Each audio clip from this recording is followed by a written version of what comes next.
Okay, and we're live. Awesome, awesome. Do believe everything's set up? Yeah, PS on, sounds good. Uh-huh. But yeah, it's always a shame because I mean, 358 over 2 days. You can kind of like take or leave the gameplay. The gameplay is just kind of a lot of the same problems I have with BBS, where you're just kind of visiting the same like 6 locations over and over and over again, and just doing the same missions and everything else like that. Pretty robust multiplayer though, and the nice thing about the US copies, you actually do all the multiplayer stuff single player, so you could get all the unlocks with that, which was nice. But yeah, Recoded is like some of the most fun I ever had with this series. I genuinely love Recoded's gameplay, so I'm always just forever upset that what they did was they just updated the cutscenes, gave it voice acting. Because playing like Recoded, like modern HD, like make it look like Kingdom Hearts 1, kind of shit like that. Yeah. I'd love that. Freaking Recoded like had so much fun stuff. I love how you could build up data Sora in it. I love the cheat system that made it so you could just like drastically lower Sora's HP to get like infinitesimal like money or XP or stuff like that. You could pretty much become a glass cannon, but you could grind your way to 99 in like 5 seconds flat. It's fun. I love Recoded. Hey, how are you? Wondering what's wrong with this version? We will get into it. So, back to worst of the best.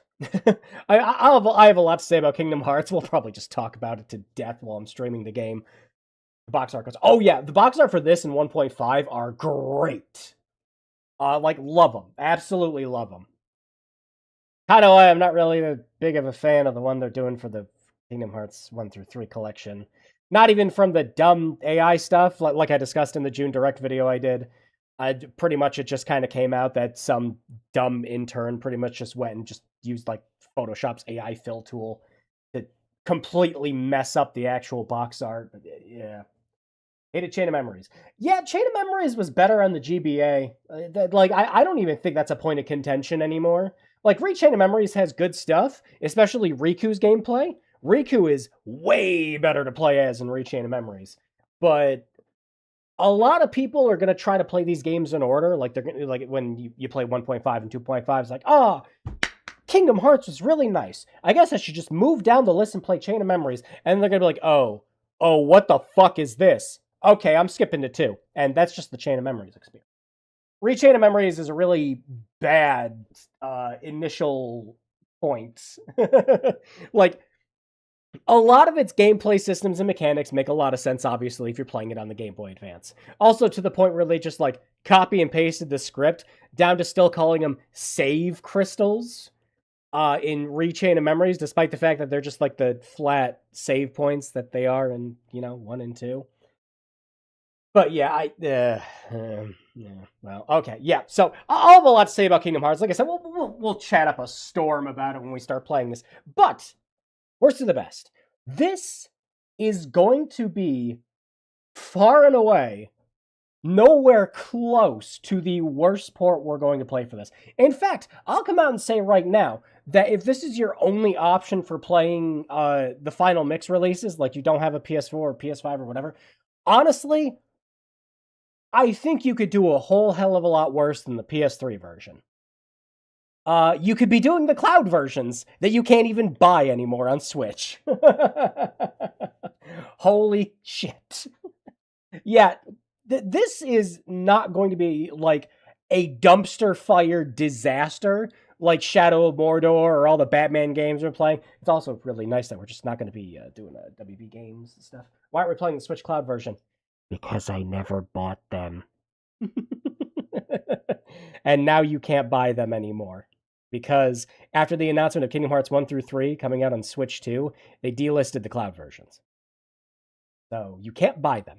And even if I could buy them, I wouldn't buy them because it was $70 for cloud versions, which is just kind of goes against everything I believe in gaming. I don't think I've ever bought a cloud version of a game. At most, I remember when Ubisoft was letting you play like demos for free with that. I refuse to buy the game key card. I have only ever bought game key cards when they've been under like $10. It's the only justification I'll ever give to it. Because, like, okay, if the thing gets lost, like, no skin off my back. I paid $5 for Final Fantasy VII Remake on the Switch, too.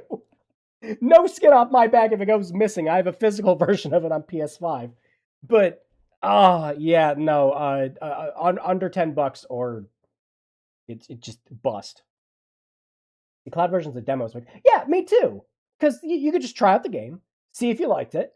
Let's say, yeah, the inputs and everything don't always make sense or anything else like that. But yeah, you don't have to download anything just to try the game. I like that as an option. But as an option. All right. Before I get completely off track again, because I will. I'm very good at it. So yeah. What are we playing tonight? We are playing Kingdom Hearts HD 2.5 Remix, and that is the correct way to say it every time, on the PS3. Now, when this came out, I actually took a day off work. Actually, I took 2 days off work so I could play it. I was hyped. Like, actually hyped. Because we never got Final Mix over here in the US, And friggin' Kingdom Hearts 2 Final Mix had all the cool stuff in it. All of it was awesome. It's like, oh, you had all these extra boss fights, new abilities. It's just like, oh, that's so cool. And we never got it over here until 2014 when it came out on PS3. So yeah, I took the time off. And I noticed problems immediately when I started playing it. Immediately. But I gripped my teeth and I went through that whole thing. And boy, did I. I'll show some of it off. But we will be starting a new game because we do need to make some examples. This is worst to the best, after all. We start switching some stuff over.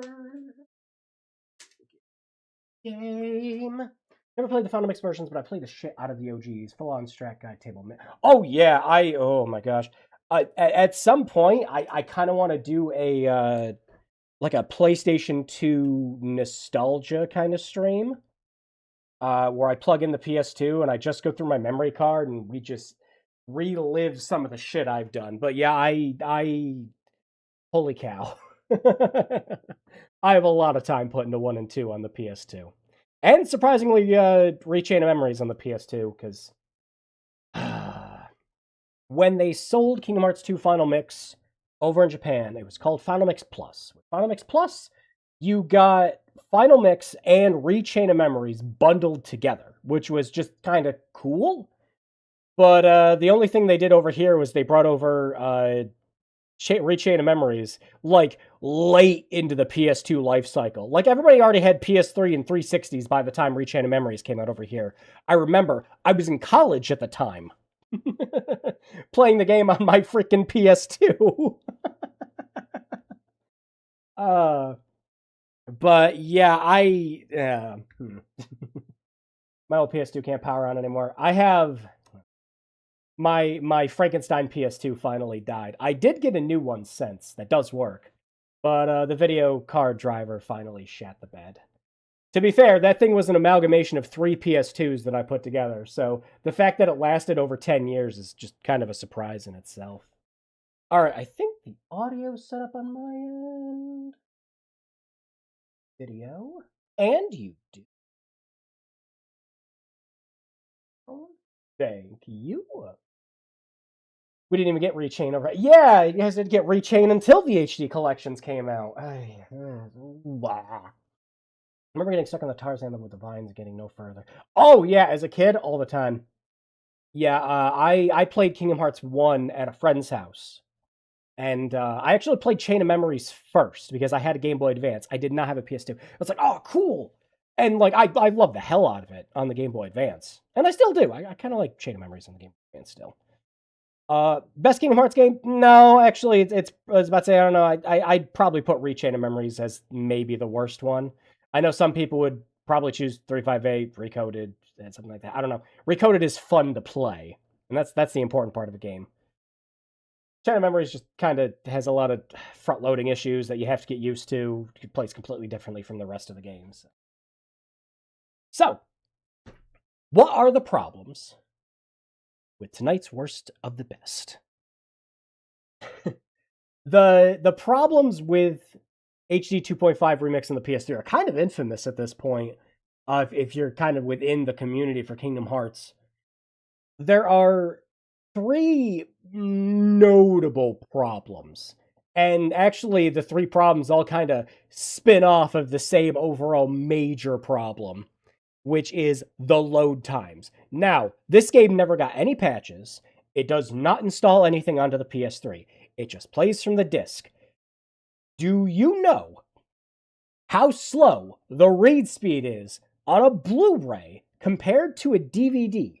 I think it's about a quarter or at least a little less than half the read speed. So you have a beautified HD version of Kingdom Hearts running on slower optical media. Right. Oh, hey, while we're here, I mean, I have the Shadow of the Colossus theme on my PS3 just all the time, but we might as well. You actually got this theme for the PS3 for pre-ordering Kingdom Hearts 1.5. It's the only way to get this stupid theme. I mean, you can just download themes now if you mod your console, it's fine. And, yeah, I mean, some things move in the background sometimes. And that's it. One of the coolest things, though, about 1.5 and 2.5 on the PS3 is that if you beat the games, you actually unlock downloadable themes for them. So, for tonight, yeah, it's fancy. Just kind of cool stuff, you beat a game, you get a theme. Just that's neat. Of course, that my favorite theme still is the Shadow of the Colossus one because you just pop the disc in and there's just a thing to download the themes, which is just awesome. Love it. Absolutely love it. Surely the worst entries are the phone games that no one can play but are vital to the platform. Oh, yeah, funnily enough, I'd say they're better now because you don't have to play Union Cross. Now you can just download an app and watch all the cutscenes. I love it. Reminds me of Final Fantasy Anthology and Chronicles of the PS. Oh, yeah. I remember Chrono Trigger also. Actually, was Chrono Trigger part of the anthology, or was it just... No, it was just its own thing. Just had, like, awful load times. It's pretty much like... And same thing with tonight's game. Like, kind of like Sonic 06, where it's like, look, there aren't... Like, the load times aren't terrible. It's just the fact that there's a lot of them. As we will see. VCast. I played VCast on the stream before. That was one of the prototype perils. And the only reason I included it in the prototype peril is because you just... When the hell else was I ever going to talk about VCast? The fact I got the game working at all was a miracle in itself.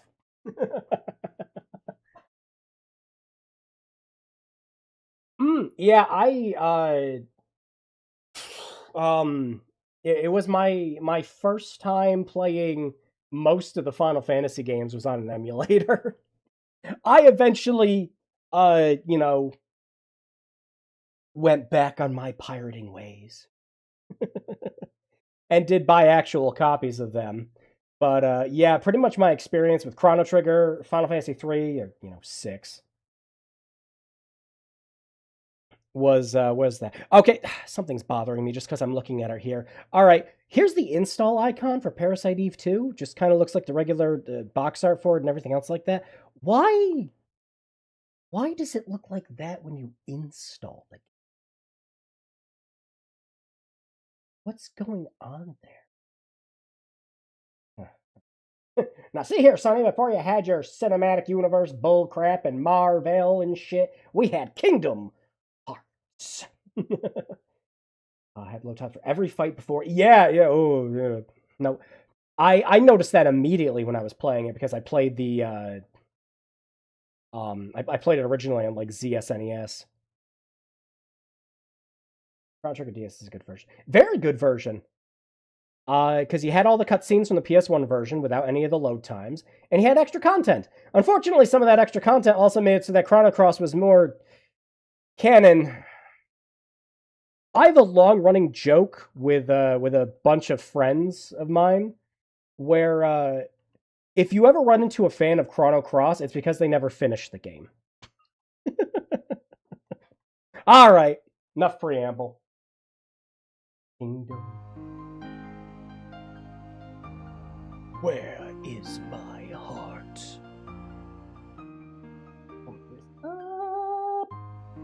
Stupid Dalton of all people. All right. I guess we got some other stuff we got to get out of the way too.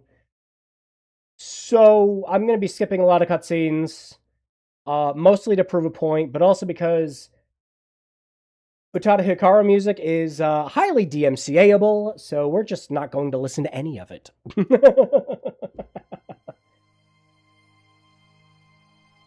Chrono Cross is a good game. What it does to the lore is... Yeah, no, I think it's a good JRPG. It's actually fun to play. You got a big cast of characters. They're all pretty memorable. I hate its battle music.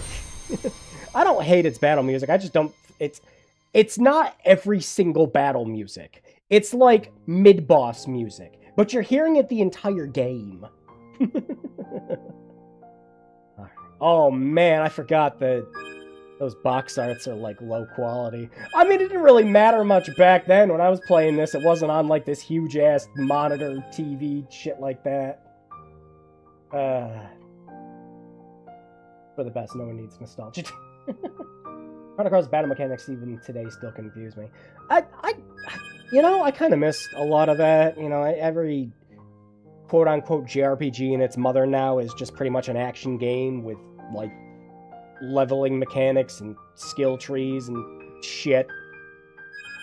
If you want, like, your generic, usual turn-based stuff, not even generic. I just more mean in the traditional sense. Traditional JRPG, not generic. I was about to say, you're turning to, you know, Octopath Traveler, and stuff like that, which is really cool if they're actually working on a Final Fantasy game now. Yeah. So yeah, if you go into the extras here, any of the games you beat, notice how I didn't beat Birth by Sleep. You could just click this thing and download a theme for it, which is just awesome. You know, you beat the game, you get a theme. Just little accomplishment thing. I love it. Absolutely love it. See, whippersnappers, back then this was the height of graphics. This is what made you shit your pants. It's just how good everything looked. We didn't need to see all of Goofy's pores sweat at 60 FPS. Yeah, one of the problems with the newer releases, we'll get into it when we play those later, is Square Enix went and did like a HD upscale. Well, pretty much AI upscaled all the textures and everything. And unfortunately, it made a bunch of the textures look dirty. It's really the best way I could describe it, but, you know. Not right now, though. Right now is Kingdom Hearts 2 Final Mix. Man, I was excited. I thought it was you when I saw the Yo Daquan. Working on Octo 2. I haven't even started Octo 2. I talked about this during the... Oh god, I can't remember the name of the game. It's that fucking bad. Oh shit. Various Day Life. I picked up Octopath Traveler 2 for cheaper because it was bundled with Various Day Life.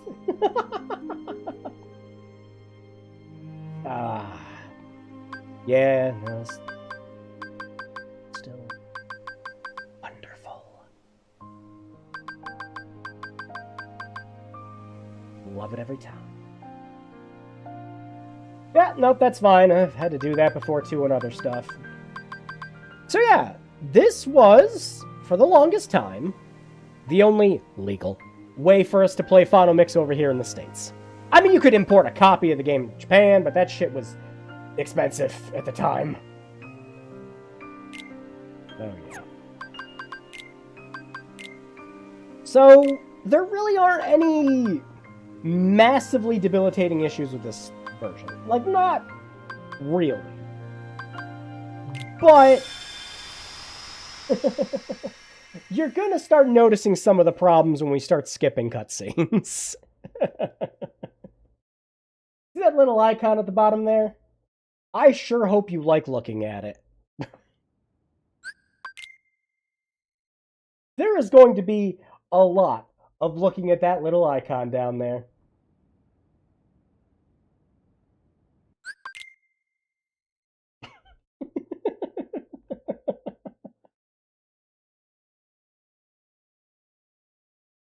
Now, you might sit there and think, oh, well, you could, some games just let you install games to the hard drive, right? And on PS3, it was kind of, just essential that you did that. Because otherwise, you were working off the PlayStation 3's Blu-ray load times. This is the consequence of the PS3's Blu-ray load times. Is it struggling to handle a PS2 game. Granted, a PS2 game that has, nice lighting enhancements, HD, like higher resolution textures, obviously. You're playing the game in an HD resolution, but there are cutbacks. True cutscenes, we gotta rescue her. Yeah, I'm not gonna do any of the cutscenes. None of it. Because, again, I need to, prove a point.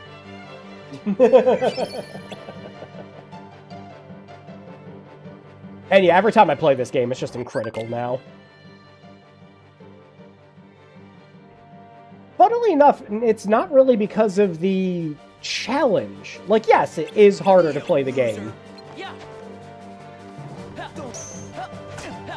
Because of your reduced HP.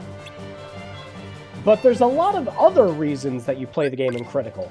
And funnily enough, future criticals just didn't seem to understand. So when you play the game in critical, you get extra abilities to start with. This didn't have a 360 version. No! 1.5 and 2.5 did not come out on the 360. Not at all. Now, I actually never checked to see, and when I mod my PS3 again, I'd actually like to do it. I'm curious how the load times are if you install the game to the console. Now, you couldn't buy this game digitally either. You could only get it on a disc.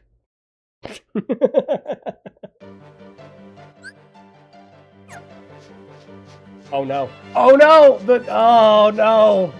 Oh, and I can't go into the settings and change it yet until we're out of this tutorial. I forgot. By default, the camera controls are inverted. I forgot! No time for story, need more load. Various Daylight was not a winning point. No.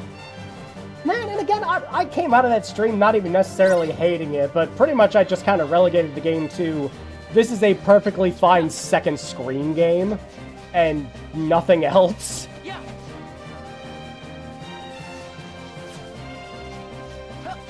Get it, Roxas! Get it! You can do it, man!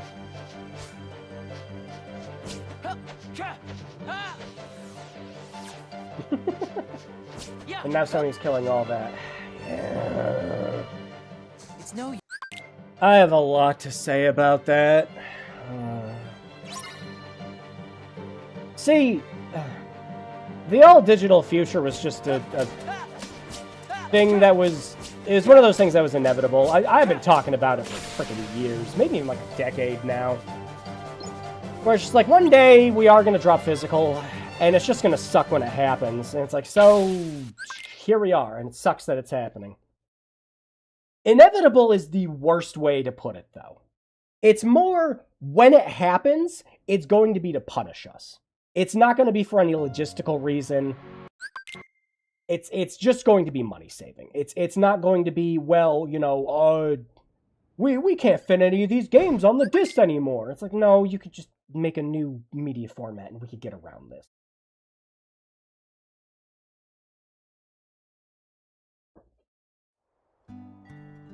This is just...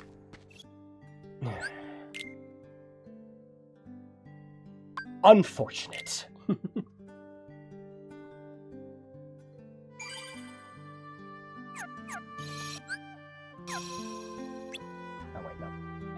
Not yet.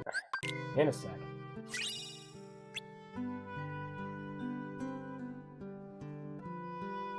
I dare you to glitch into the data fight arena earlier. Can you do that on the PS3 version?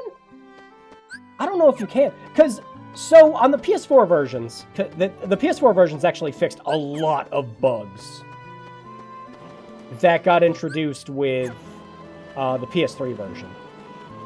Just trying to go do the struggle fight.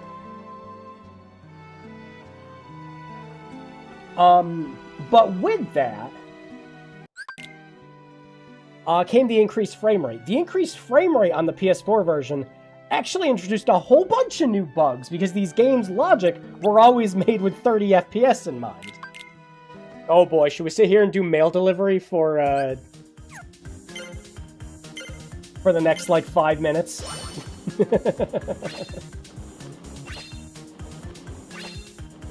Kind of just tradition at this point, huh? Oh, shit. Already messing up. Bad.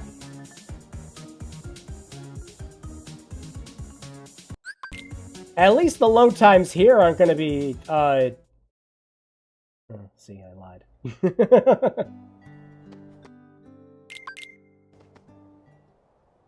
Why do birds need letters? To deliver to other people! This is the thing why I Blake probably got schooled with Demiac so hard. I need to rant about this, okay? Why would you introduce the context-sensitive button in this game and have the first one be useless? It's less that it's useless, because reversal does help. And it's more like teaching the player, like, this is a thing that it does.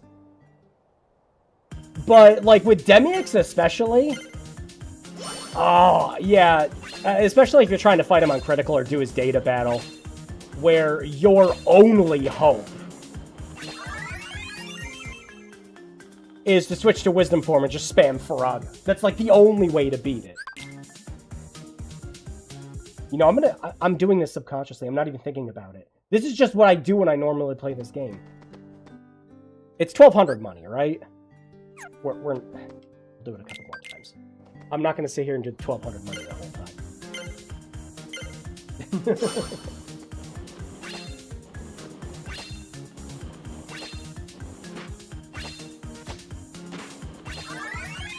Oh, 8 seconds.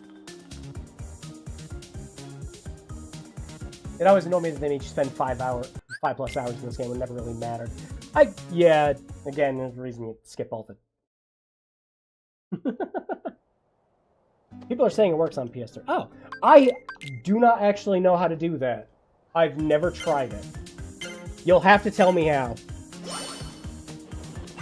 I've never actually attempted that. Oh yeah, under 8 seconds. Do you get more money for it? No. You only get 50 at the time. Yeah, you might start seeing where some of the problems with this port are coming in.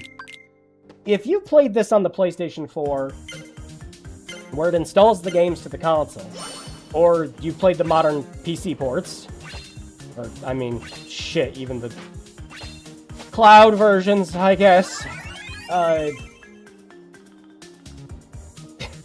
the load times are just instantaneous on there. Here, it's... yeah, we're spending extra seconds waiting every single time. And again, the load times aren't long. They're not that long at all. There's just a lot of them. I think somebody tallied together all of the load times from Sonic 06 at one point. Like, from just like a straight full play of the game.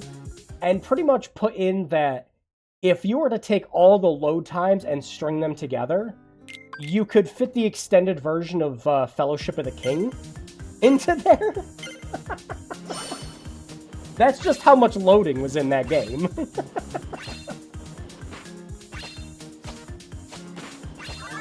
This part's forever engraved in my mind. Yeah, again, I'm not even... I'm barely looking at the screen right now. I'll be perfectly honest. I'm not even looking at it. My brain is just playing this part on its own. I probably won't have to look at the screen for a good, I don't know, until we get to Hollow Bastion. Or I'll have to pay attention because we're on critical. I am not going to worry about the AP bonus from this. I don't care.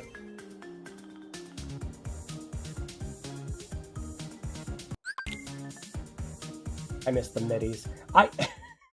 We are actually going to discuss that later. when we play the... Needless to say, the orchestrated versions of a lot of the tracks are great. Especially He's a Pirate. Holy shit.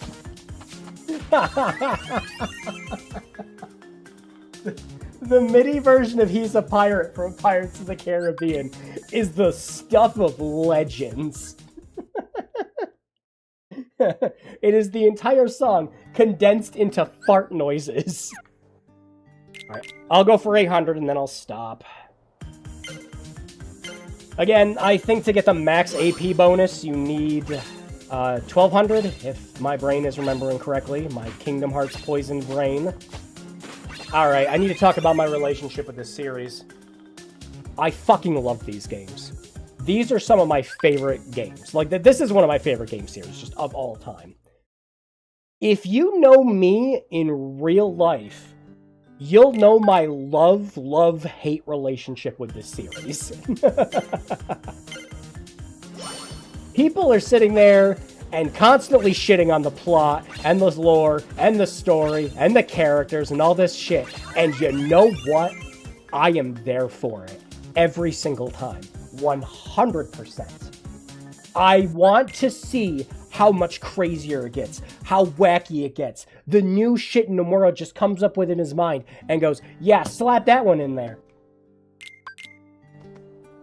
I reached a state of fucking nirvana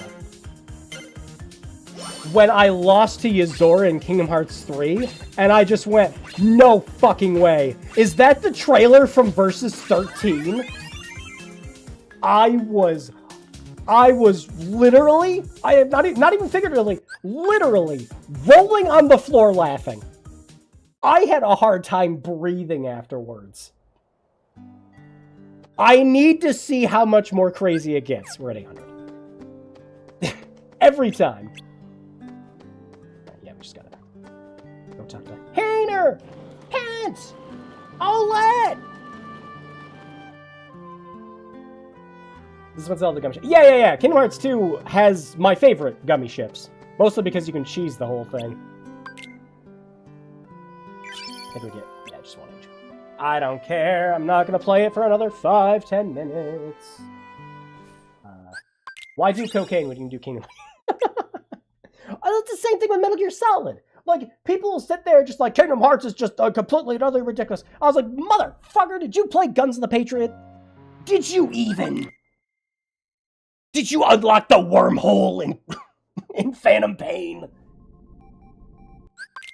Do not sit there and tell me Kingdom Hearts went off the rails. At least Kingdom Hearts tried to establish its time travel rules, even if they're stupid.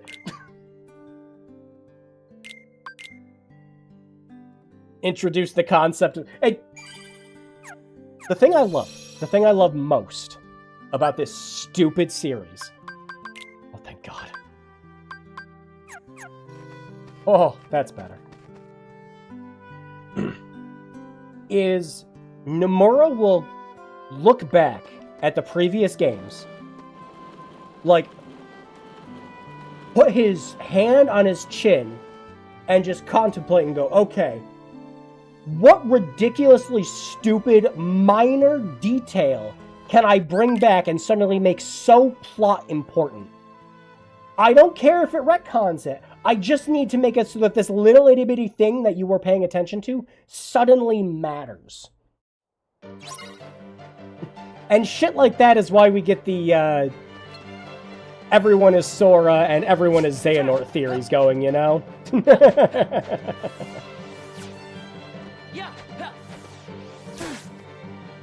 I fell off the wagon after Kingdom Hearts 3 3DS. Got tired of them not releasing versions of consoles I own. 5 GameCubes. And yeah, no, I completely understand that.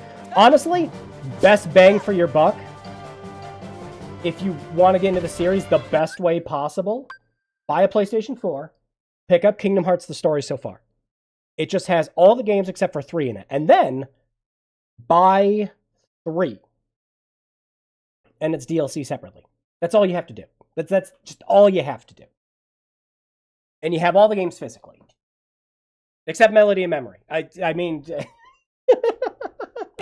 yeah. Even Square Enix forgot that they made Melody and Memory at this point. I might be one of the only motherfuckers in the world that 100% at that game.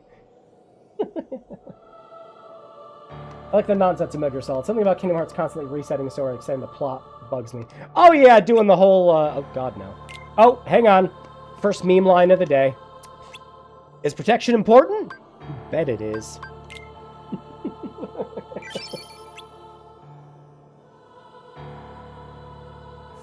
But yeah, I am here for the nonsense every time. I fall in love with these games. When I'm sitting there and like Yensid comes out in Kingdom Hearts 3 and like protects everybody, I'm fucking cheering, you know? I'm like, this is so fucking stupid, but I love it. I love this dumb little franchise. I really do. I love how insane and ridiculous it gets. And the funny thing is, even with all that in mind, it finds ways to pay things off. As long as you're paying attention, of course.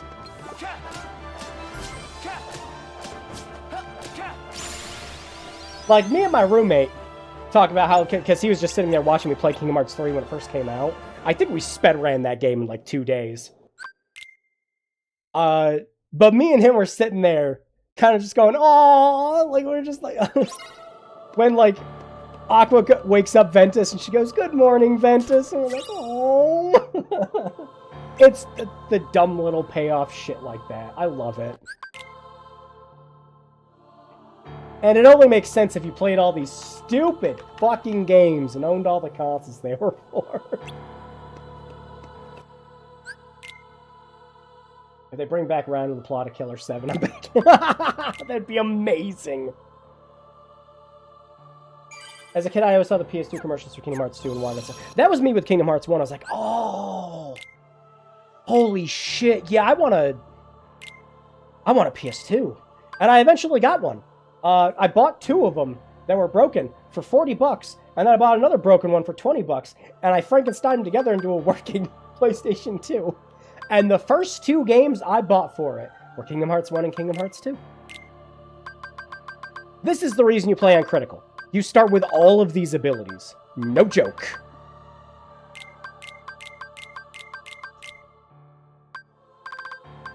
On even just a Proud run, you don't start with any of this shit.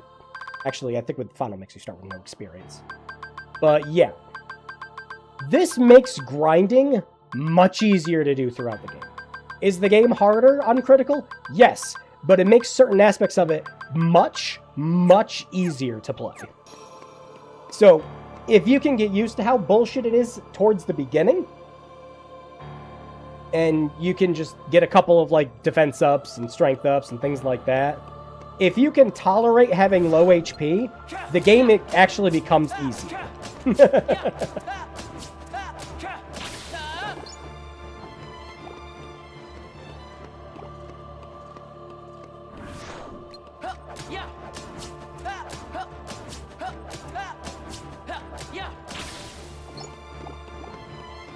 This is where the Strat Guide table BS comes in.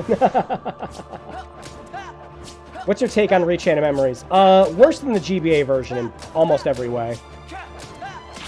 Except for Riku. Riku is infinitely better to play as. You know, I keep forgetting I have double finishers right now.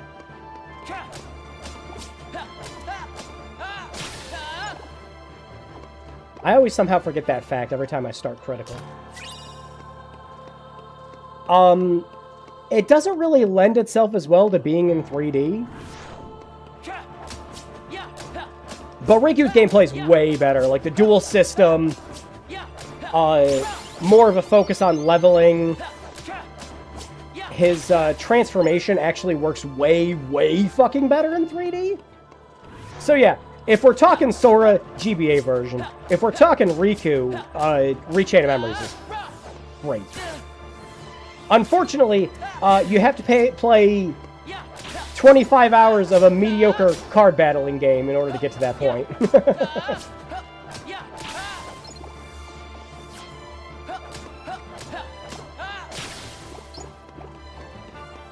Do I have? No, not yet.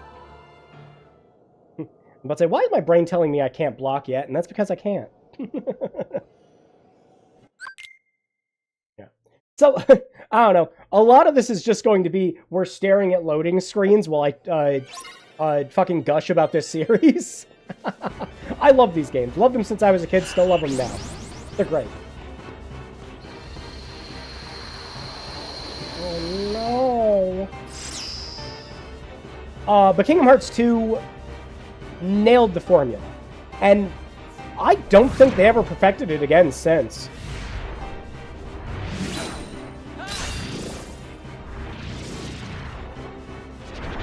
The problem with a lot of other Kingdom Hearts games after the fact is they forgot how weighty and satisfying Kingdom Hearts 2's gameplay was. You weren't zipping around the map, doing fucking jumps on the walls and parkour bullshit. Oh yeah, I forgot the loading actually matters here too. You weren't just like, you tap the jump button and you're 50 feet in the air like you are in Kingdom Hearts 3. You weren't like overwhelmed with all the fucking options in BBS where half of them just don't do anything.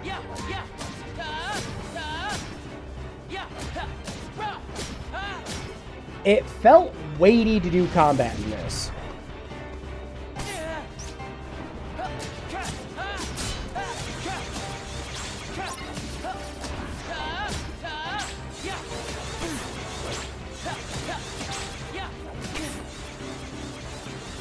Oh shit, did I not put any potions on? Oh, that'll be a problem.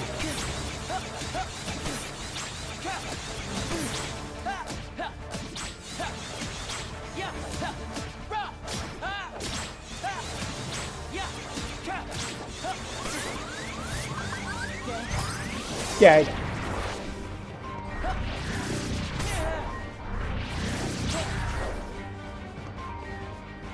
Oh wow, didn't go up there.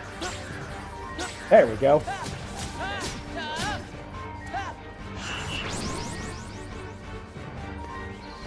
When you land in Kingdom Hearts, you 2 feet are planted on the ground. You feel the... Yeah! Exactly! Alright, let's see if I did enough damage to get the funny thing to happen. I think I did. Going from Kingdom Hearts 1 to Rechain of Memories was a whiplash to me. Oh, yeah! Like, for me, it made more sense because I played the original in GBA. That was the first game I bought that I owned for the series. Because I only had a GBA around when the series was big. Riku became a more interesting character with the series. Yeah! I always loved that you could tell that Riku was always supposed to be the person that the big old dumb prophecy bullshit was going for. Alright, let's see. Next snap? Yeah! I love it every time. I didn't beat that nobody, it beat itself. Snap, crackle, pop. But yeah, the later games just got like really floaty. Even BBS didn't get that floaty, you know? When I saw the new trailer for Kingdom Hearts 4, that was kind of my worry again. I'm like, oh, we're back to it. It's more Kingdom Hearts 3 gameplay. But again, I'm gonna be there day one. I'm sorry, that's just me. Fucking Kingdom Hearts dweeb over here. Not on the Switch too.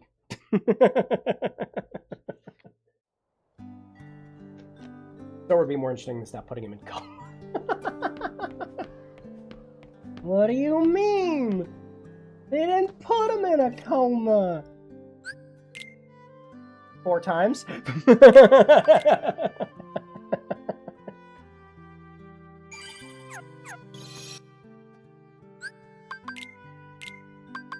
Necessary.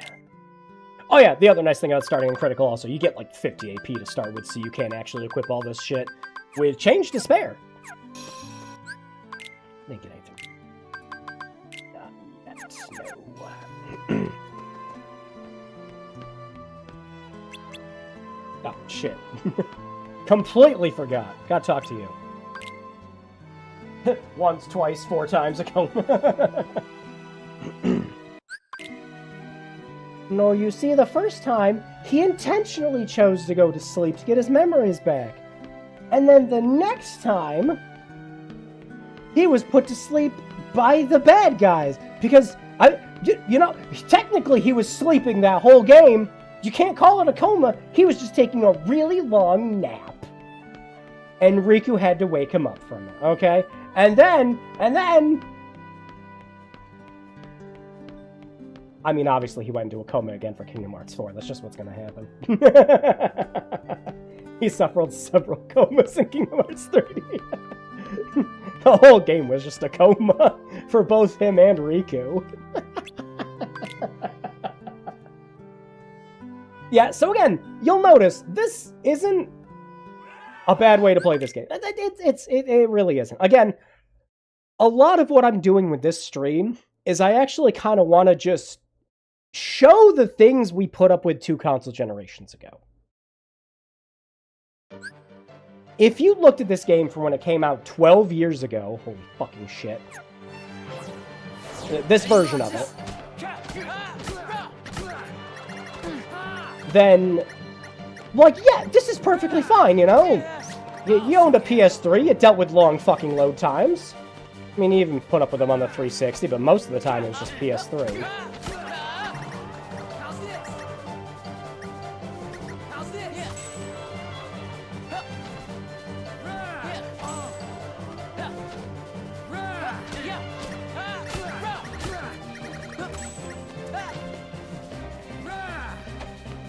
But now, we have just infinitely better ways to play these games. Wow, I am sucking at this. Holy shit. Streamer brain just takes over.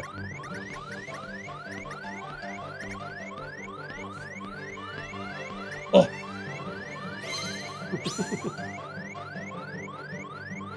Sorry, you have to let me go. My drowning on our shitty raft wasn't your fault. Oh no, the raft! Uncritical, if you lose to Hainer, the game just...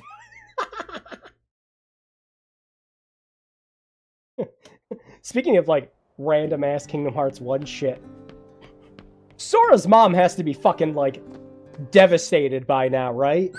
Fucking posters plastered all over the place. Just like, find my son! Freaking Kairi comes back. Riku doesn't come back. Everyone just hangs on at Destiny Islands at the end. Everything to do with Kingdom Hearts 3 happens. Sora hasn't been home in years. Oh, hey, Rue. Did you see the excerpt from Walt Disney's journal that was released? He wrote about Goofy. I did not. Those kids have parents. Sora totally has a mom. She gets 2 lines of dialogue in the first game.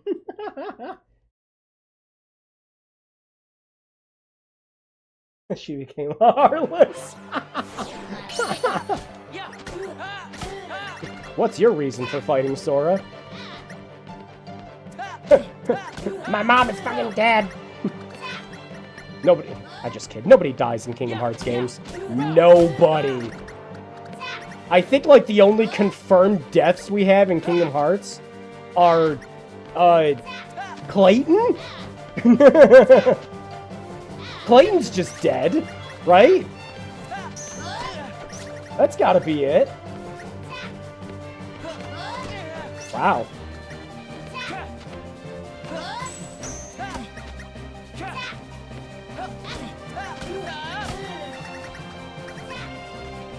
You're terrible tonight. Oh.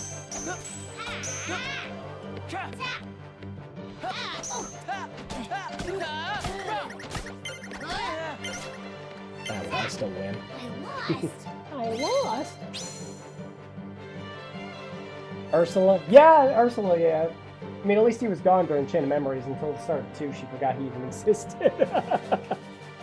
Yeah, everybody would have just forgotten Sora existed, huh? This is true. Ursula? Yeah.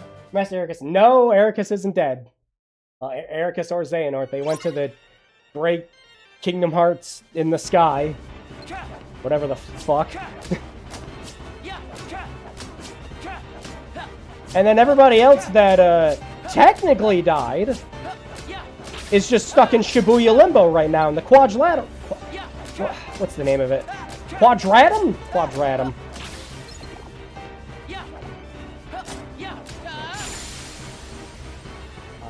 Orin's dead. Oh, I mean, he already started dead. That doesn't count.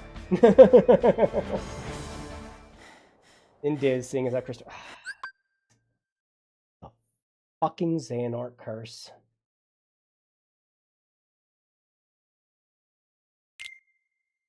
I don't want to think about Christopher Lee dying.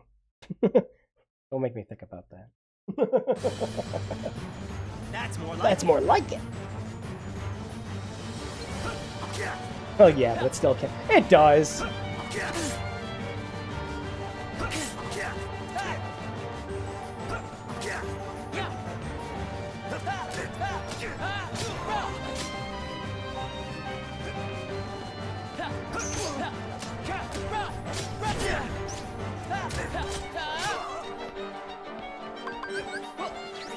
Aw, I didn't get gay.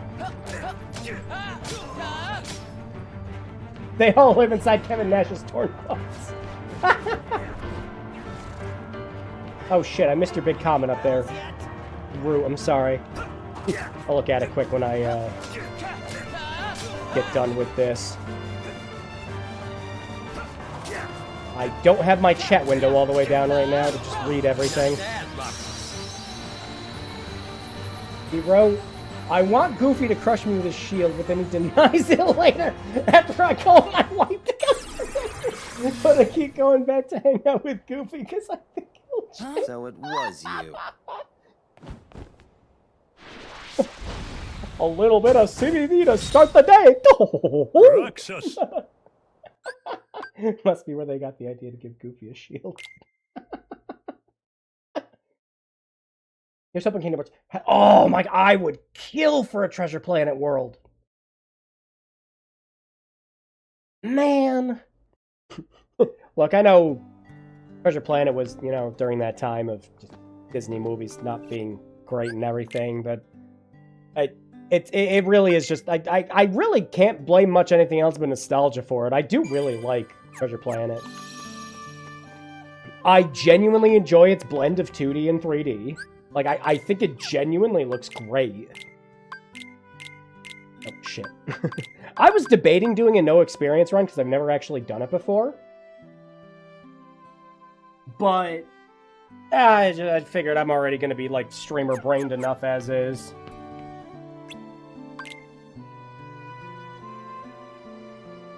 I want Gray Mouse to take it. Oh, like, you could do so much with it. No. I'm sorry, I have to be real. And I like, this might upset some people. I'm gonna have to be real. You know what I want next? For the next Disney World in a Kingdom Hearts game? I want it to fucking matter. I want it to fucking matter. I don't want it to be Sora sitting in the fucking background while the events of a Disney movie take place. Used to be, in Kingdom Hearts games, they mattered. You weren't just following the plots. It had something to do with the overall story. And then Kingdom Hearts 3 was literally, Sora, we need you to fuck around in Disney Worlds for a while until you unlock the power of awakening. That's what I want. I want the Kingdom Hearts, I want the Disney levels in Kingdom Hearts to matter. That's where I'm at. My life is a chip in the pie. Oh no, it's accidentally the easiest fight.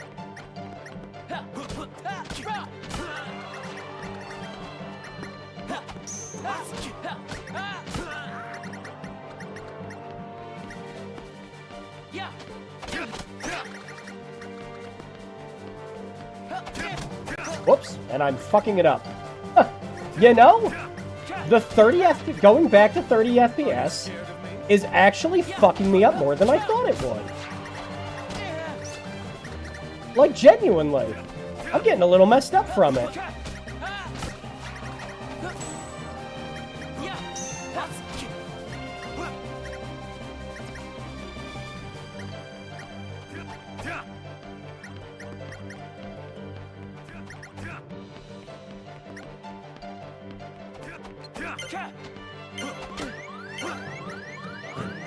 Yeah. Kind of just used to these games being in 60 now. A lot more responsive. You know what I want? I want the black hole to show. Could have been like Monstro placed between worlds and maybe they're studying the door to darkness. I want them to do some kind of ultimate ability with Vincent while fighting Maximilian. No more Shenmue 3B. The only good world's Kingdom Hearts 3, Monsters Inc., Toy Story. You know, I kind of really like the Big Hero 6 level, only because, again, they find a way to relate that game's story, that movie's story, with Kingdom Hearts bullshit. Baymax gets stuck in space. You know what space does in Kingdom Hearts games? It's full of darkness. It corrupts people. So what happens? You get a corrupted Baymax. Makes sense in the universe. Because again, they didn't just have Sora and the gang sitting in the background while fucking Immortals was fucking playing, you know? They actually do shit. Unlike Tangled and everything to do with Frozen. Jesus, God. That's what should be throwing cards and dice. We should. Yeah, you get your Final Fantasy VI in the game, and it's just like, yeah, he has sword. He doesn't act anything like the duplicitous asshole that he has. No two-sided coin bullshit.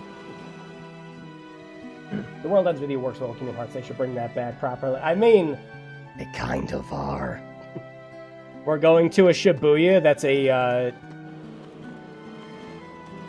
a freaking limbo in between living and dead. I mean, come on. It's just the world ends with you.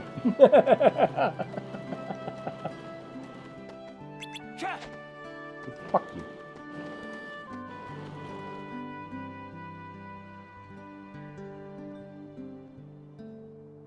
But yeah, no, it was cool to see Neku and the gang in Dream Drop Distance. And again, all the characters just kind of acting like themselves in that, which I really liked. You had Joshua just kind of scheming and knowing kind of what was going on overall, because that's just who he is.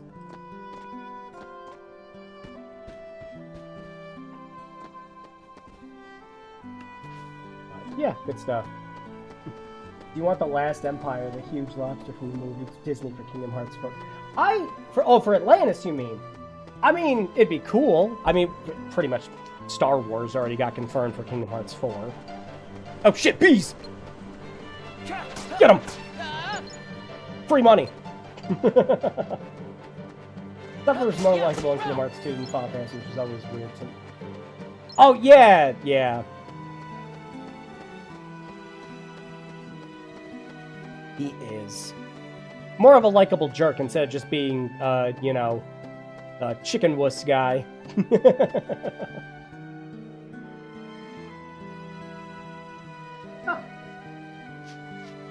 Coming tomorrow. Actually, I forget. Did we go to the... Wow, I'm forgetting what I have to do already. This is the problem that comes from, just kind of winging this game. Mostly just been reading chat the entire time, because I play this game in my fucking sleep. But my brain is bringing me over here. Yeah, we don't have to go over here. No, we gotta go to the station. The Final Fantasy VIII character's got the biggest wreck. That's Leon. Kingdom Hearts 3 just neutering the Final Fantasy characters. Yeah, just like neutering to the point where they just didn't fucking exist. Until the DLC. Oh man, I wonder if we're ever gonna get that cool follow-up with Sephiroth and Cloud from this game. No? What do you mean?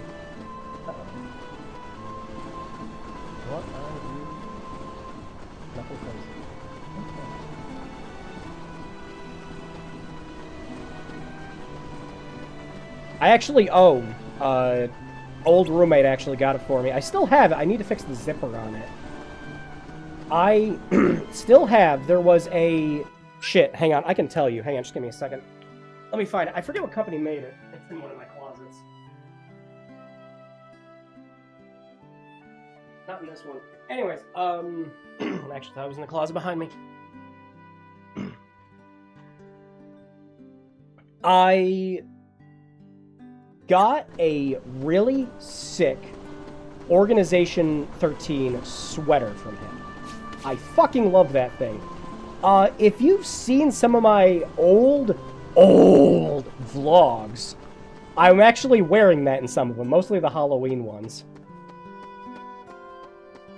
The zipper on it is broken, unfortunately. I'm not sure how to get it fixed, because it was this big fucking plastic thing. But I love that sweater. It's super comfy. It's got little thumb holes in the sleeves, so you can wear the sleeves all the way down on it, too. I love it. It's good. Who's everyone's favorite organization member? Ooh, tough call. Axel's kind of a shoo-in for everyone, I think. Axel's just good and likable and becomes a lot more of a character. I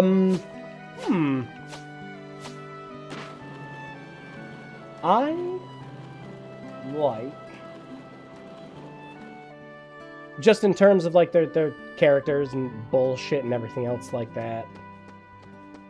Demix and... I want to say Larsheen for really stupid fucking Union Cross reasons. Because the whole backstory with her sister is stupid. But no, that's not a serious pick. Who would be my other pick then? Freaking... Oh, man. I like Sykes. And I mostly like Sykes because of his camaraderie back and forth with Axel in 358 over 2 days. You can tell, like, they were best of buds when they were just regular people, and that still carried over when they were nobodies. Kind of like just the whole, like, friendship existing long beyond fucking life itself kind of shit, you know? You take this friendship with you to the afterlife. Stone Cold Steve Austin. What would his organization name be? I have to think about that one. Oh yeah, I gotta be looking for the 7 Wonders. That's right! There's a video game to play here. You're stuck here with me, and yeah, kind of like that.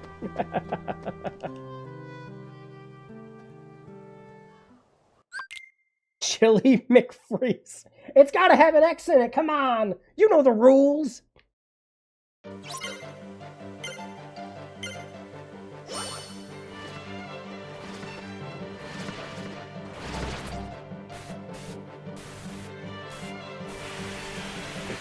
Yeah, Roxas is a pick. I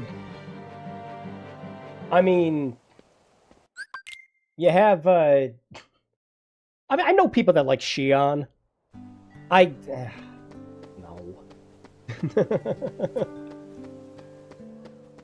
It's not even that I specifically hate her as a character, the only reason she's a character is to be just a gaping fucking plot hole.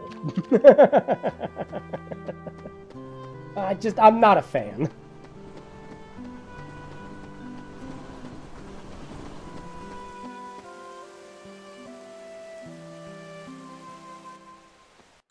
I mean, yeah, you had the really nice, cute scene and everything with her in Kingdom Hearts 3. That's fine. But, man, I don't... She's just more of a nothing burger to me than everything else. I mean, it does lead to one of my favorite lines in the game, of course, with her. Where, like, it's only supposed to be this emotional payoff if you played through 358. With the whole, no! Shion! Who will I have ice cream with? You know?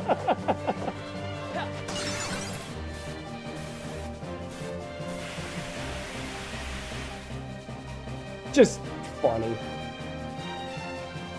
I'm a bit of a hipster in that I like Lexius because it's just a complete counter to most of the other villains in the series. Quiet, doesn't talk in long verbose monologues, understands that just hitting someone really hard is sometimes a smart. Yeah, and you know what? Like, out of all the data fights, like, his might be one of the easiest, but genuinely, it's one of the most fun for me.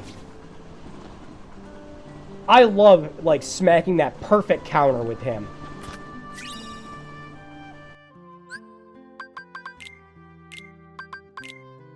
And just doing a shit ton of damage. Is the blonde Kyrie count? Naminé? She is a nobody. Technically not part of the organization. More kidnapped and forced to do their bidding. But, I mean, if we're talking nobodies, I mean, that. Unfortunately, Naminé also didn't get a lot of important or good character development until later games. In fact, I think a good chunk of her development came from, no joke, Recoded of all things. Which is just... Recoded story is a nothing burger of a game. Again, I think it's really fun to play.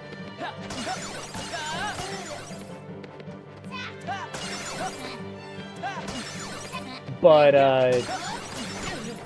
just, the story is... Do you want to know what was in Mickey's letter at the end of Kingdom Hearts 2? Okay. You can just look it up. You mean she's a nobody bugger?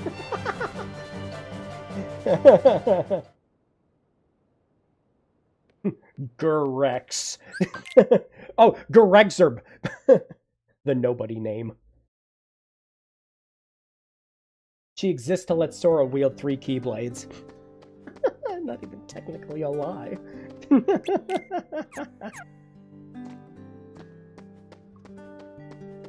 Nope, I love this series. I love how stupid it gets. I could chat about all of its stupid crap all day. And if you ever need to talk to somebody to explain stuff that's going on in this series, hit me up. I have a long-running joke with my group of friends where I say everybody has a superpower. Everybody has a thing that they excel at, that they're great at, that's completely useless to everybody else, but to them, it's special.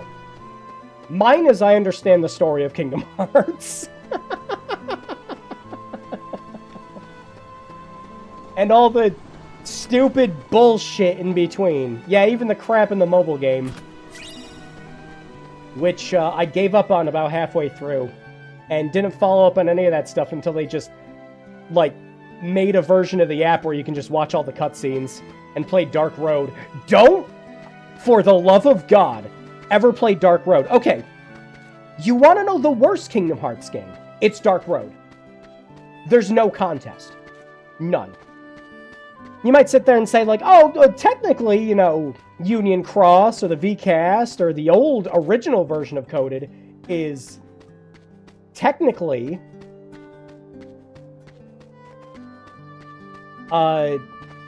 you know, the worst one because you can't experience them anymore. No, you can experience Dark Road still, and that's what makes it terrible. Do not ever play Dark Road. It is a foul game. Do you want to play a game where you put your fucking phone down and let it play itself for 10 hours straight and make barely any, and I mean barely any fucking progress? Dark Road is for you. It is the end goal of a fucking clicker game.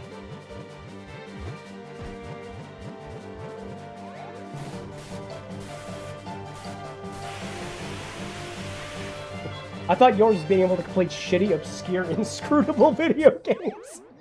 You know, I don't... You know, okay, so I suppose we should debate which one would be my primary and which one would be my secondary, then.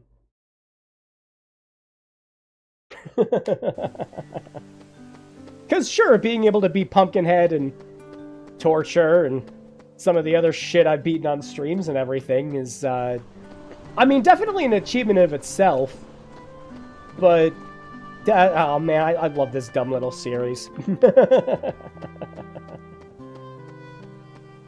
I don't know. I suppose it depends on if a new Kingdom Hearts game is out. I might switch my primary and secondary from time to time. There was the other mobile game that got canceled. Oh man, am I allowed to talk about Missing Link? Leaks on my stream? Fuck it, it's my stream, who cares? Like I'm ever gonna expect Square Enix to sponsor a stream from me. Or, invite me to any of their shit. I don't care, we'll talk about it to death. Fucking Kojimbo and Nomura together at last. As soon as I saw the diving suits, I went, hang on! This isn't a fucking, like, introduction for a Kojima game? Okay. The funniest thing to come out of this franchise now, like, there's been a lot of really funny stuff. See you later, Dragoon. Genuinely, some of the funniest stuff to come out of this series has been stuff that just surrounds the series before anything else. And I think, like, the funniest thing that could happen is we get a game called Missing Link that is canceled.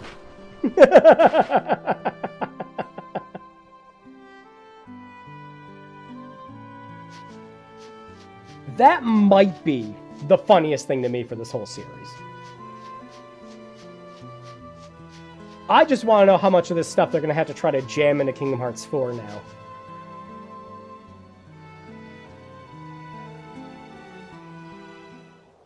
Go stare at the spooky lady in the window, Roxas! Yeah, notice how we've been playing for over an hour, and, we're still playing as Roxas.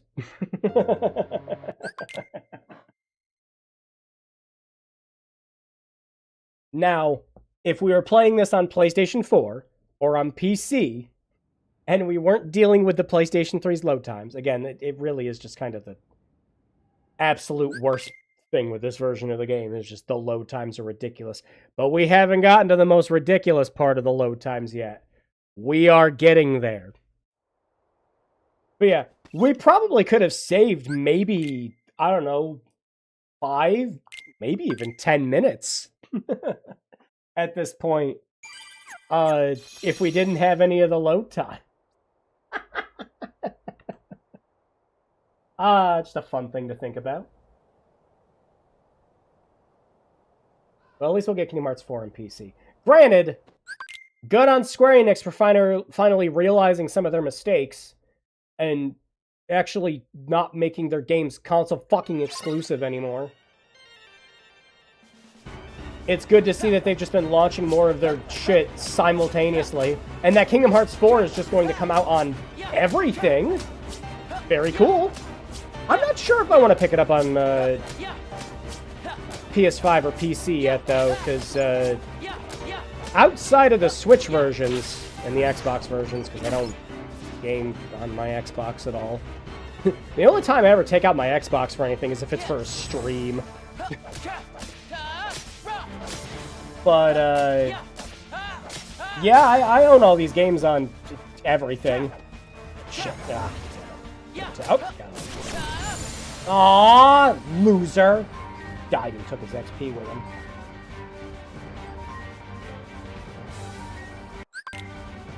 I'm not buying a PS6, don't need another... Yeah, and you know for a fact it's just going to be a digital-only console.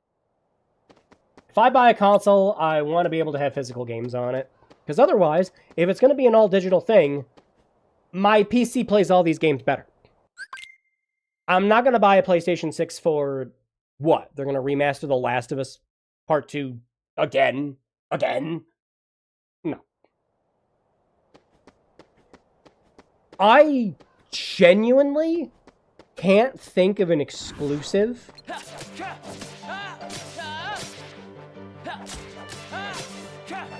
that would get me excited enough to pick up a PS6. Genuinely. You know what they're gonna do? This is what they're going to do. I'm calling it right now, and you can quote me on this when it does happen, because it's going to happen, right? Okay, so what is the #1 request you see for people online? And I'm not talking about, like, gun and ball gamers. I am talking like the #1 request you always see everyone have for Sony Online when it comes to a remake or a remaster or a re-release. The one game.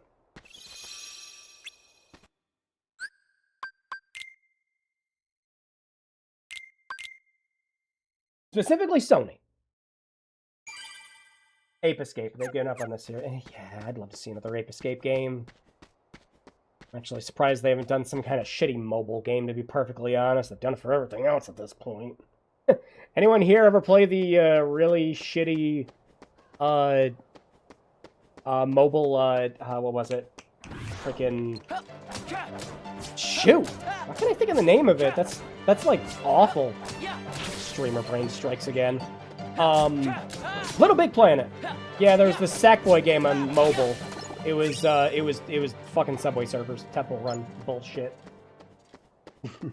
They have a remake Final Fantasy. Also, anything capable of gaming and living in the woods. The remaster of 8 was good. Yeah, the 8 remaster is perfectly fine. It's original game, just some of the models are better.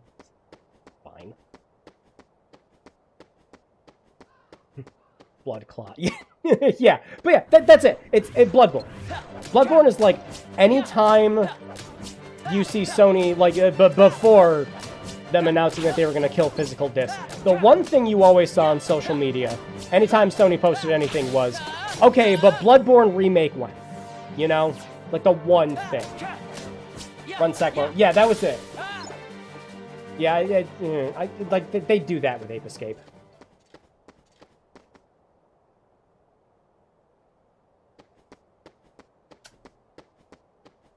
So that's what they're gonna do with the PS6. They're gonna remake Bloodborne because they know people want it, but we haven't seen it yet, and it's not happening. And FromSoft confirmed that, you know, nothing was happening there, and Bluepoint wanted to do it. Fucking depressed again. Fuck you, Sony. Man, I have mega beef with Sony long before the whole disk drive bullshit. Them closing Bluepoint, go to hell. Genuinely pissed me off. There are some people online just like, oh, good riddance. Their remake of Demon's Souls was terrible. I'm like, what? Fuck you.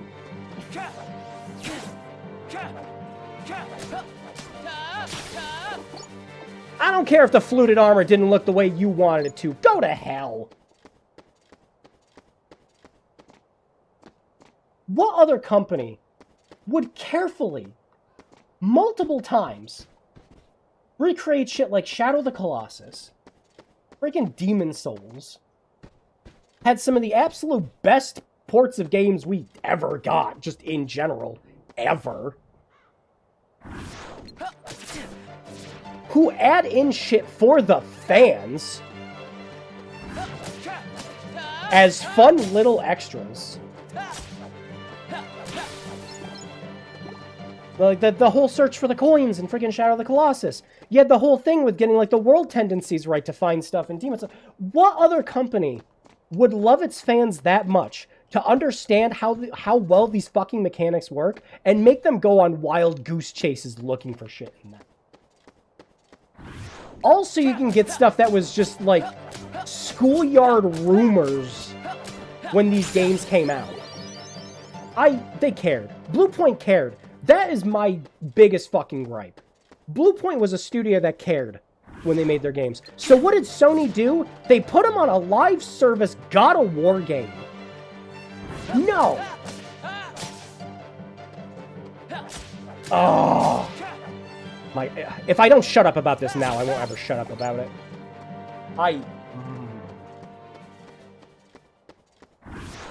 No. Anybody who was sitting there on social media saying, well, good riddance, was doing it for clout. I don't think there are enough people out there that genuinely believe closing down Blue Point was a good thing. Not at all. Sony's fault, entirely.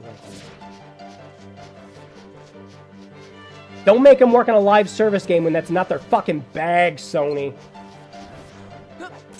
Oh, okay. I'm gonna stop before I get any more upset. There's a lot of stuff I've wanted to talk about, like just do videos on in general.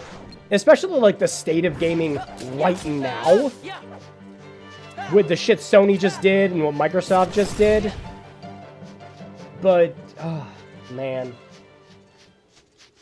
Some stuff really pisses me off sometimes. Remake it all they want, I still won't pay Oh, no, me neither. Again, what would not be enough? Not for me to get an all-digital console. No. Mm-mm. I have a perfectly fine console that can play Bloodborne already. Don't ever release Bloodborne Remake for it to be pirated, because I know that game's going to be crossed. No, I just remember the Nier mobile game, the story. Oh, yeah, with that too. Yeah, Square Enix is kind of amazing at doing that. They're 3 for 3 on it now, aren't they? Because you had the Nier mobile game. Well, I think Union Cross shut down first. But to be fair to Union Cross, you can still download it, you can still watch all the cutscenes. You can not play Dark Road. You can do that with that version, too. You can just not play that game at fucking all. Oh, shit. Wait, fuck the timing on that. But yeah, with Nier Reincarnation, you just can't play that just at all. And that just has a bunch of shit that's important to both Nier games. And now they're doing it again with Final Fantasy Ever Crisis. Where all the First Soldier shit and the Young Sephiroth shit and everything is going to get brought up. Because a bunch of shit from those games has already gotten brought up in the other remakes. And it doesn't fucking matter, because the mobile game's just going to be shut down in like another month or two. And the only way you're going to experience any of that stuff is YouTube. Yeah, Square Enix is like the kings of whoops, we tied important shit to our mobile games and then killed them. That's their whole fiefdom. Oh shit, I got a bandana. Let's just got pants, which is what we need. Ouch.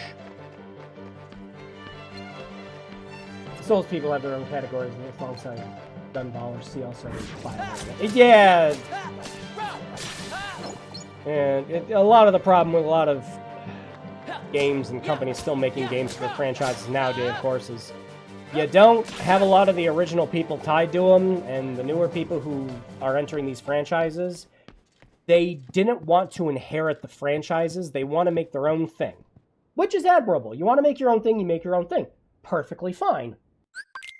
Generally, people who are fans of franchises, though, don't want that. They want something that's either going to be, like, fresh and original, but still within the vein of that franchise? Or they want it to be the same damn thing. It's a very tricky tightrope balance with that. Game development is difficult in general.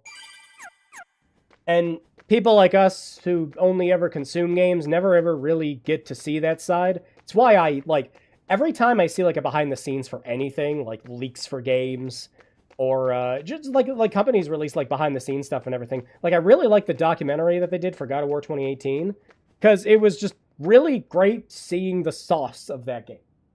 I genuinely enjoy watching all that. And as somebody who's made a couple of games and worked with a company or two from time to time, mostly just on QA shit,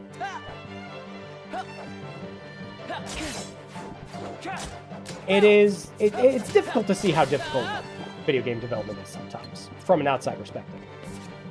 At the same time, completely blowing off fans is not ideal. And we've seen it happen countless times now.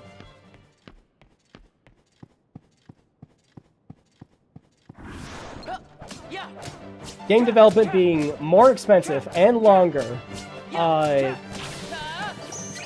See, here's the thing. I'm gonna kind of have a little soapbox moment with this. You go on social media, and a lot of people are gonna sit there and tell you modern games are worse. To an extent, I agree. But I agree for very specific reasons. Those reasons are, games are more expensive to develop.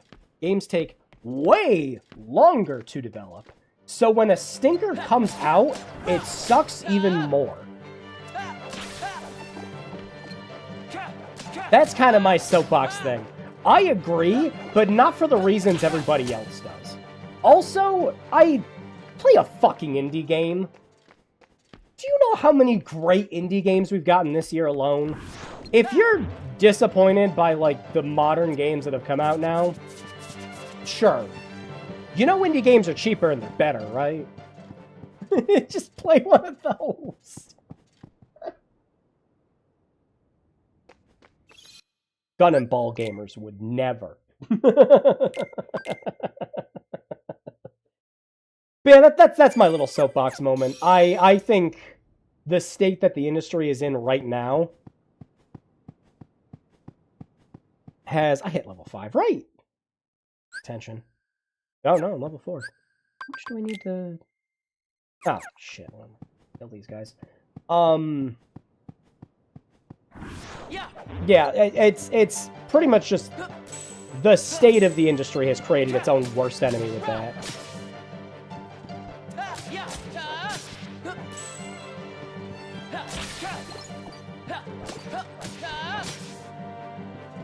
And that's my rant for the night. Indie games now have been the best it's ever been in a long time. Oh my god, so much good shit this year. Holy hell, where do I start? Like, Mina the Hollower. Oh my god, I loved it. I couldn't put it down till I was done.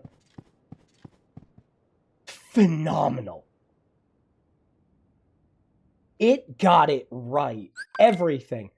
Difficulty balance, explorative, the big open world to explore, useful abilities, like not one way to solve everything. Really, really good boss fights. Fucking memorable music. Fucking Yacht Club got it right. It's so good.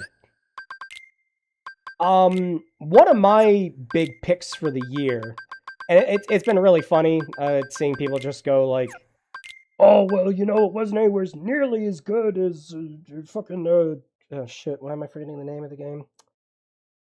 Oh, I don't know why I'm forgetting the name of the game. I can remember the name of the developers for some reason.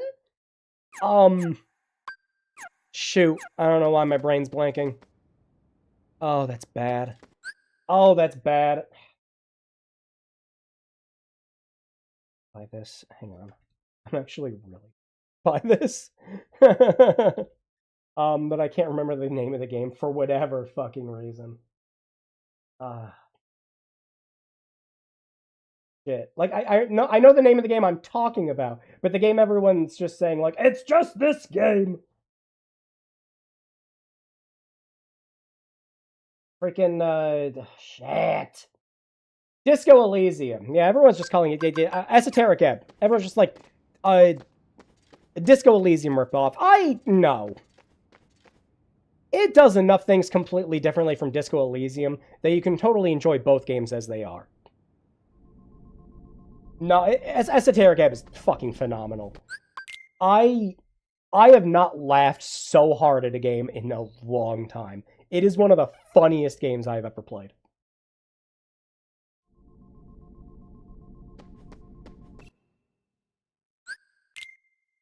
I love that if you're and the other great thing about Esoteric Ebb, that it does really well compared to something like Disco Elysium, is if you notice something,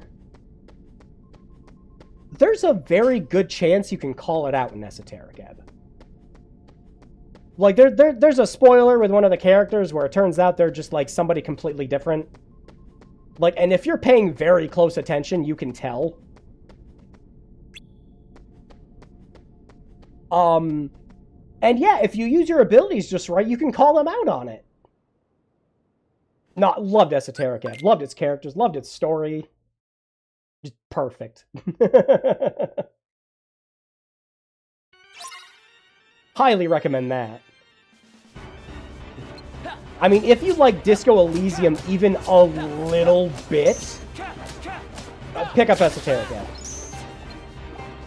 If you like Dungeons and Dragons, you fucking owe it to yourself to pick up Esoteric Ebb.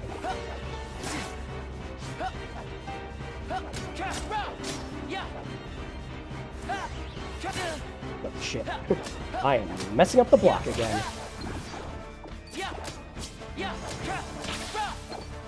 Well, I haven't died yet, and it's critical. So, wow, shit, he says.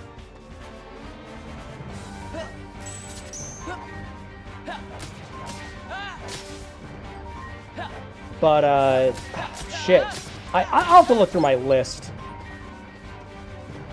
of games that came out this year that I've been playing. I mean, I'll always recommend Deltarune to people. Chapter 5 is great. Problem is Deltarune fans are psychopaths, and all they want out of the game is lore, lore, lore, lore, and they somehow feel like, oh shit, I can't let this, we can't skip this one. You really do remember me this time. I'm so flattered! Please stop recommending Deltarune to me. No. But you're too late. Too late!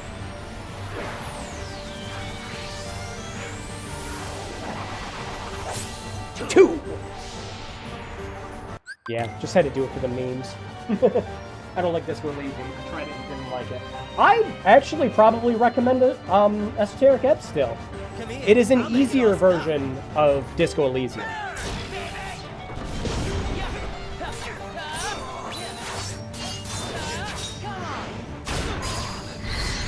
Like, failing is a part of Esoteric Ebb. Like, not getting shit is sometimes way more enjoyable than, like, succeeding in a roll check. Failure is fun in that game.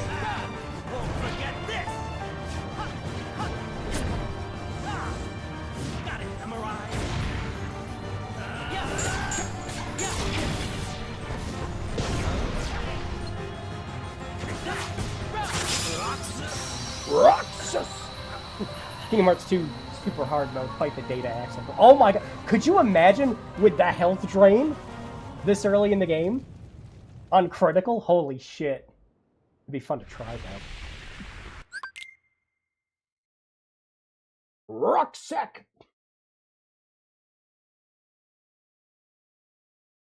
Yeah, I think Esoteric Ebb has a demo. I'd give it a play. Give it a play. Definite recommend. One of my favorites this year. Shit, what else? Yeah, let me look.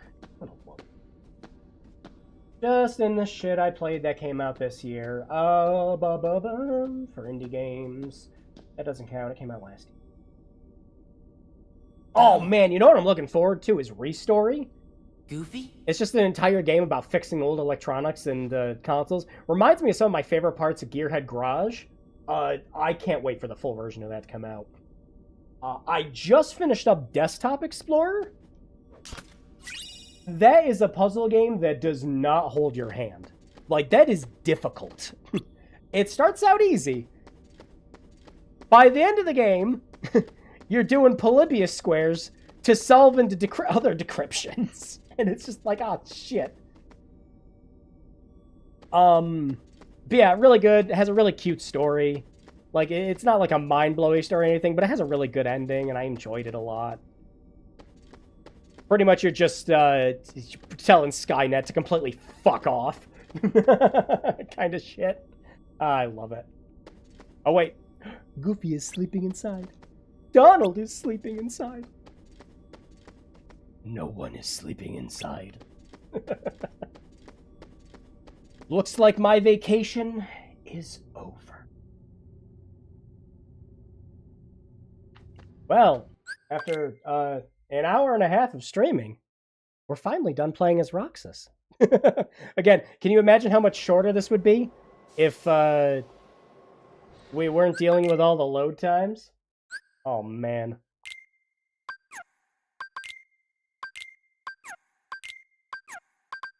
Man, this is gonna... So, later on, I have something to show off. It's gonna be so funny. with what we're gonna do for... Okay, so what's currently the best way to play this game? Adventures of Ellie Days. I still haven't played anything beyond the demo yet. I enjoyed the demo.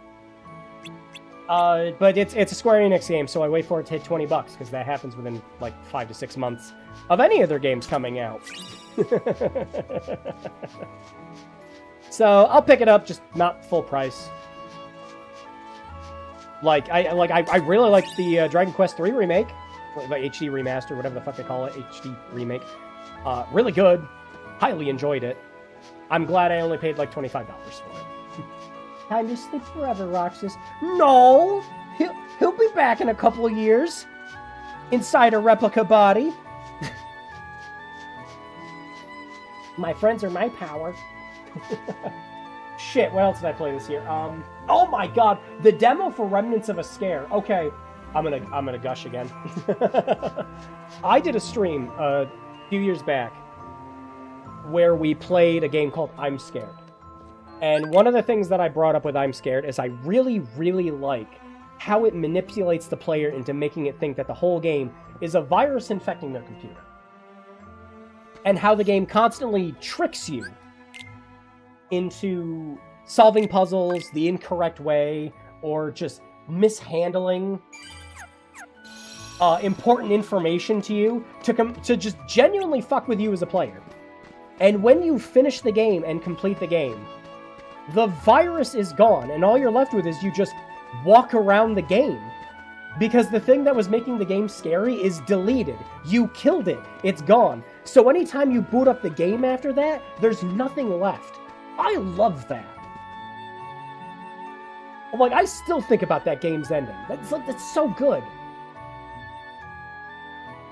The game just lets you walk around and wander everything that you did, all these areas that like have all these like spooky ghost chase and crashing your game and opening up YouTube videos and everything. And now the game's just, it's nothing. There's no darkness, no shadows. You just walk around and it just looks like you're in a regular place.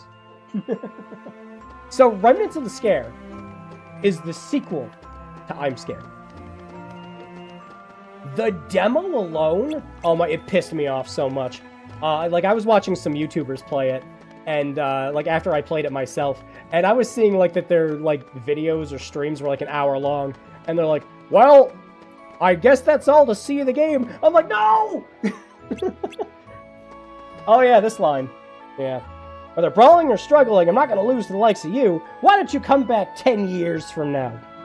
I remember Kingdom Hearts fans were coping really hard, saying, like, oh, Cypher's telling us when Kingdom Hearts 3 is gonna be out! And it was not true. I'm always writing the Snake Eater for some reason. Well, yeah, especially the orchestrated version, as opposed to the MIDI version. Completely understand that. But yeah, I was sort of like, no! Because, like, the demo has, like, 3 or 4 hours of content! People just aren't thinking outside the box! There's so many things where, like, you have to have played I'm Scared to play Remnants of a Scare. Because your knowledge of the first game is how you break the second one. Oh man, it's so good. Play I'm Scared, and then play Remnants of a Scare. Just like, please. It's so good. I can't wait for the full game. Like, if the demo was this good.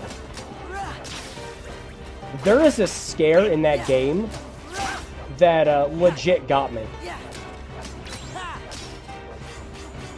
And it's clever. It's very fucking clever. So you're walking through like the remnants of one of the old places in the first game, and you kind of have to solve the puzzles in it in the same way.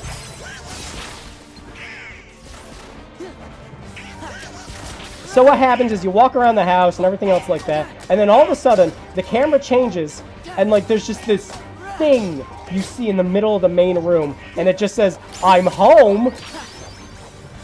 And you can see it when you look through the window. You're like, oh shit, I'm gonna get spooked. You walk into that room and there's nothing there, right? But you'll notice if you go to the area the like monster was standing in, it's like there's an invisible like area there, like a wall you can't walk through. Just in the spot where it is. You can walk around it, you can proceed with the rest of the game. But in the spot where it is just this little invisible box. And if you interact with it, it takes you to a completely different game.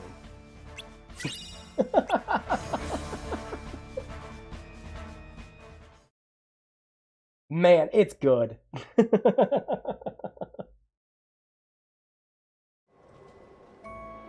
You as a player are sitting there going like, oh, this must be some bug that the developer left in. Haha, they forgot to delete the enemy or something. No, it... Oh, man. It's good.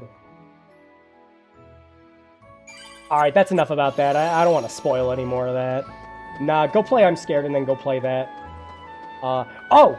And there is stuff that you do in I'm Scared that matters for Remnants of a Scare.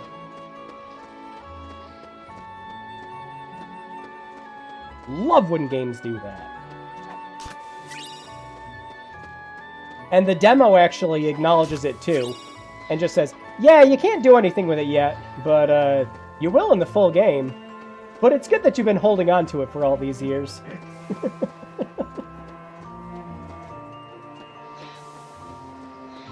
Alright. Time to start the real video game. As everything with Roxas is just a warm-up round. These textures get me. Like, look! This one texture's slightly better than the other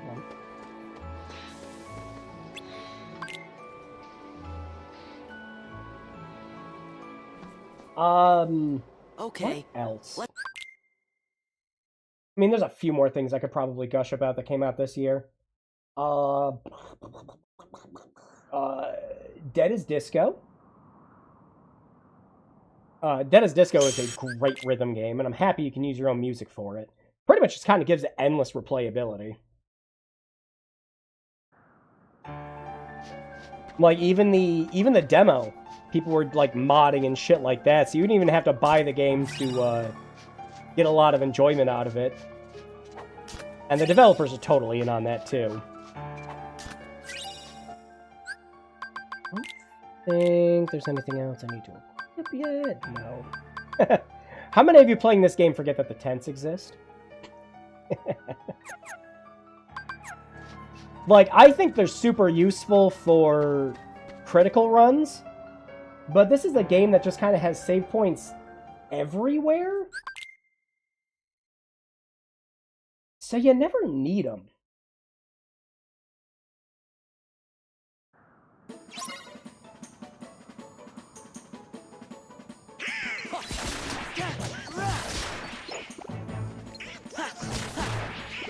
Hey!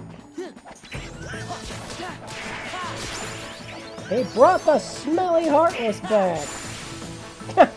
Nice one, Goofy. Trick shot! Oh, ho, ho, ho.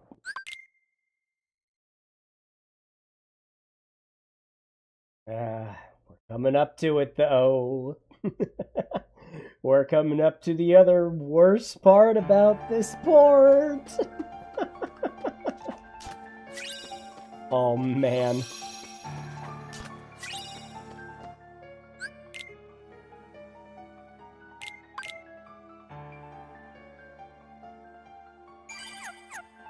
If you've played Kingdom Hearts 2 before, but you have not played this version of it, what is coming up is going to baffle you.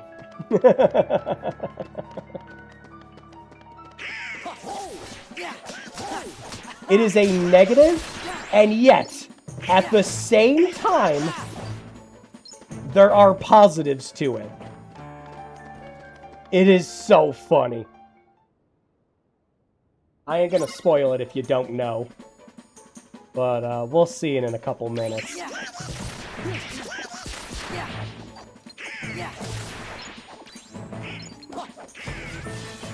Probably should have picked magic to start with.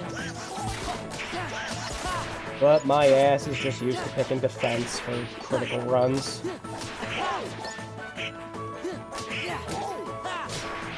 Plus, what you pick at the beginning doesn't really matter in this nearly as much as it does in Kingdom Hearts 1. In Kingdom Hearts 1, how you got levels is affected by your choices at the beginning of the game. In this, it's mostly just what skills you get first.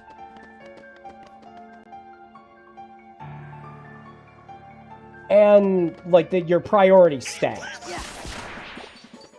Which is also how it worked in Kingdom Hearts 1 as well.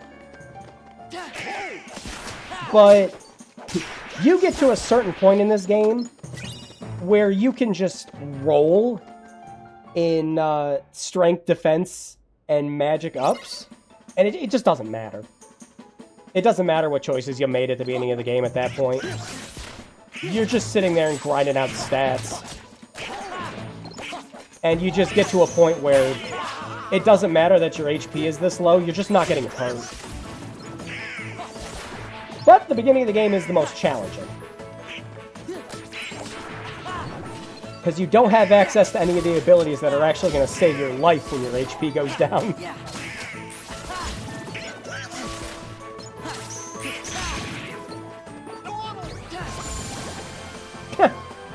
Hano got him with the melee.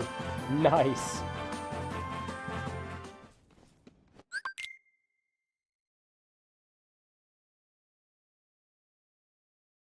Alright, I got a point of contention then. What's everyone's favorite drive form from this one?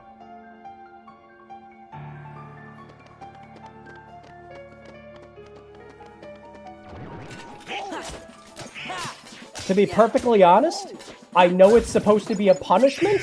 I fucking love playing as Anti-Sora.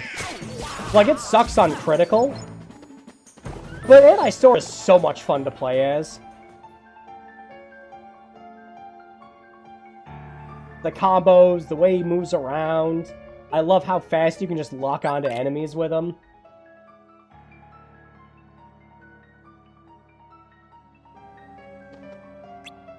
I always forget if you have to actually read the book.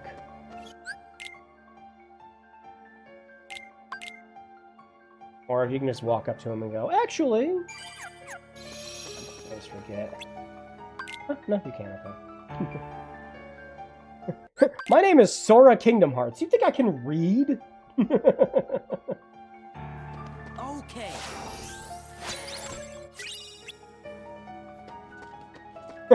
Fun little quirk of the PS3 I always liked. So, this version of the game obviously does not run at 60 FPS. Only in the menus. And, like when the screen pauses or anything else like that. Fun quirk with the PlayStation 3. Whatever frame rate the game's running at is the frame rate that the menu will run at too. So the menu's running at a nice 60 right now. But if we go back to this, now it's running at 30. Oh, it's just always a funny thing. Little quirky oldie operating systems. Stuff trying to stay on top of the game while it's playing. While the system barely has the horsepower to hang on. Kingdom Hearts 2 Anti-Sora was so much fun. Yeah, I love it. A Mr. Kingdom Hearts? A Mr. John Kingdom Hearts?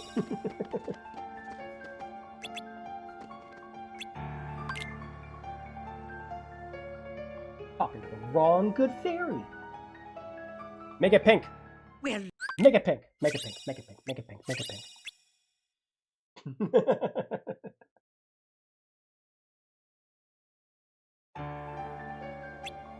But if I had to pick one of the actual forms, to be perfectly honest, like, you know, the fucking final is excellent. Perfect mix of all the other forms, which is just what it's supposed to be. So it is the most fun to play as, but I really like Valor. Because with Valor, you get the sick, cool combos, especially when you start getting all your combo boosts and everything else like that. It's really easy to level up compared to some of the other ones, and it's just a really good fallback. And I mean, you only need Goofy for it. Wisdom's fun just because you know, slide around the map and everything else like that. But honestly, like, Valor's always there for you, to a degree. Even if you're playing in a world where, like, you can only pick one party member to go with you. Normally I'm picking Goofy just because you start the game with Valor anyways.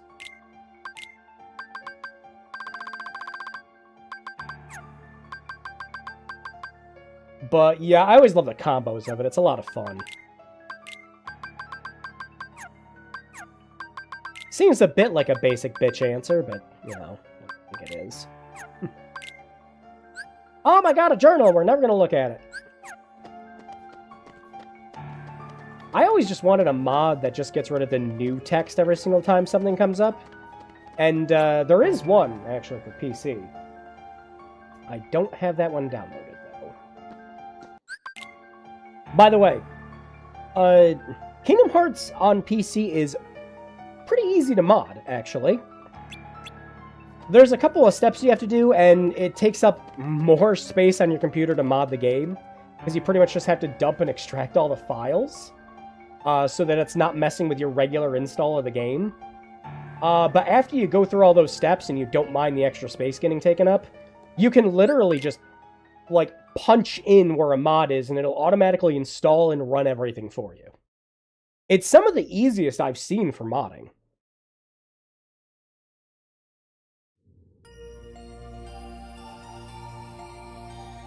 You just need to have the space on your computer for it. And Dale! Happy flying! Only one? Only one? That's no good. Wait! Oh, who wants to go to Hollow fucking Bastion? I mean, really? Radiant Bastion. Hollow Garden.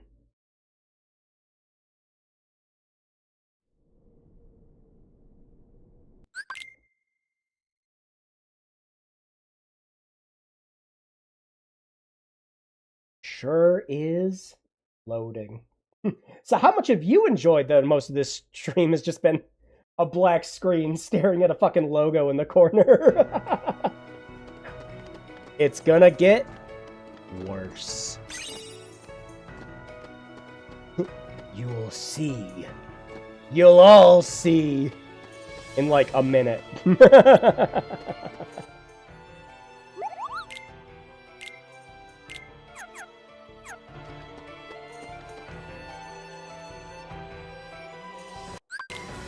Thanks for the sea salt ice cream joke. We're going to run that into the ground with 358 over 2 days. Oh boy. If there is one thing you must know about the PlayStation 3 port of Kingdom Hearts HD 2.5 Remix Super Deluxe Ultra Premium Edition, it's this. Whenever it loads, so it can load again. I was only half kidding about the minute. It was going to take us a minute. This is what happens when you activate your drive form.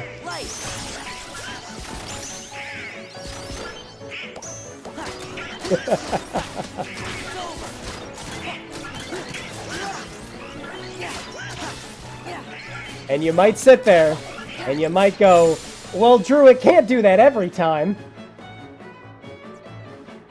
Can't it? Can't it do that every time? And can it also just take even longer to do it? If you're in a boss fight, where it can take upwards of 15 seconds for you to change it to your drive form. And sometimes it can take even longer, depending on if the game's trying to figure out if you're going to turn into Anti-Sora or not. Wouldn't it be a wonderful thing if you just always had to deal with it.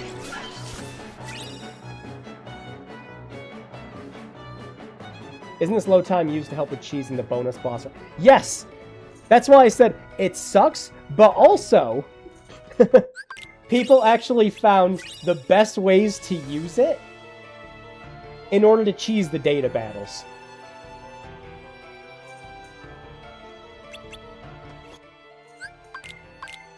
Alright. Pretty popular exploit. Pretty much everyone who just plays this game casually kind of knows how to do this one. But if you exit a world and go back into it while you're in your drive form, it will reset the gauge, so it doesn't actually take up any of it. Now, of course, on newer versions of the game, this isn't as much of a hassle, and even on the PS2 it wasn't as much of a hassle, because the load times are like half of what they are on this. So it's a little more of a struggle to grind up your drive gauge forms, because you need to wait for the whole world each time.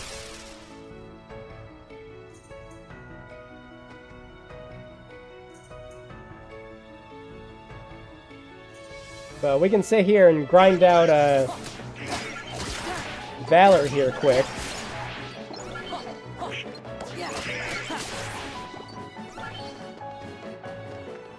We're mostly just going to do it so we can get the extra gauge.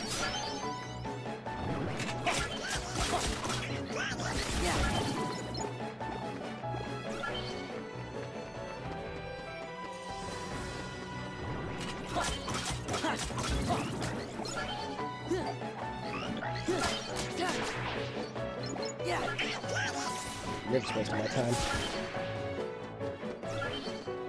Oof. Oh, I might just get to it. Oh, nailed it.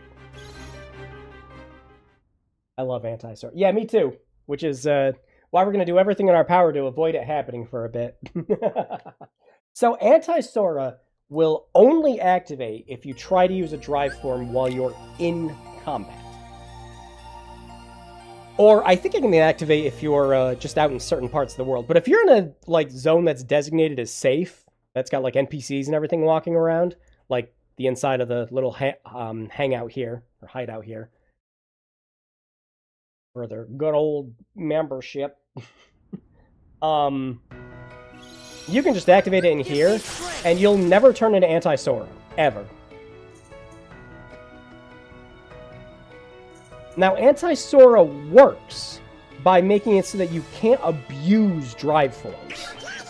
So, the more you use a drive form, the more a little invisible counter ticks down in the background that just guarantees you're going to turn into it the next time you activate it in combat.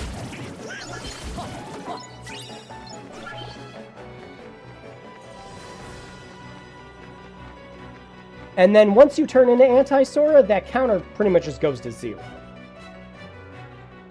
There's another way to get it to go to 0, though, and that's using Final Form. Anytime you activate Final Form, no matter what, it puts that counter back down to 0. So once you get to the end of the game, you just slam Final Form and you never have to worry about anti-Sora again. Now, there is a trophy in newer versions, and I actually think it's that trophy's in the PS3 version also, where you have to turn to anti-Sora 13 times, because funny joke. So yeah, you can just sit there and just keep using. I believe Master Form makes it more likely to happen, I think. But yeah, you can just keep spamming that while you're in combat until you turn into anti-Sora, and then just go back and again.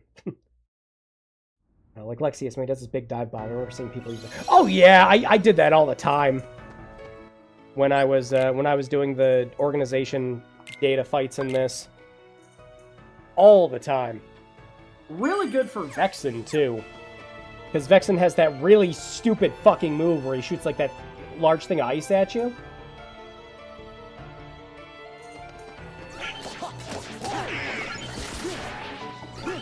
But yeah, nothing's stopping you from activating your drive form and then leaving the map, coming back, and then just doing that over and over again.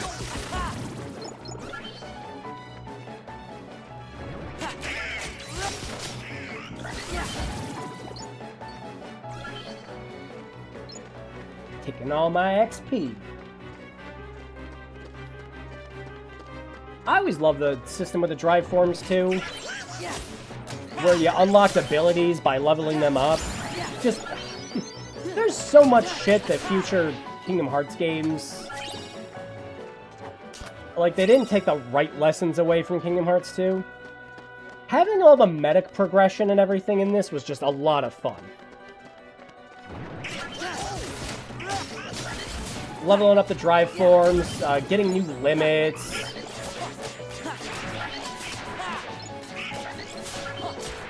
Or just new abilities. You're like unlocking new shit for you when you got them. And like leveling up the summon gauge just by using the summons. There's just a fun exploit you can do for that too. Where I forget, who is it? Like one of them fills up the summon gauge. No, there was an ability that makes it like when you hit stuff, it fills up the summon gauge. So summons level up by their gauges depleting.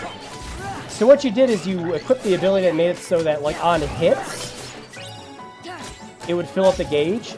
You waited for the gauges to get like to the very, very bottom, and then you started hitting enemies. Because what it would do is it would fill it up, and then it would go from like 1 to 2 to 1 to 2 to 1 to 2. And every time it would go down, it counted as the gauge getting used and would level it up. You could have summons leveled up in like 10 minutes. All of them. Alright. Oh, shit. No. Hang on. No. Yeah, I'm fucked. I'm fucked. I'm fucked.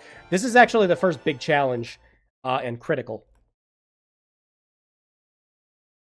And I fucked it up. I forgot to shortcut Blizzard. Uh-oh.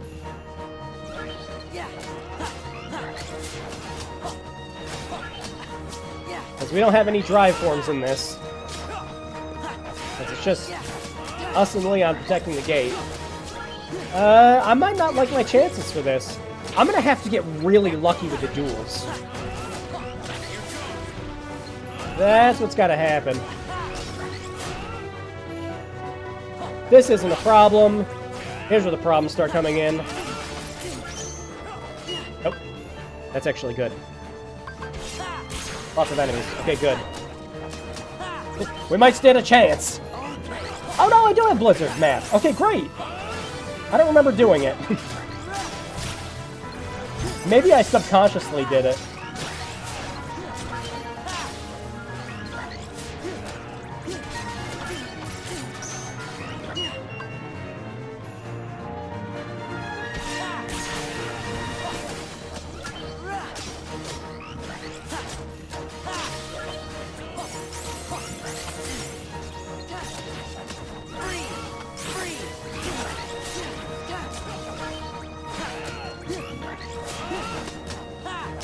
The problem is the samurai nobodies will one-shot you on this difficulty.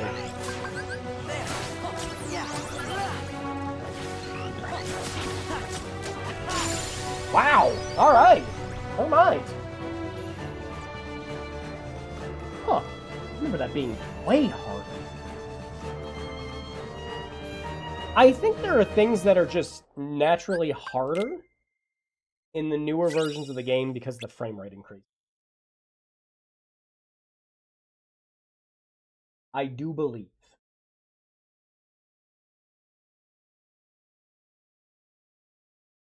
Oh wow, still 2 hours. Alright. It's time for everyone's favorite part! Gummy ship! Hey, look, a lot of people will sit there and dunk on Gummy Ship and everything else like that. I love it. I don't care. I'm gonna sit here and I'm gonna fucking glaze the Gummy Ship the whole time. And you know what? If you don't like the Gummy Ship missions, fine. You're allowed to not like the Gummy Ship missions, and that's okay. But at least they're not the Kingdom Hearts 1. And you know what? If you really don't like the gummy ship missions, you know what you can do? You know what you can do? Let me show you what you can do. If you want to be a sick freak,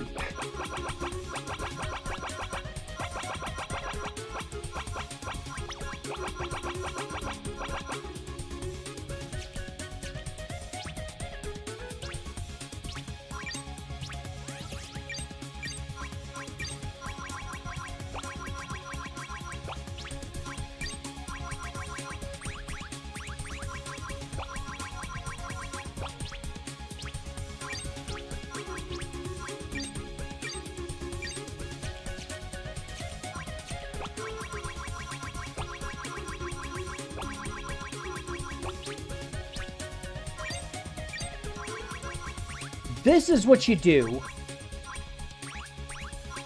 if you don't like the gummy ship. Okay? Alright. Here's what happens here. Okay? So. In... No, it isn't. In Kingdom Hearts 2, for its gummy missions, every single enemy in the game, without fail, will aim for the center of your ship. They always aim for the center, no matter what. So what if your ship doesn't have a center? Well, then you don't get hit. And this is just what everybody does when you do the gummy ship. This is just an everything solution. People who like the gummy ships, people who don't like the gummy ships, we all do this. This is just a natural course of life.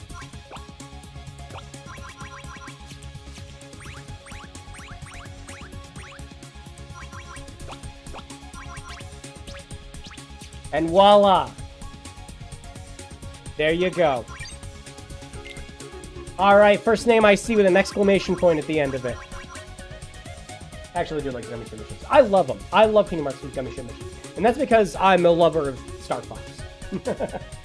When I saw trailers for this game when I was a kid and I saw the gummy ship missions, I'm like, oh, it's like Star Fox! That's so cool! Yeah, I love it. But, no, the only reason I like doing the box for the very beginning with the gummy ship missions is we don't have any of the good parts yet. Once I start getting good parts, I do actually start making my own, like, actual styled gummy ships, and not just using the fucking box.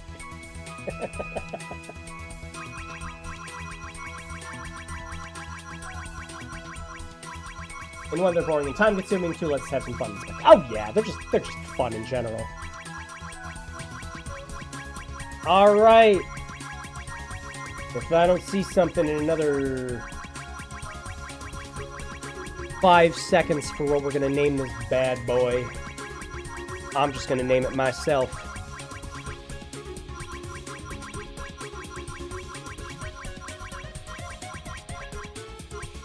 The Box Ghost! I love it.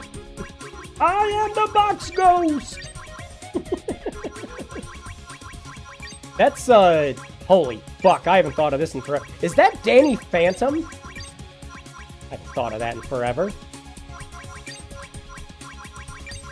What a shitty ending for your show.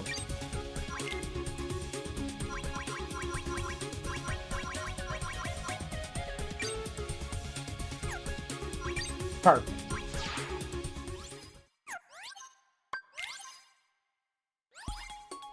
Ooh, that delay in the music. No teeny ships yet.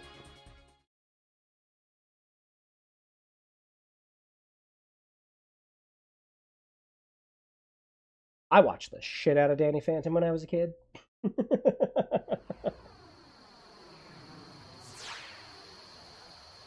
And then I never saw the 3rd season. And, oh yeah. This is the... Whoa, I forgot about that. Jeez. So yeah, you put up the guns, you turn this on, and you're done. Welcome to S ranking every single first mission. Yes, that is Danny Phantom. Okay. Thought so. Yeah. You guys might be a couple seconds behind on the stream.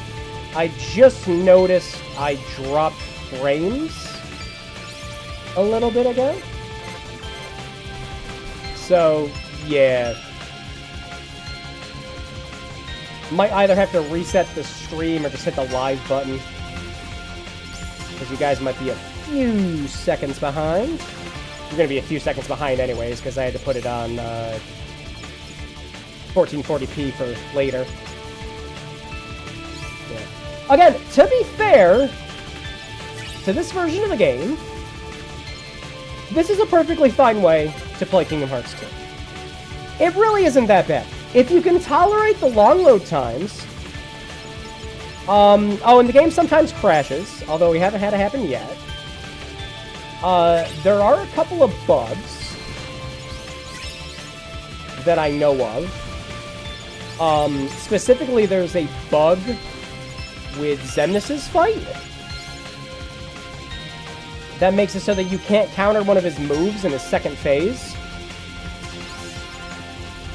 But you can just get around that by dodging. But yeah, I've seen crashes. I've had 2 in my time playing this that I know of for a fact.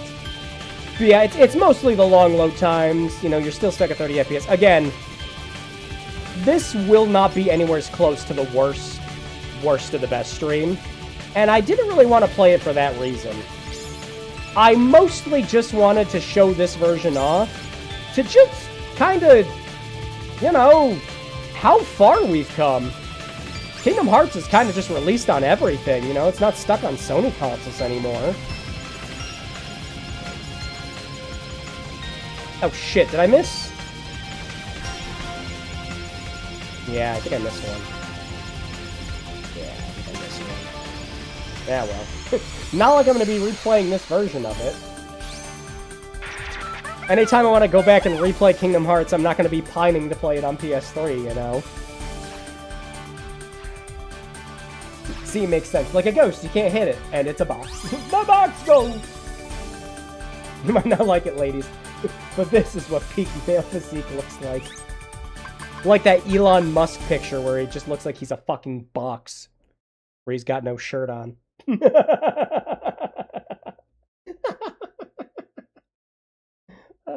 Funny.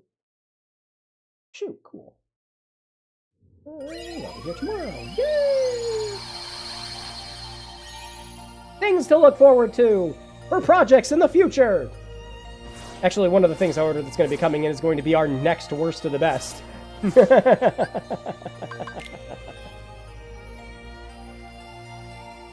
you wanted to play Kingdom Hearts too. I love Kingdom Hearts. This might be one of my most replayed games. Easily. Hold square action.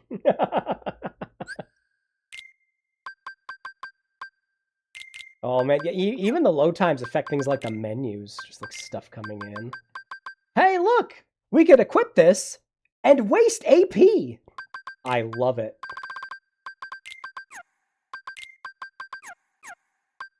Did anyone ever use the auto abilities? Ever? I don't ever remember using one. Like, the first time I played the game, maybe? Until I realized, like, oh, I could turn this off and just use the menu? Not even as a child. Yeah, exactly. But, like, again, your first time playing the game, you're like, oh, I really need that AP for things. And you don't have, like, the big boost like you have with Critical, with Final Mix, where it just gives you 50 AP at the start. But you learn very quickly, yeah, I could use that for other things, and it's never equipped. Same thing with, like, the auto summon, combo finisher. Like, negative combo has its uses.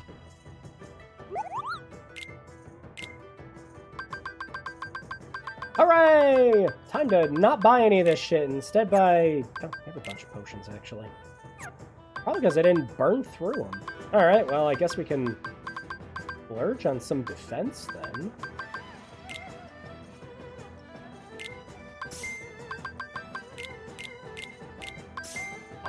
I really like the orchestrated soundtracks with this.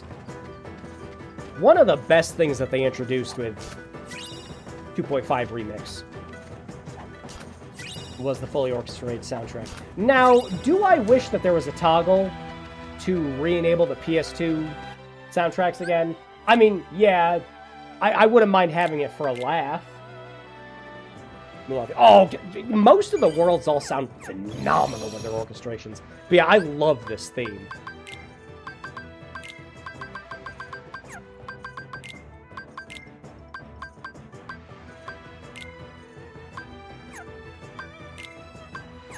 I mean, do we have to keep Ping alive? Do we have to? Really, we need Goofy alive. So that we can do Valor form. Ah, my brain keeps seeing the new and wants to click on it. Ugh. Some habits die real hard.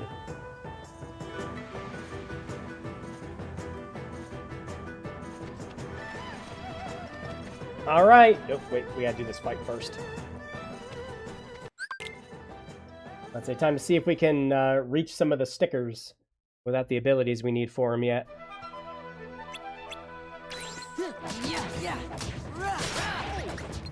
Because one of the stickers, it actually really sucks. What are they doing?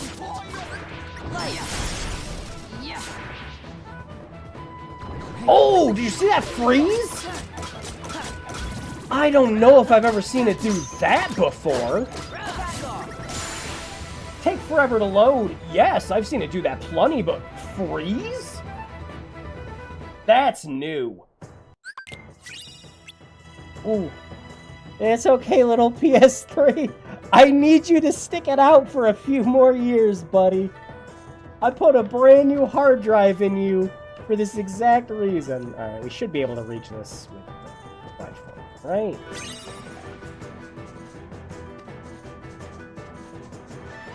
Man, is there a bigger downgrade between this and the live-action Mulan?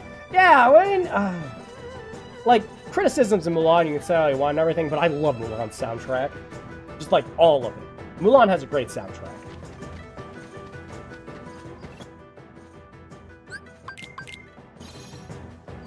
But the live-action one just kind of... It wanted to be a wushu movie. It's kind of the thing. And I understand the style, I understand doing all that and everything else like that, but you made everybody very, very uninteresting. And I'm going to tell you right now, as somebody who's actually seen 2 wushu operas in his life, they are not fucking boring. I was not bored the entire time I was watching them.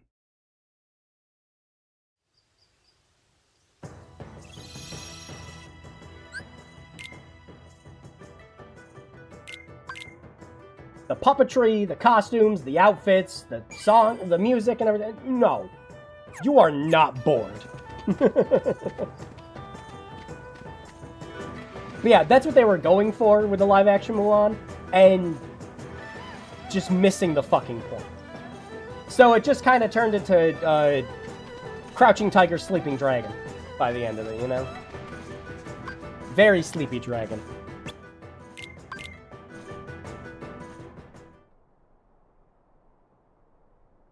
I genuinely do not remember anything that happened in the live-action one, and I've seen it twice. Let's go!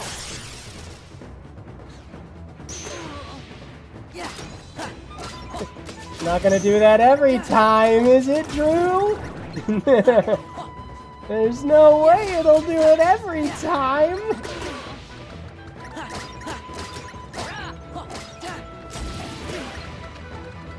One of the unfortunate casualties that we got with Final Mix, and unfortunately, it stuck around for the HD versions too, is there's no more easily leveling up Master Form anymore. Because how you'd level up Master Form originally is you'd actually just come to the Land of Dragons and you just smash all the fireworks up. Because they all drop Drive Form orbs. And then you just run out, run back in, do it again, do it again, do it again. Nope, they fixed that little exploit for Final Mix. Real shame.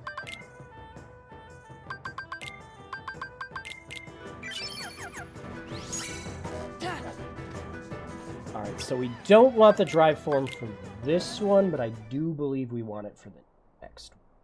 Just because we move faster.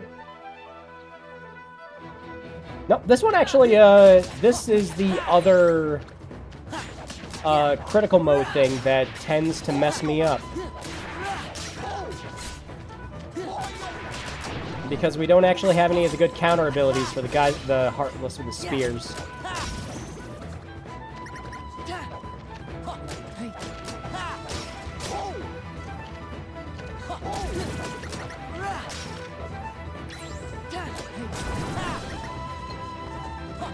Here we go!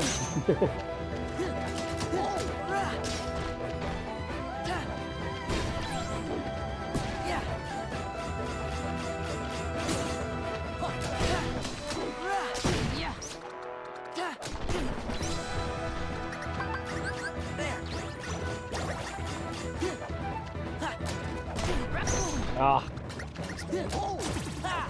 Alright, 2 more. Morale gone! Ah! Actually, I thought I was away enough. Nope. Woo. Geesh! Quit it!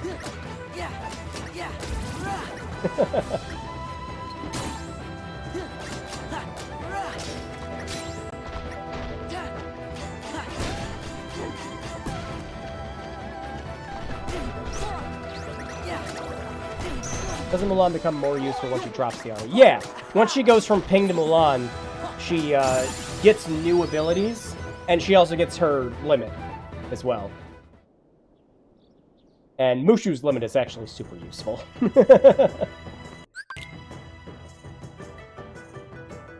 Especially if you're just trying to do a little bit of grinding. Which we're not going to do too much of. I did a little bit of the grinding while we were playing as Roxas just to get a couple extra levels, but we shouldn't need any more. Yeah.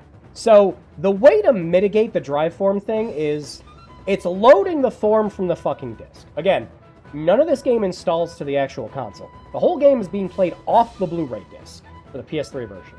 So if you're ever sitting there and you're complaining and going, well, I want my game on the disc! Well, here you go.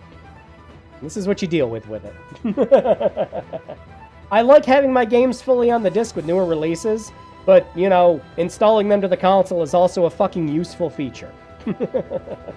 Which is why we just kind of do it by default, so that we avoid shit like this. But yeah, if you pause the game, it will eventually just load it. That way we don't have to sit there and watch that morale gauge deplete.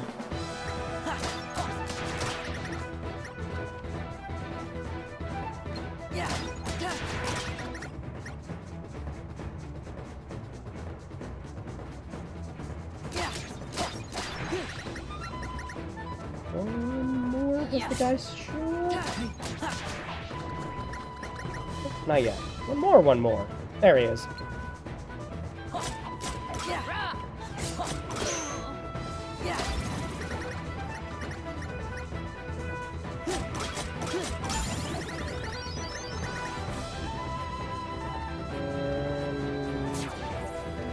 Oh, there you are.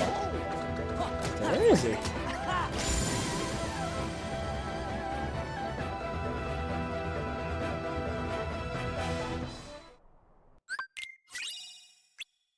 Yeah, right from the beginning, while Mulan is still Ping, she doesn't have any of her, like, actual combat abilities.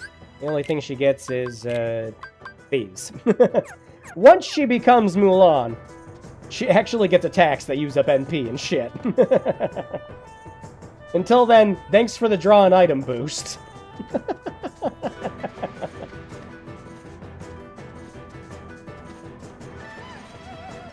You know what the advantage is to playing this as opposed to all the other, like, PS3 games and everything that we've done for Worst of the Best? Again, this will never be anywhere close to the worst shit we'll ever play for this. In fact, the next game that I have lined up for this is systematically worse.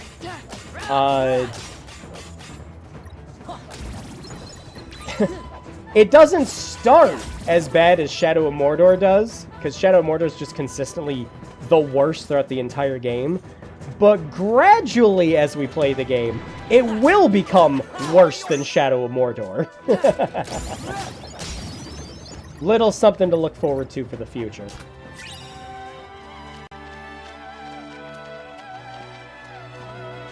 But, oh god, I lost my train of thought. I actually lost my train of thought. Huh. Okay. Oh, let's see if it comes back.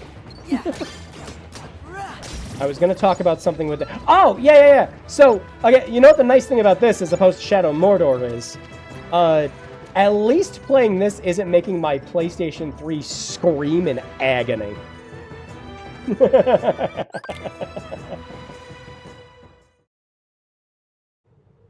So there's one big advantage.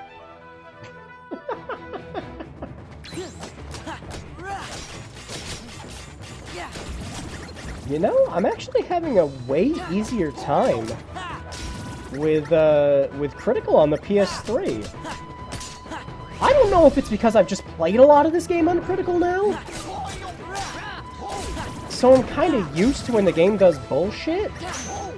Or, if the higher frame rates really are just making the game that much more difficult on new systems. And on PC, where you can uncap the frame rate, just forget it, I guess.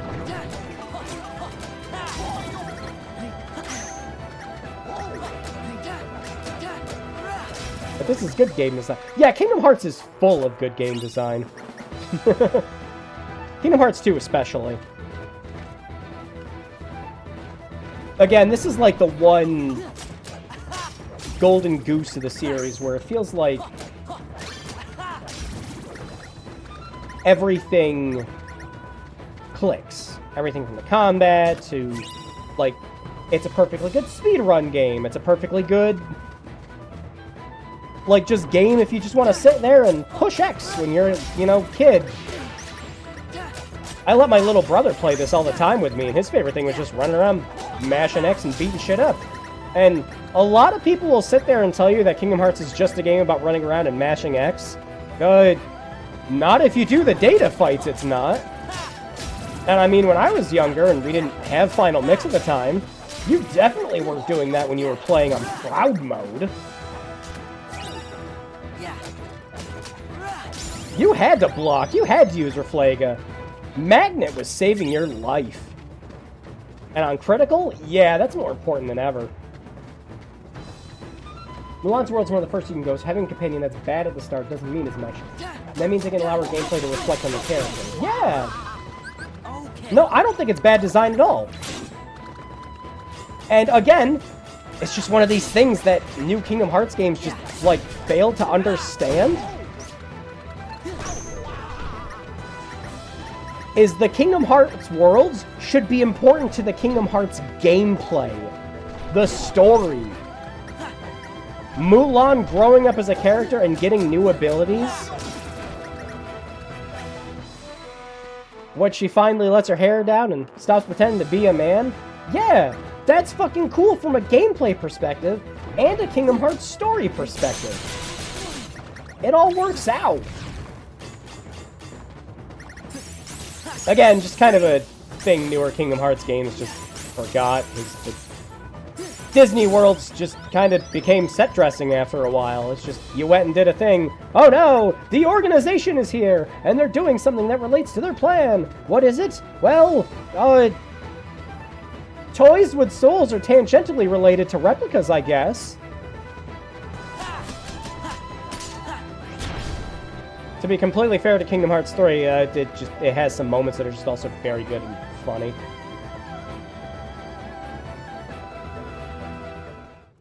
Kingdom Hearts 3 could just be that scene where Sully throws Vanitas into all the fucking doors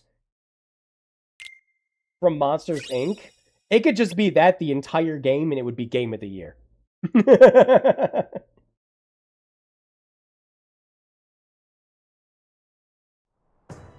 Woody having to walk forward and sit there and go, okay, man, look, I don't understand all your dumb, stupid, awful, terrible, dumb Kingdom Hearts lore story bullshit, but I need you to shut the fuck up.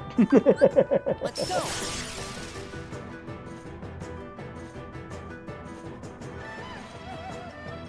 Ah, I'm gonna waste this.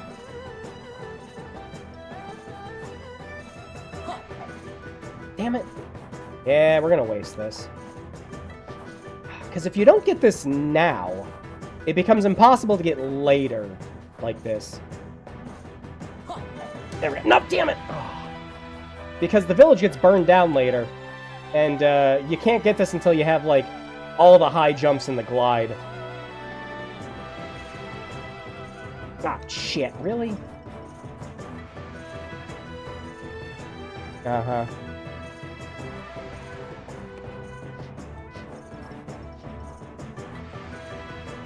Gotta remember how picky jumping is in this. Got it! Yeah, you're not supposed to get that one until way later.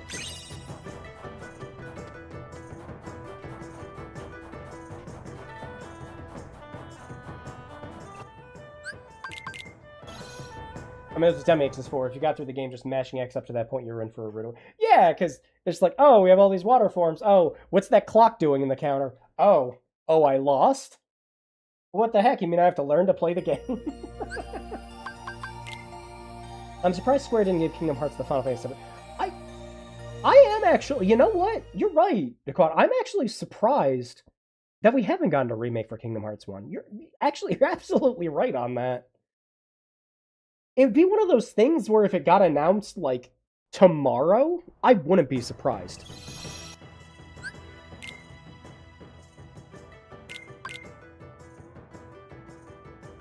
I know there were rumors going around for a while that it was going to get a remake.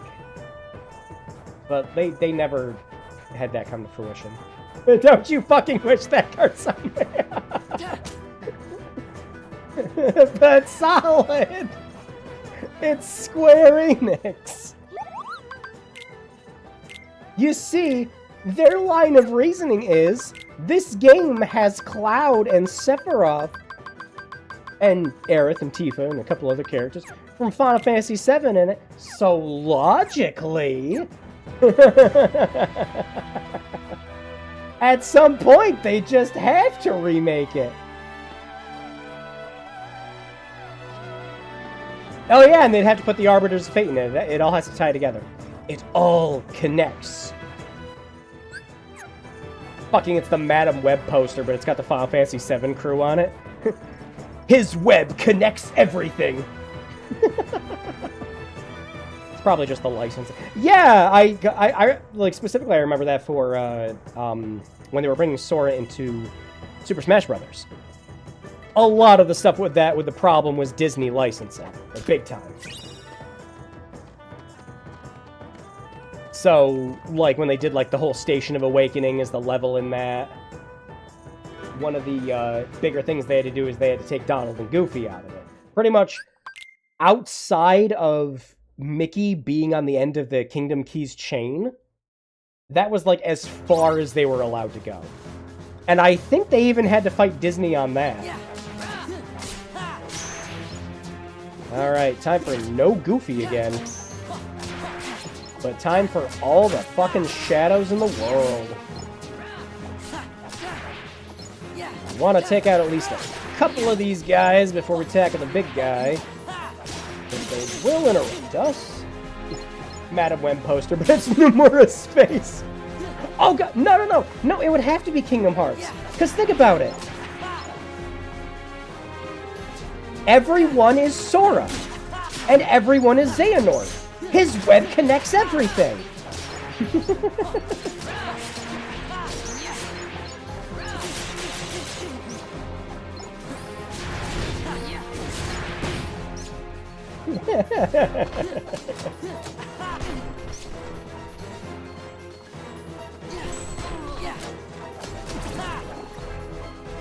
There we go. Time for the game to actually be a little difficult. Actually, this is why we use magic.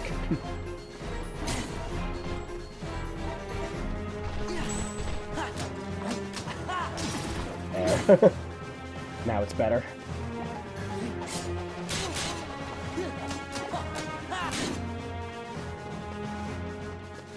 Come on.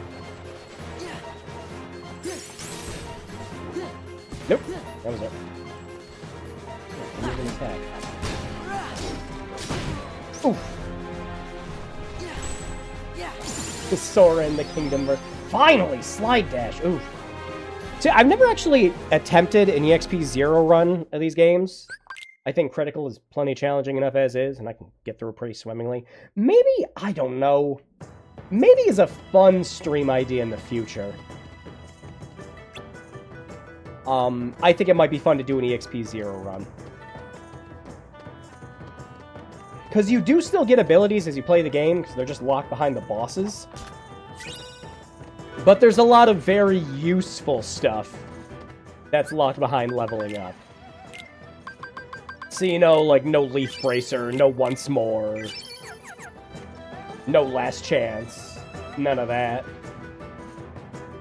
I think it'd be a fun stream thing in the future. Ooh. Maybe. Our next streaky.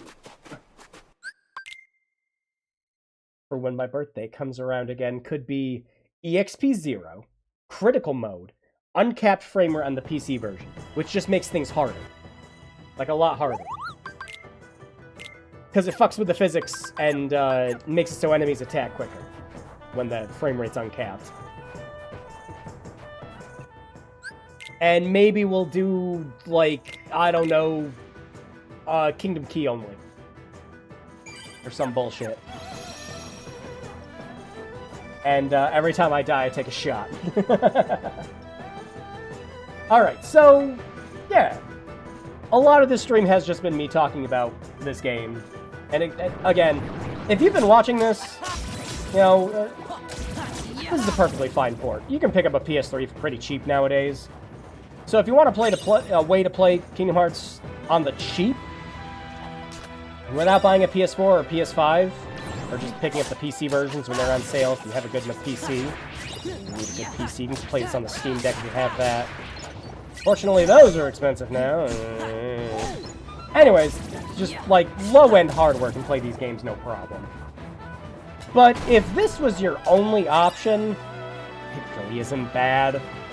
There's nothing really in this that's worse than the best. Again, a lot of what this is we're going to compare and contrast to what you can do today, as opposed to what you were stuck with, you know, more than a decade ago. God, slide dash. So yeah, let's... Hang on, does this still work? No. Does the button combo restart not work on this version? Huh.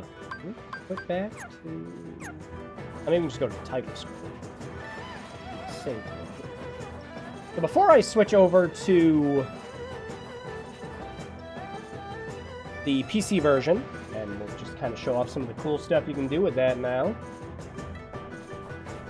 why don't I take a look at some of my old saves? That'd be fun. Because I played a lot of this. Again, this was the only way to legally play Final Mix in the US. Unless you know, like modded your PS2 to play region, like to be region free to play games like that. And you could just play Final Mix Plus that way.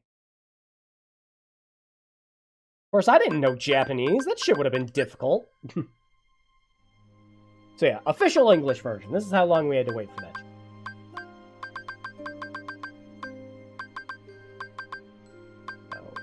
Yeah, my save that has 67 hours in it. Oh boy. I had a really hard time with the Organization 13 fights, and I'm gonna let you know right now, this was all on Proud. Some of this time might have been spent pausing the game while I was doing other shit, too. So, the 67 hours might not actually correlate to all that. But I do remember doing everything. I think there was only one thing I did not end up doing.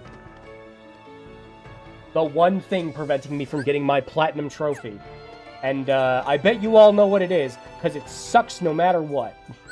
And that is finishing off the fucking journal. Now, I did everything else.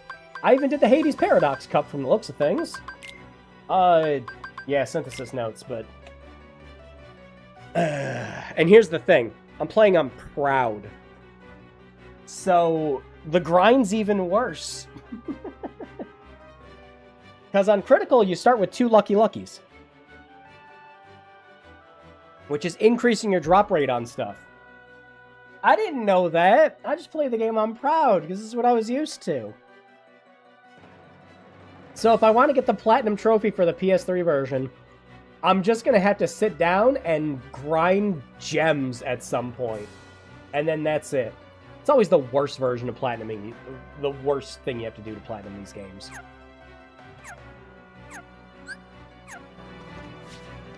But, yeah, did everything else. All the weapons. I mean, you can see I did everything else. I got the little crowd. I always loved it. I'm mad that they didn't do that again for, like, future games, you know? Where, like, you beat all the super-de-duper hard fights and, like, oh, Sora got a little crown on his head. That's cool. Like, you beat, freaking... oh, what was his name from Dream Drop Distance? Annoyed the hell out of me, the secret boss in that. Julius. You beat Julius, and your reward was... a thing that said you beat him? I don't even remember if you got a Keyblade or not. I think you just got a thing that said you beat him. And that was it. But yeah, I suppose while we're here, let's try some of the data battles. We'll see if I'm any good at these while the game's still running at 30 FPS. And we have the drive form lag. Yeah. I think this would be the best one just to start with. Have a little bit of fun.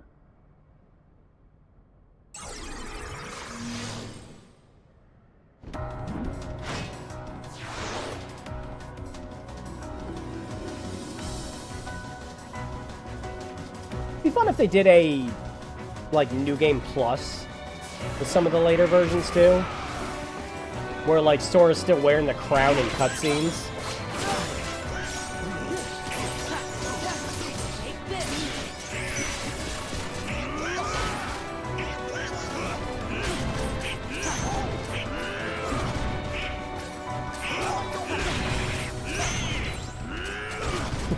Really doesn't do that much damage on Proud, huh?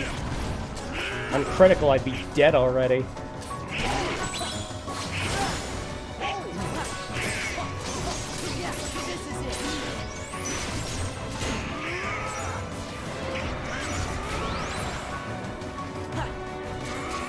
Nope. Did not roll. Ouch.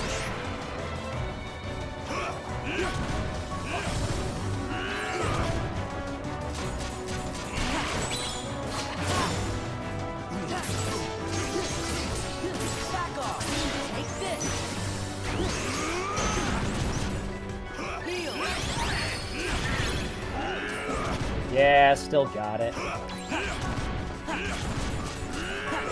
Actually, you know who'd probably be the most annoying like this is, probably Scythe.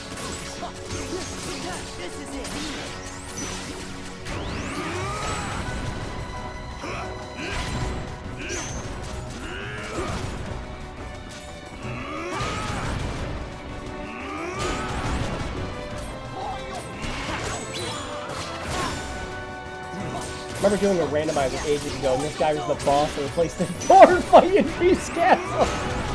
Just flew out of bounds and never came back. It's fucking great. I actually would love to try a randomizer for this. Oh yeah! Ready? And that's the use of the drive forms. With the long-ass load times.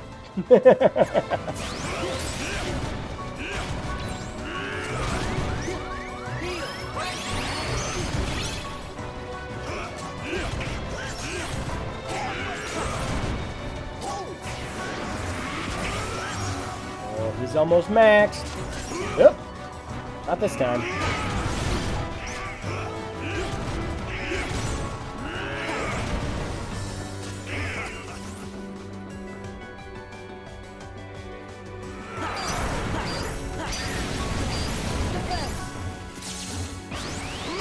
Aw.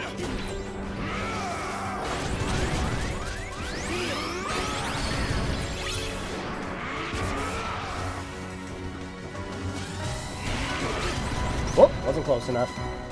Oh, was too close. Nope, dead. I knew as soon as he slammed me into that wall it was going to be over. Yeah, the 30 FPS was actually messing me up a bit. I wasn't quite getting the timing down. I'll try it again. Because I know if I was doing it at 60 FPS, I get the timing down for that just right. Try it again. PS3's trying to... Yeah, you can really see it struggle when Lexia slams down and all the rocks are going all over the place. The frame rate just kind of dies. So, alright, question mark at the end of their name. Who should I fight after this on the PS3? I do have a save for, what's going on? Why wasn't I getting his counter? There we go.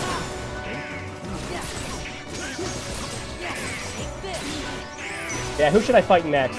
I do have a save for...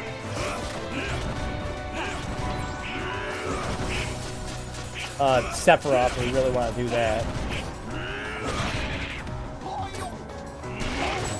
What was that about him not doing much damage? Yeah, you know, I forgot that once he gets up to, around 70,000 up there, it sucks. But really, it's the frame rate throwing me off. I've done this fight so many times. Nope. Got to jump. Dodge and then jump. No, it was me being a bad gamer. Nope. And I'm also not rolling away from these.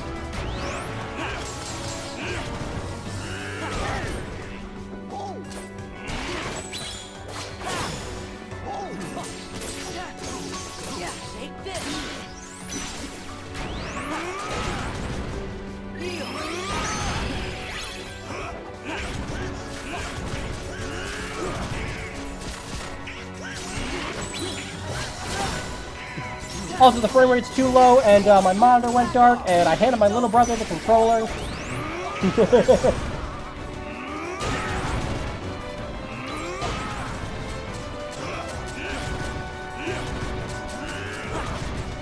Also, I sneezed. Nope, shit. I keep forgetting to hold back and square every time he does that.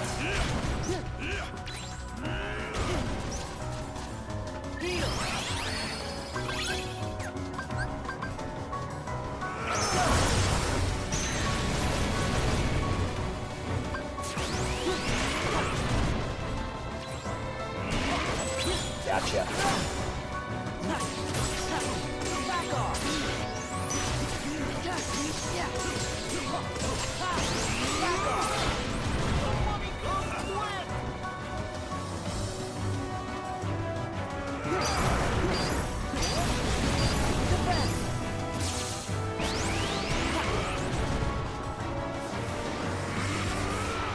There we go.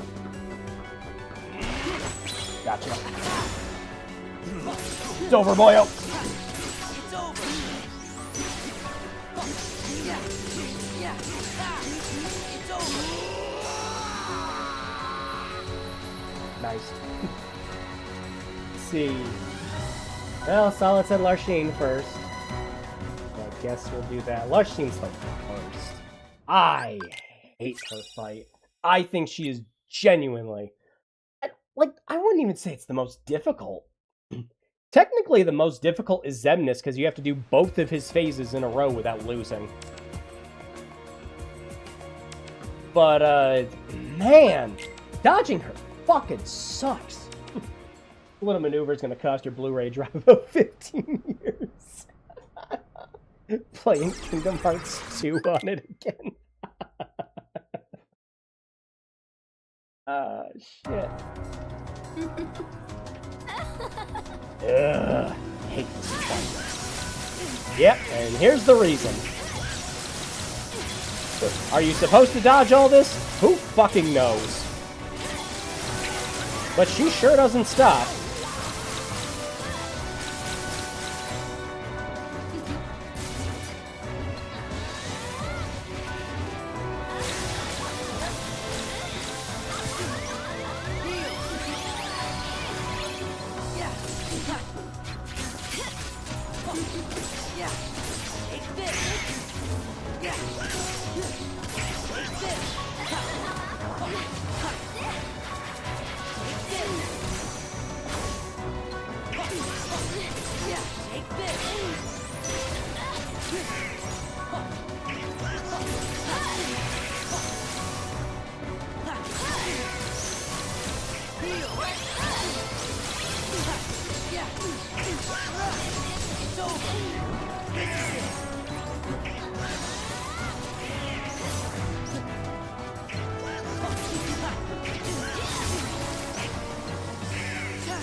Lag.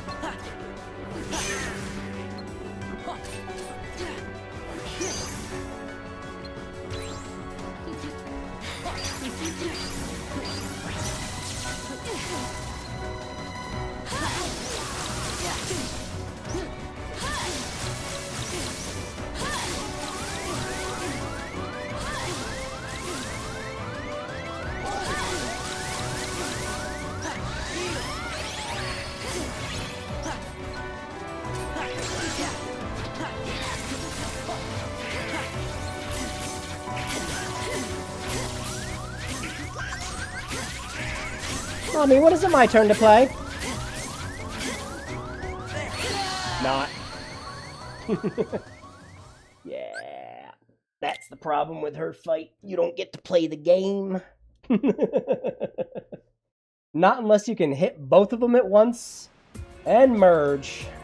I think there's a way you make it a little easier with Magnet, but I never did it. Never even tried it. But yeah, so the load times for the drive form sucks, but you can kind of see how you can also take it to your advantage. And I'm curious if when Square Enix was testing the game, that they knew that? And they just kind of rolled their eyes and went, yeah, whatever.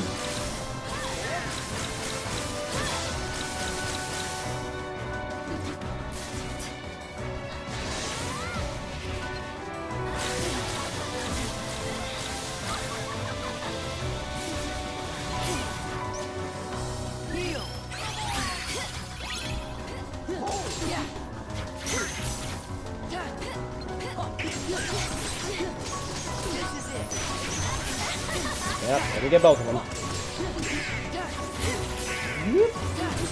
I return. How's things?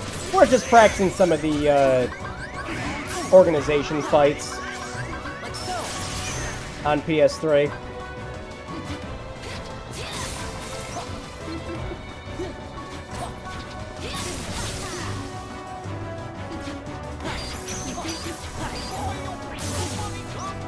No, did that too early.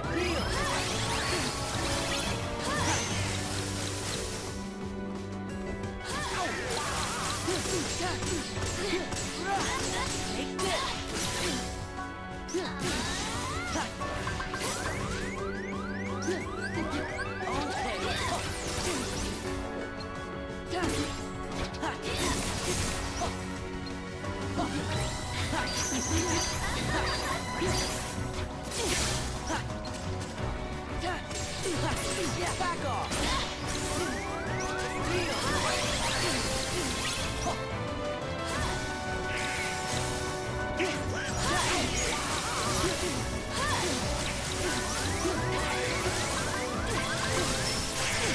There's a way to punish her while she's doing this. It involves getting a lucky counter-strike on her, though. Annoying. But pretty much you just wait for her to finish it. Wow, okay. Never spoke to you about tonight, game.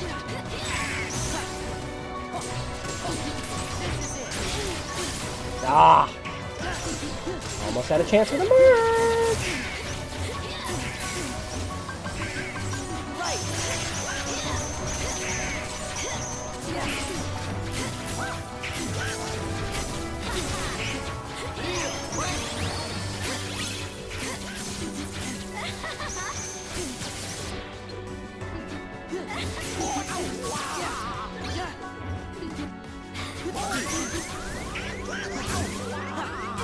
Ah! Fucked up the timing again.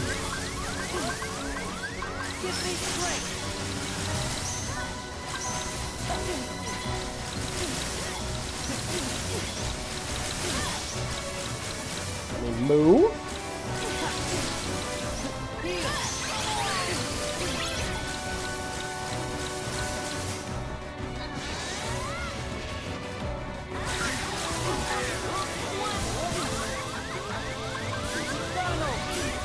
Why the fuck did you give it to Donald? What possessed you?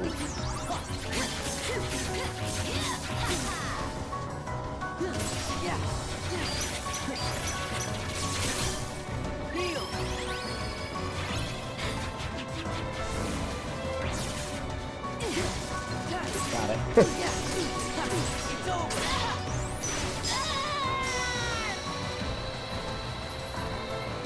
Yeah, I fucked everything up with that under the sun.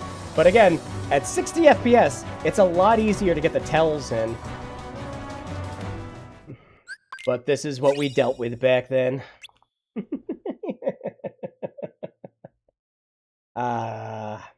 Yeah, still love this game. Even when it's not the best it could be. Was still cool to play it on a nice, big HD TV back in the day. And just like, wow, looks so good, wow! You know what? This still looks good for a PS2 game. Style over substance, every time. I'd take 100 fucking games that look like Kingdom Hearts 2.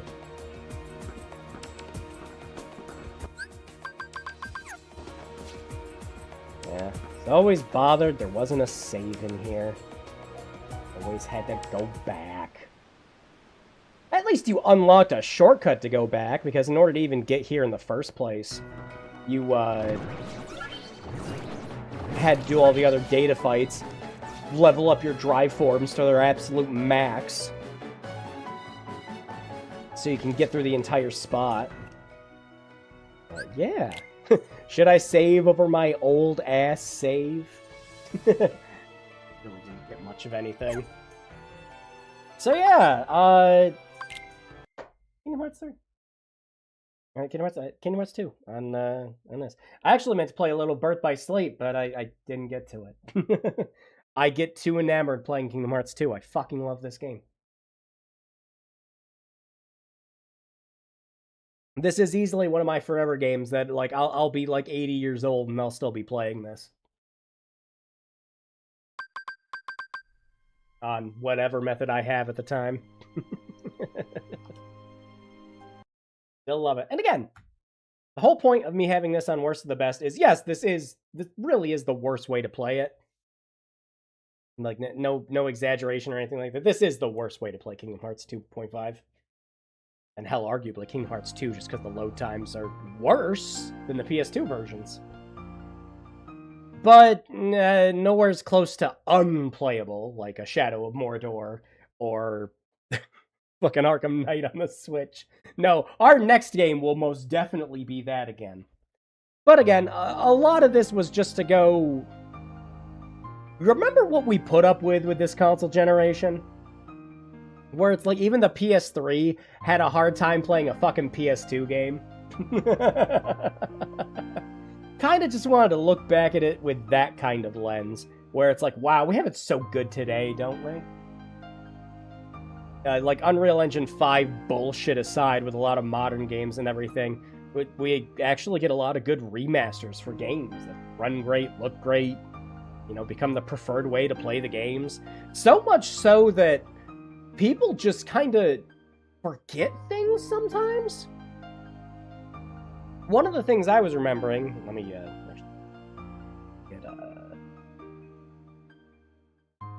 part set up while I talk about this. So, when Metal Gear Solid Delta was coming out, the 3 remake, there were a bunch of people online who were sitting there posting like, they messed up the lighting in Delta. Like, it's nowhere, it doesn't look anywhere near like this. It's like, yeah, because what you're posting is from Bluepoint's version of the game, not the original PS2 version, which did not look like that at all. Delta looks more like the PS2 version. So you want to sit there and say it doesn't look like the original? You're saying it doesn't look like the original from a fucking 360 and PS3 version that you played.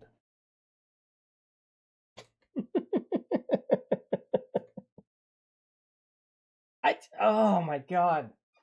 People on the internet are just really fucking stupid sometimes. And you have to call them out on it. They'll never learn otherwise.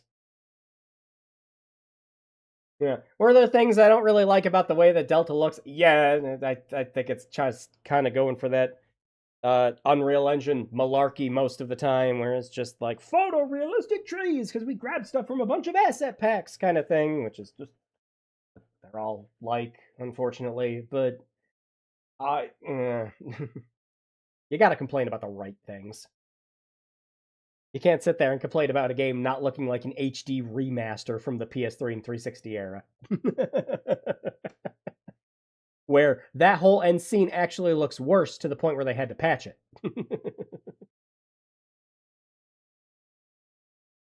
And they did patch it for the newer releases in the Master Collection. That I remember. Alright, so, as we always do with Worst to the Best, we are now going to switch gears and play the game a little bit better. You'll notice that this stream is at 1440p and 60 FPS. I've had this notice on here the entire time as a pinned comment for that exact reason. We are going to play not just the PC version, but we are going to play a updated version. So, let me get that ready. Could just be.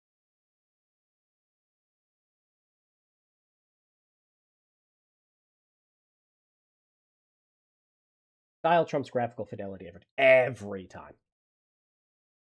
Now you just gotta convince, like, the fucking AAA publishers of that shit. Oh, how did this single dev that made Balatro with, like, pocket change and lint sell millions of copies of the game? Because he didn't need to spend millions of dollars trying to squeeze 13.5 quintillion polygons into one fucking character. Because it's a simple concept that's easy to learn, pick up and play, and everybody can do it. Because it's the kind of thing you could port over to a phone easy. Oh, apparently it has an update. Well, let's hope this doesn't break anything. Last time I tried to do this, it actually broke when I updated it. But I got it working yesterday, so... Why didn't they make 358 over 2 days playable? Ooh, so, if you want that, might I recommend looking up Melon Mix. Melon Mix is a extremely heavily modified DS emulator that plays only 358 over 2 days and recoded.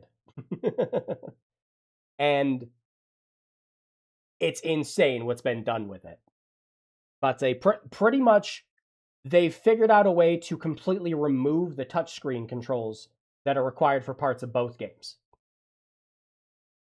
And found a way to make it so that you can pretty much play the whole game with one screen. Like, you don't need both screens up at the same time.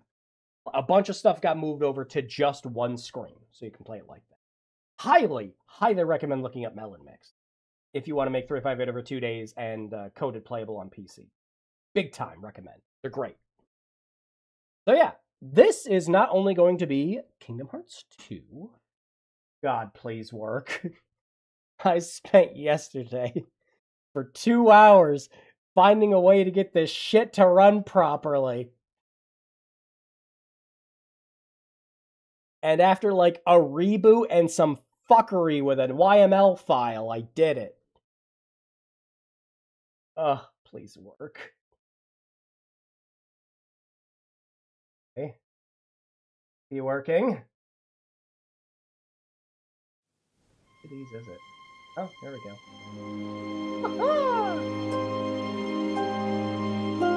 This is Kingdom Hearts 2 Refined. There's a link to it in the description. There are way too many people just to list off here that worked on this. Why am I not getting any? Oh god. The audio's gotta be loud for you guys. Holy shit, sorry about that. No wonder I couldn't hear anything. I need to move this over. I was like, huh, it should actually be really loud. What's going on?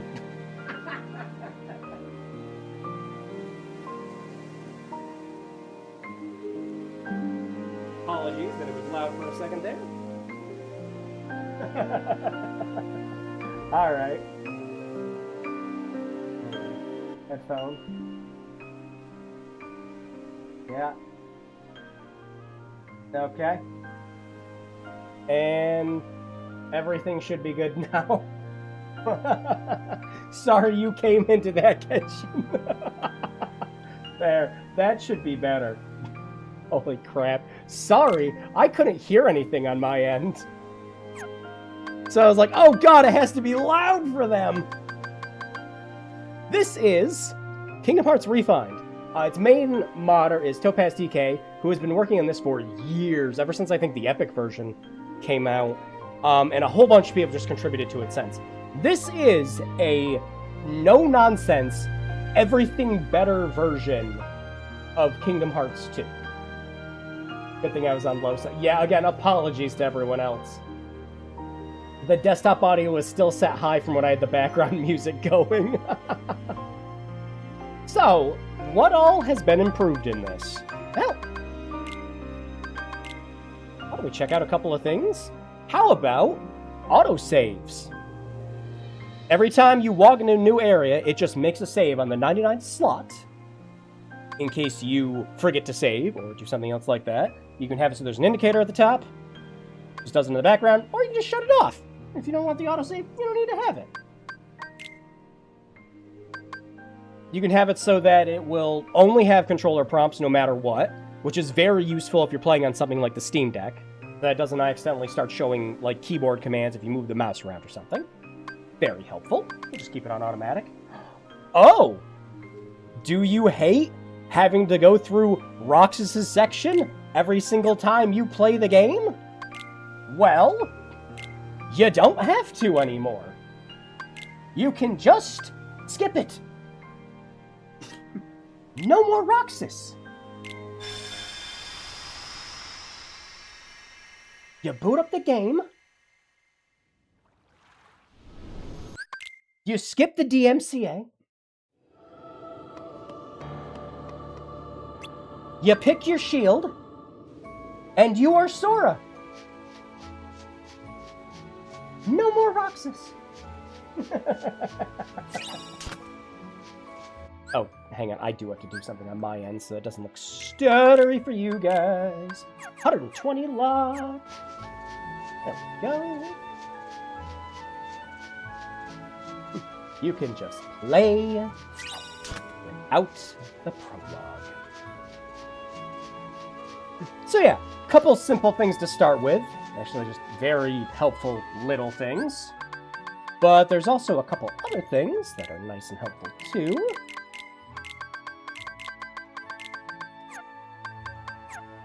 such as a bunch of features that the modder actually really liked from future Kingdom Hearts games that got implemented into this. For example, you have multiple shortcuts that you can set now. So, just as an example. Yes. So, like how the Keyblades work and the magic system works in Kingdom Hearts 3, now you can just switch between different shortcut windows. So you can have different loadouts for magic, so you're not constantly having to swap them out. Small, but helpful. Oh! Did I mention another very cool thing about this mod? Oh yeah, like I said, the autosave will always go to 99, so it'll just pop up down there.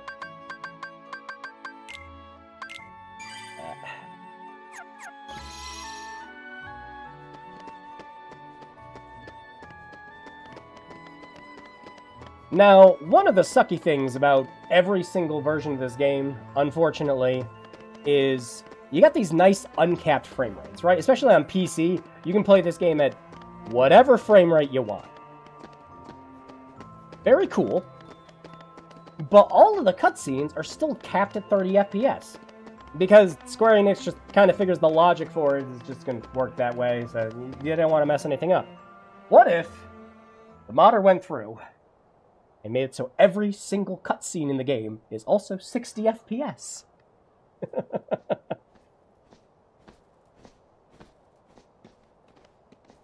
No more 30 FPS cutscenes. Does it break anything? Not from what I've played. But, yep, everything from boss introductions, like even the ending cutscene and everything, it's all 60 FPS for the cutscenes now.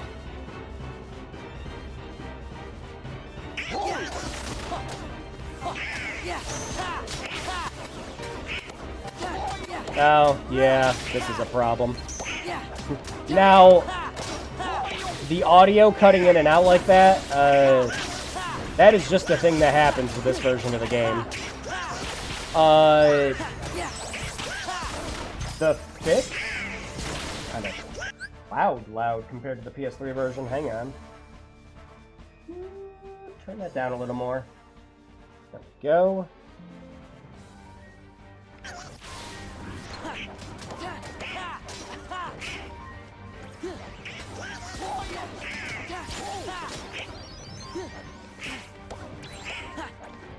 Wow, it is like...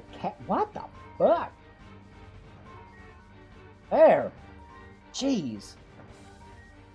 For some reason, it was capping the audio again. That, Wow. And my microphone is, like, always maxed out. And I'm standing right next to it.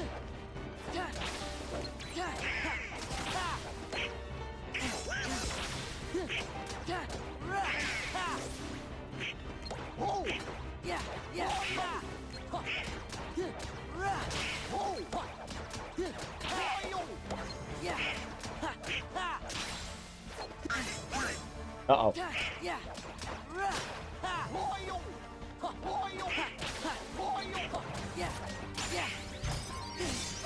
So yeah, a couple of very nice quality of life features for especially longtime fans who have been replaying this game for years, you know, like all of us.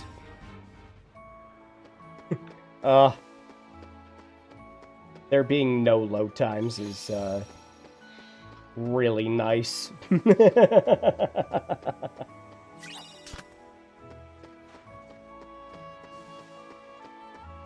So yeah, I won't mess around too much more with this save, because a lot of the cooler stuff doesn't actually show up until you get further in the game.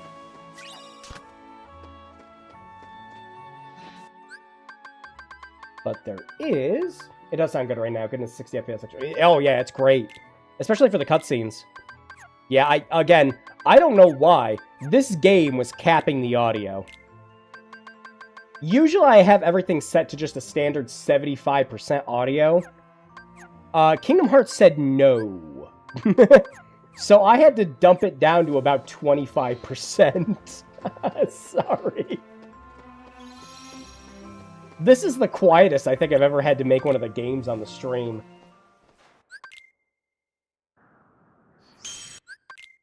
Yeah, let me get to, like, cutscene. Where it'll be really cool to see it at 60 instead of 30. Actually, you know what? It'll just be best. Can I just leave? Well, yeah, but that'll send me back to the game.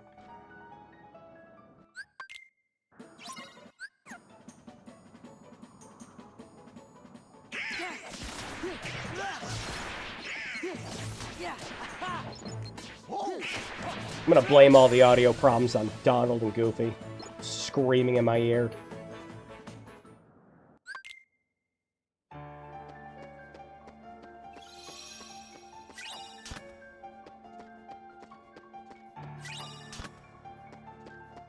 Well, yeah, so another problem that I always had with Kingdom Hearts 2, and it was something that they did go on to eventually fix with other Kingdom Hearts games. 3 was the best for it, of course. Of course. Whatever that word is.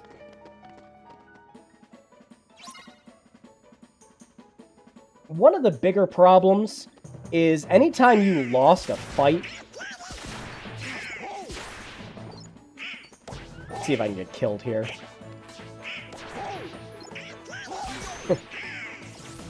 Oh no, I might not get killed because everyone's actually being competent right now.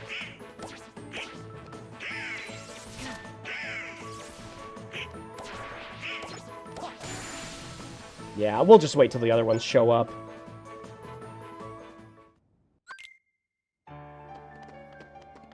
It's so weird going for this game being just buttery smooth after playing it on the PS3 for a few hours.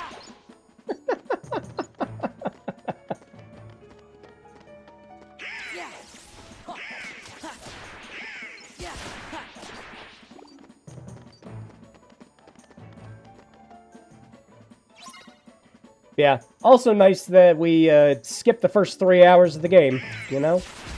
Pretty good stuff. Wow. I'm actually getting shown up by my teammates because they're being insanely competent. I don't know if this is the mod. I don't think so.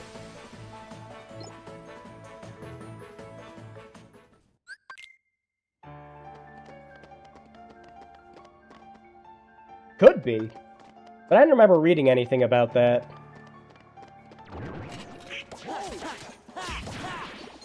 Ah, well, I can show it off in a bit. Yeah, here we go. This is a good way to show off the 60 FPS cutscenes here. This has a lot of just good animation. Nice seeing this game so smooth. Hey there. Show some respect.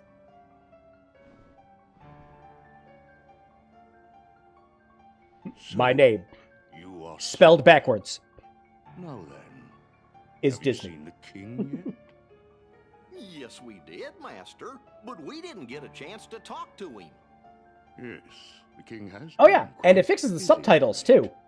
So they don't have that, It ugh. seems Oh yeah, the task it that also shall restores the you original game's blur from the falls PS2. upon my shoulders. You have a perilous journey ahead of you. As opposed to there You being must no be blur well in the newer prepared. versions. You mean we have to go on another quest? I was looking forward to finding my friend Riku, so we could go back to the islands. Yes, I know. However, everything Oh, these in look your great. journey, Sora, is connected.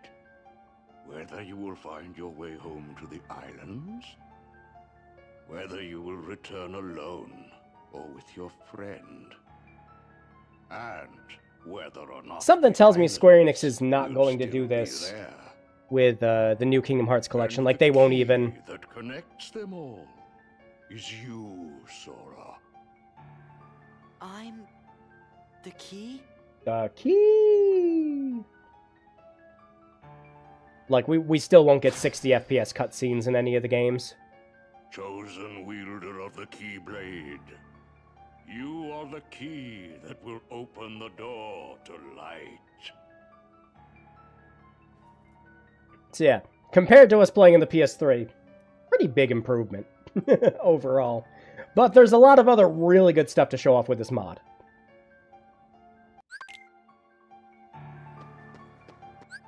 So we will actually just...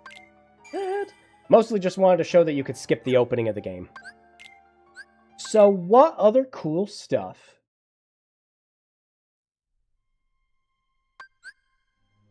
does Refined have?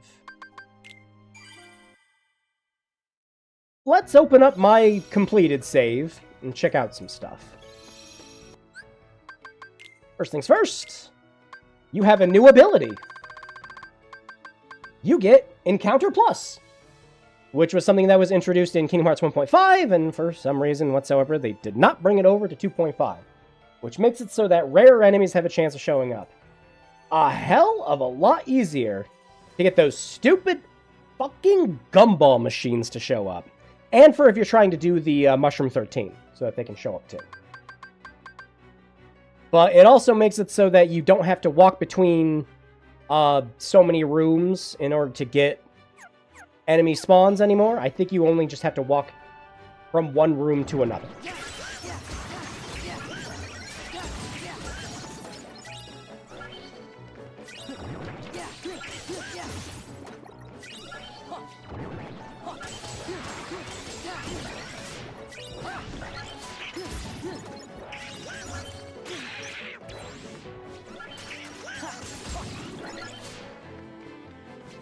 Alright, so that's kind of cool and all. But, do we have any other shit? We do. This is a very silly thing. But how about a command menu that looks like the menu from The World Ends With You? Is it necessary? No. But it is cute. And I do like it.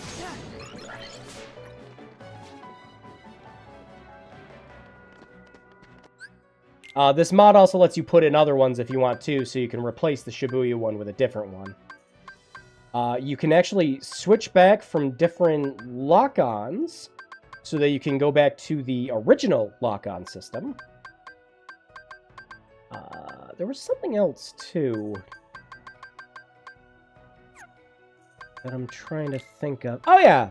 Just do the customize menu here. Oh, I can't actually show it off on, hang on, I do want to show this off quick. I'm going to switch back over to the other save that we made. Because I do want to show off another very useful thing that it has. So, go here. And we're just going to skip ahead a little bit. Dang it.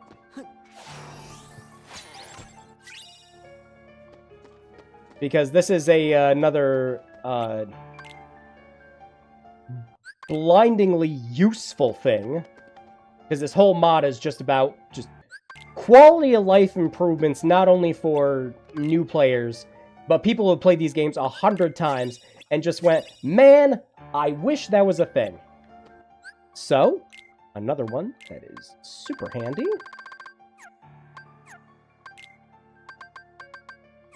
Is sometimes you don't want to go down to the menu, pick out your drive form and everything else like that. Can't I just have the drive form on my shortcuts? You absolutely can. There you go. Any of your drive forms, you can just map it to your shortcuts menu.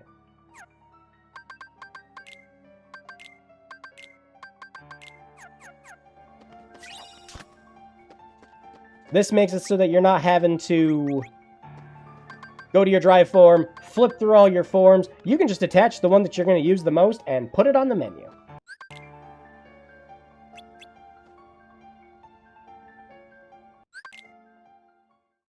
But there is one more It's your favorite gummy engineers, and useful feature that's tied to limits. Only one? Wait, I...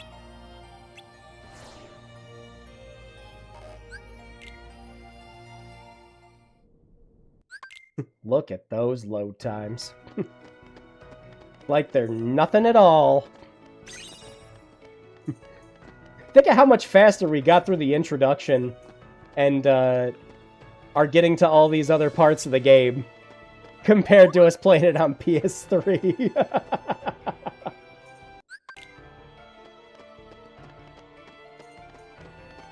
Okay, so isn't it kind of annoying how if you want to see how close you are to your next drive level form, your drive form level, then you have to pause the game, go to the status window, go to the form, check all that.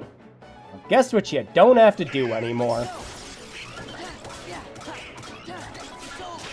There is now just a gauge on the screen that shows when your next form level will be.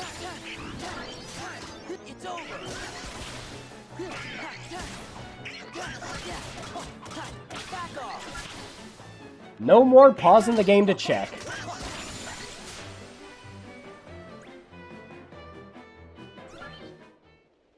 How many hits do I need? Don't even have to go to the menu to check anymore. Now I can just see I need 36, 34.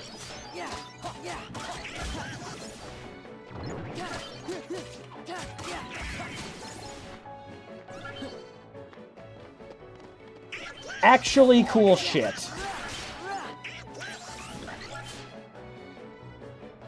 Little things. It's just a whole bunch of little tiny things. And yet, they really just make the game better. Especially on, you know, you're coming back to this game after a few years, and you just wish for a little quality of life improvements. You don't want to completely revamping the game. You don't want, you know, Sora going around in fucking swagwear, kind of shit like that. You just want a couple of things that accent you playing the game, you know? So, how about a couple of other useful features? Such as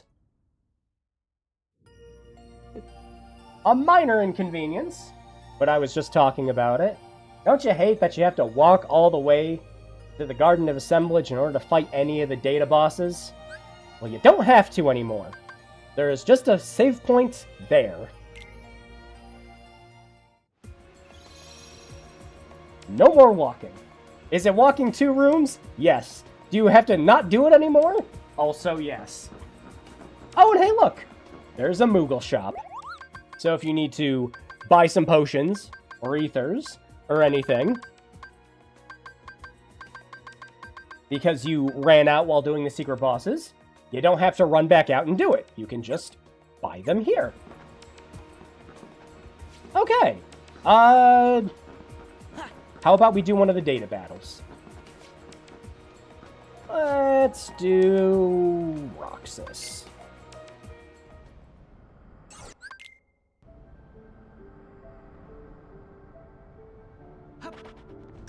Take that!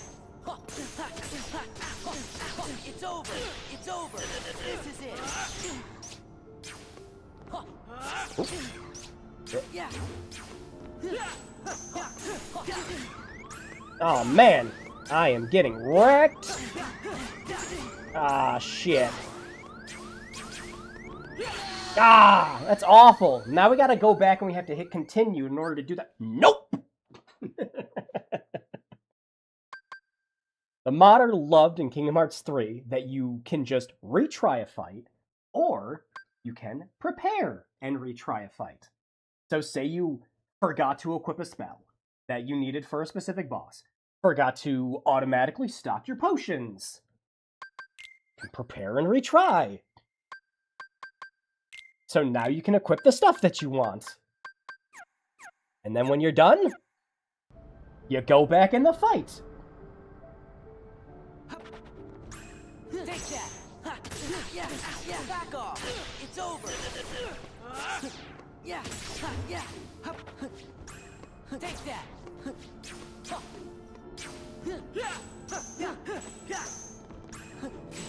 Yeah, it's over. It's over. Small, little things, but they stack up.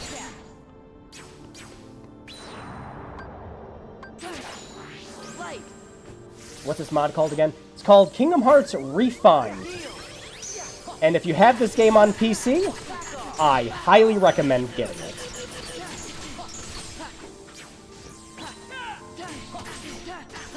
Yeah, it's over. Back off. It's over.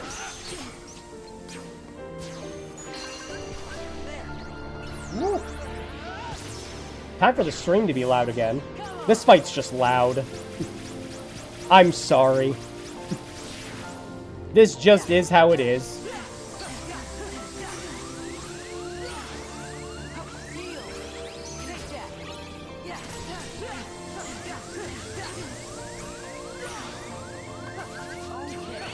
Ouch. But yeah, so you can just retry a fight if you lose it, which is great. And you still just have your option to continue. So you just go back to the last door you came in from. Very nice. Alright, well, how about another cool little thing this mod introduces? So, if you're a kid, like me, you kind of thought Sephiroth was cool, so you kept a separate save file so you could fight him. Because after you beat him, you can't challenge him again. This kind of sucks, you know? Well, now you don't have to worry about it anymore. You can refight Sephiroth to your heart's content. You even get a little cutscene for it.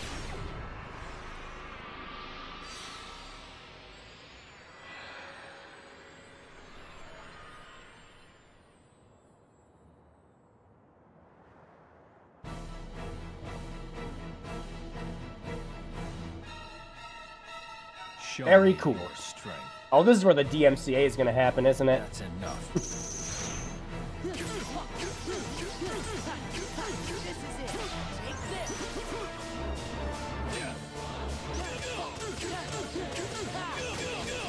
Oh, fuck, it's Lance Pass. Know your place. This is it. Give in to the dark.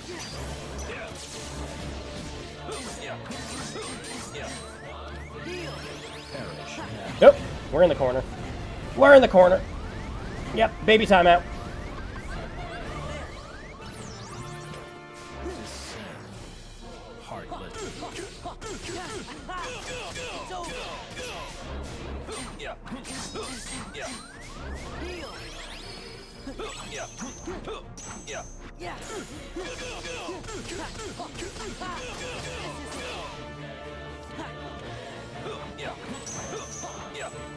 That's enough. Oh, have a good one, Spectre. All shall be one.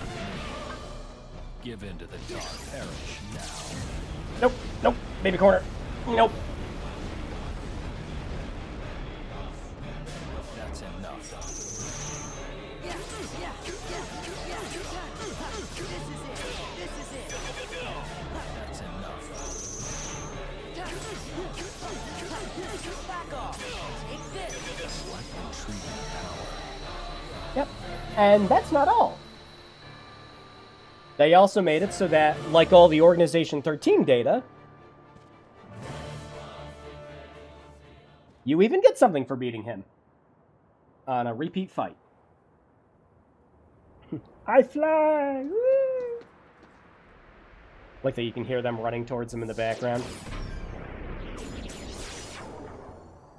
Yeah, every time you beat Sephiroth on a replay, you get a Mega Elixir, which is just nice, because Mega Elixirs are just a pain in the ass to get. It's, you know, the usual JRPG item where you hoard it till the very end of the game, and then you never end up using them, you know? It's like, oh, I might need these for something. Yeah, so now you can just refight Sephiroth again, and Get a Mega Elixir out of it.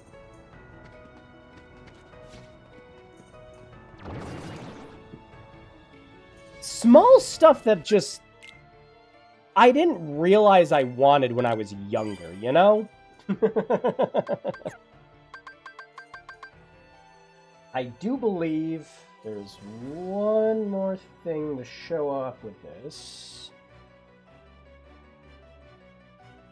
The list that I had here, hang on. I also don't know if they put in anything new.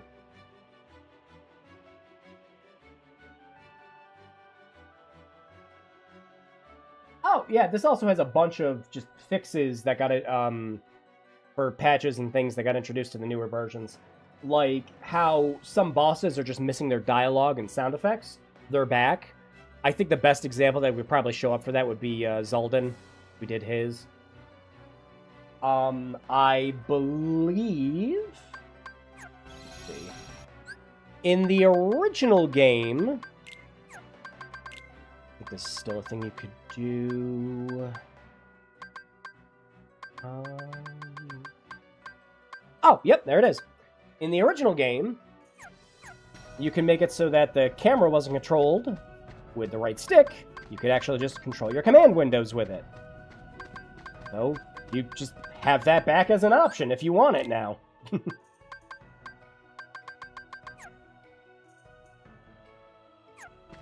There is...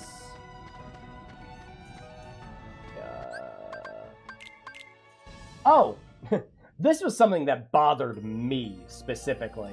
And I'm so glad it bothered somebody else. So, if you want Curaga and things like that, you know, obviously you have to do Atlantica. No getting around that. Now here's the problem with Atlantica, right? We're not going to actually play any of these because we're probably going to get DMCA'd to fucking back. Here's the problem with Atlantica. In the original game, when you paused, the only options you had were retry, help, and quit. Anytime you paused, you could not just start the song from where you had it. You always had to retry it. No more. You can just hit continue. And you can swim this way and don't dilly-dally. It's your grand finale. Little things. Because again, I don't know, you get a fucking phone call or something when you're in the middle of that, and now you gotta do it all over again. No more.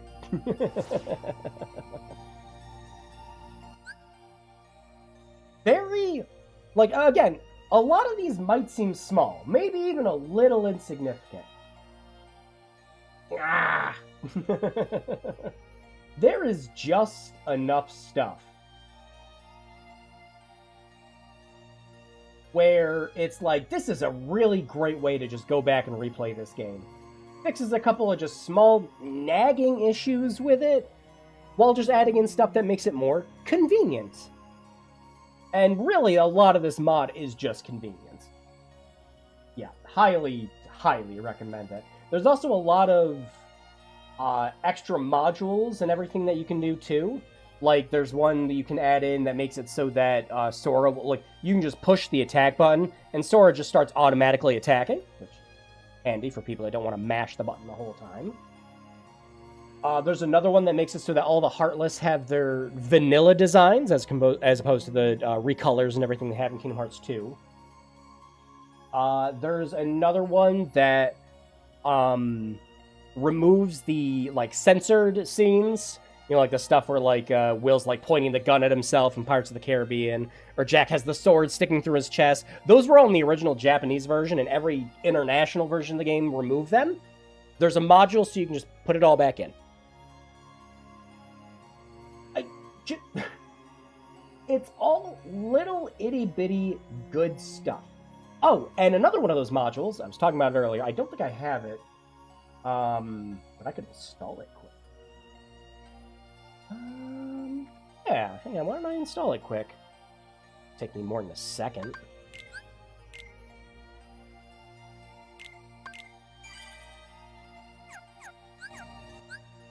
I think...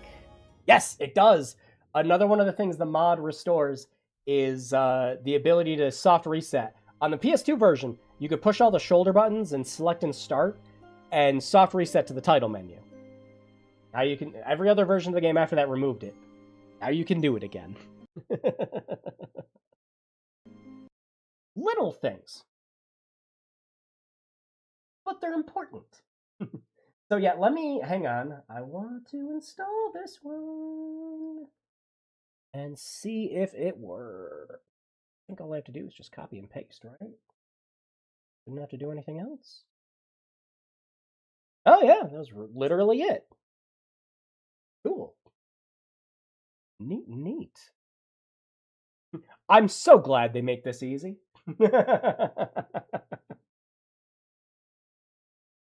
All right, yeah. Does this have to be on top? This have to be on.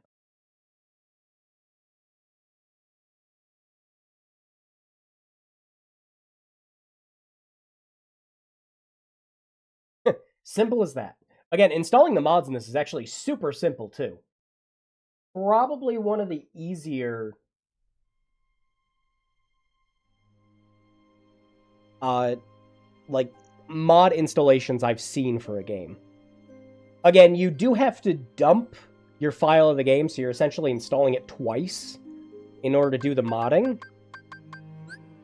But yeah. So Solid, this one's for you.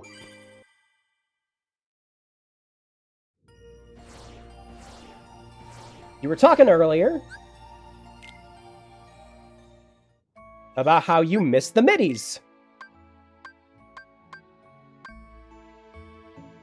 Put them back in.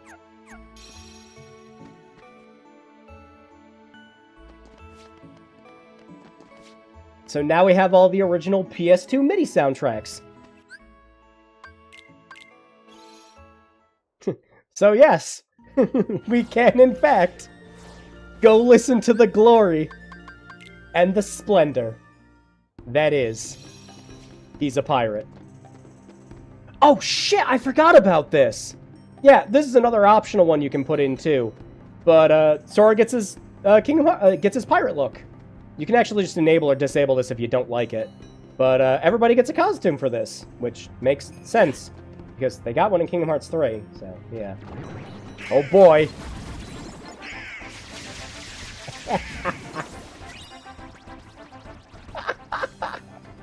Oh. We love the He's a Pirate MIDI.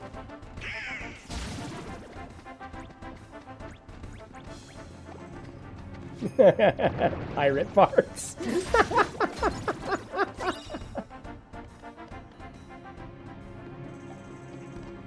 So yep, and with most of these things, they're like, some of the stuff is just easy fixes, but some of the stuff that's more like, you know, I don't like the pirate Sora look and everything. It's like, it's kind of whatever.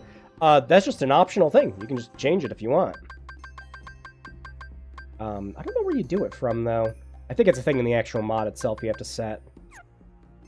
There's like an INI or a YML file that you edit in order to turn things on and off. But yeah, I think you can just go into it and turn off the pirate suit if you don't like it. I don't know, I like it. I think it fits. Because again, he gets it in Kingdom Hearts 3. Yeah, very, very useful stuff. Alright, we still got a little bit of time. Why don't we do some beta fights? Should we? Oh yeah, you can change the... Yeah, I was showing this stuff earlier. You can change the command menu layout to look more like The World Ends With You. Just a cute little thing. Mod author also likes The World Ends With You, so she's like, yeah, you know. And again, optional. Just shut it off.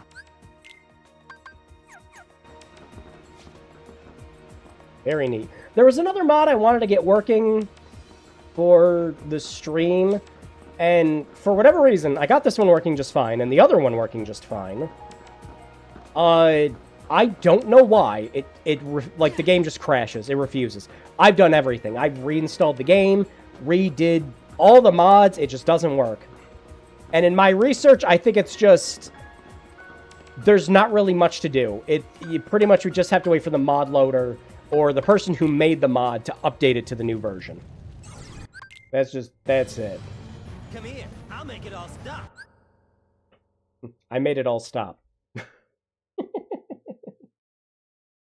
I'm turning this down a little bit more because I noticed the boss fights are still loud as shit. Whoop. Oh yeah, we're already messing it up.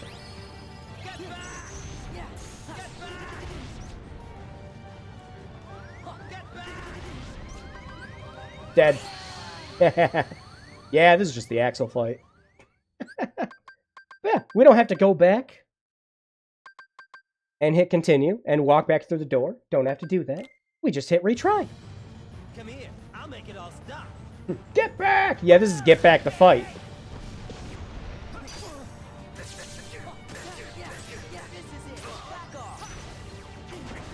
Wow.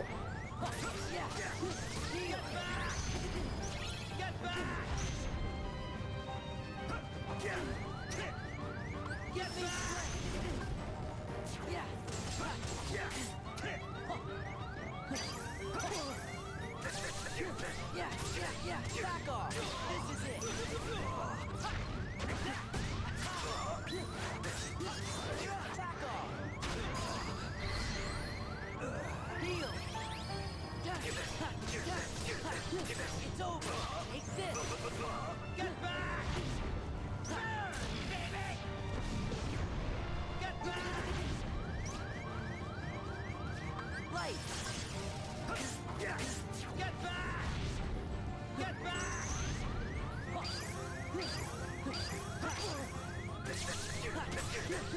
This is it. Take this. Heal. Get back! Oi. Get back! Get back! Let's go. Won't forget this! Ha, ha, ha, ha. Yeah. Ha. Gotta heal on. Get back! Get back! Get back! Dead. Yep. Yeah, it's just the Axel fight. I got him this time. Come here, I'll make it all stop. I haven't actually done some of these fights in a while, so I'm gonna have to re-remember them.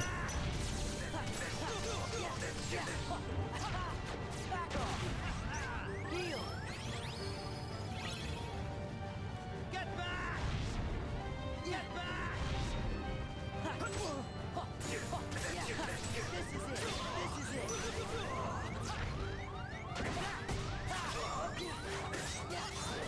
It's over. Bonk. Heal. Yeah. Take this. Get back! Burn, baby! Get back! Get back! Get back! Get back! Get back! Get back! Oh, Get back! that was my opportunity. Back off.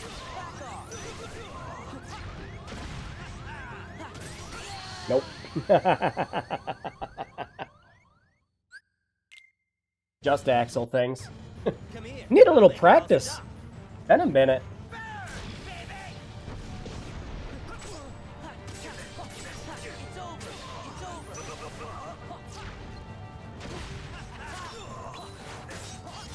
Back off. Yeah. Take this. It's over.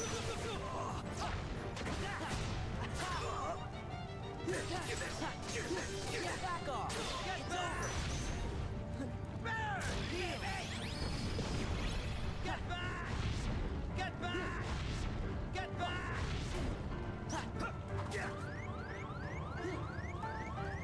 Give me strength.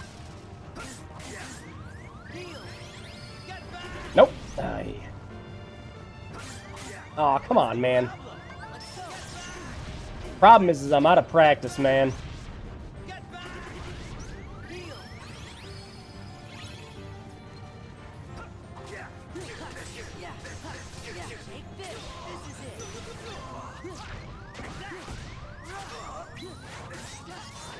It's over. Oh Yeah. Take this. It's over. Get back! Won't forget this! Ha, ha, ha, ha. Yeah. Ha. Got it memorized. Oh, flew into that one. Heal. Yeah, yeah. Take this. Take this. There we go. We got it. This is it. We won. Yeah. Yeah. Back off. Oh, wait. Nope, not yet. Hang on. Get back! Yeah. Get back! Nope. Heal. Okay. Get back! Ha. Take that. Ha. Get back! Ha. Get back! Ha. Get back! Get back! We win. Back off.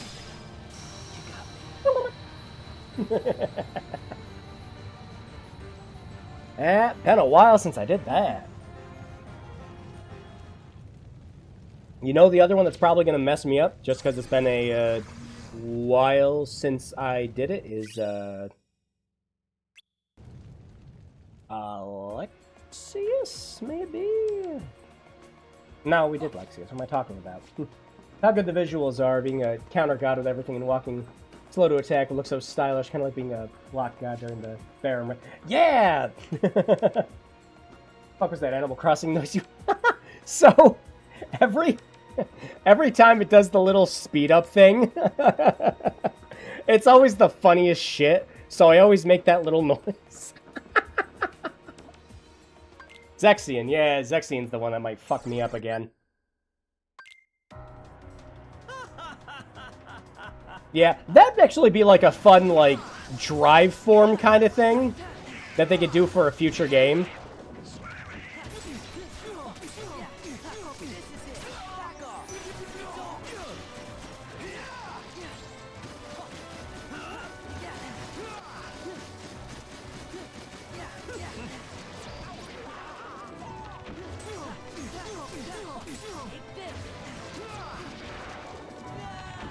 Let's see if this still messes me up.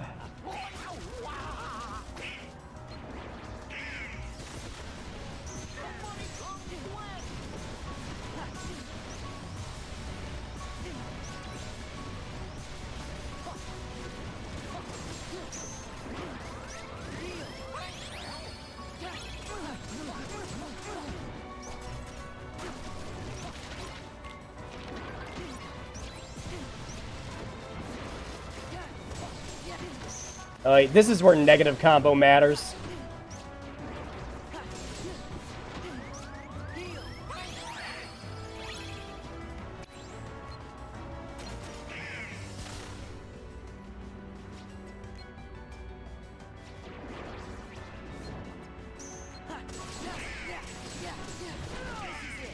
There we go.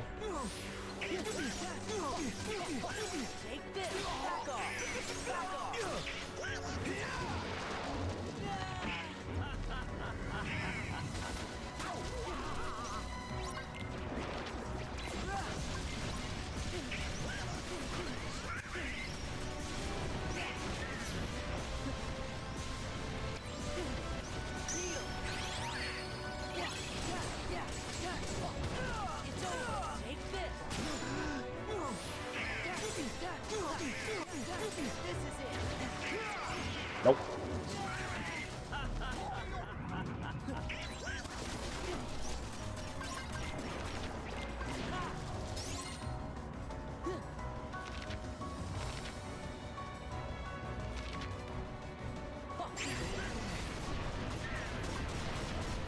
Oh, shit. There. Ah, bitch. Yeah. Really should have put negative combo on.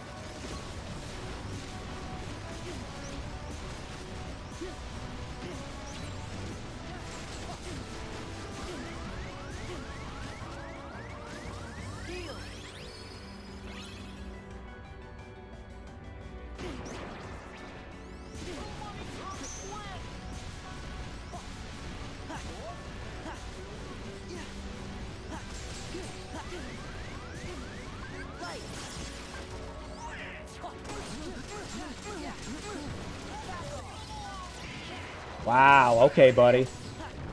Yep. Yeah, he's just trying to fuck with me now.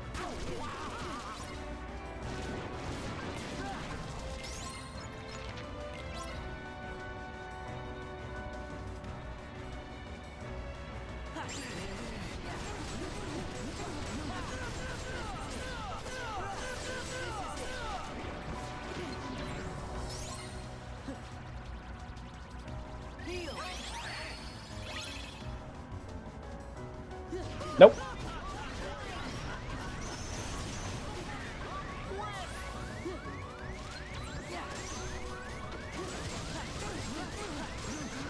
Oy.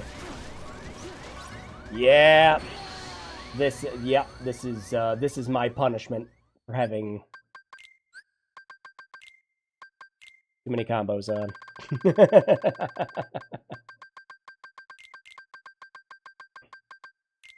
There. Thank you. Very useful mod. We're making it so I don't have to go back to the continue screen and doing that.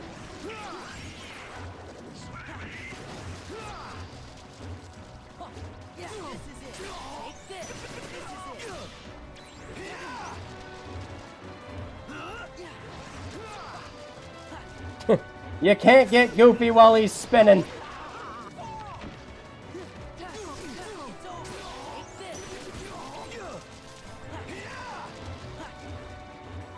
Yes, Goofy, keep him in the corner. This will actually make this easier.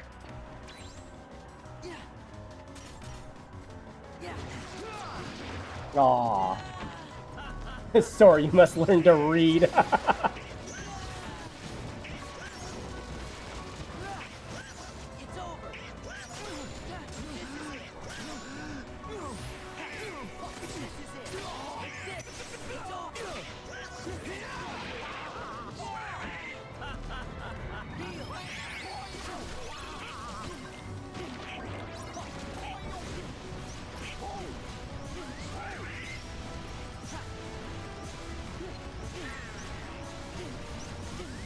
Come on.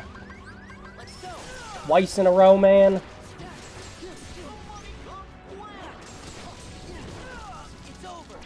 Yeah, it's definitely better.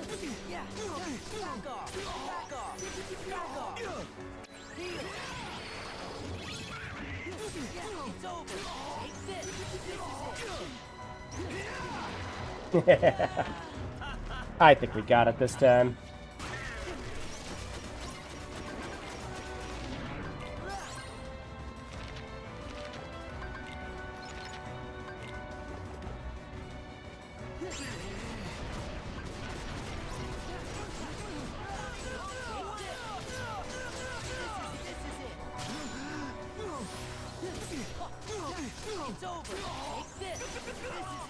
This is the other thing I really like about Kingdom Hearts 2, as opposed to something like 3.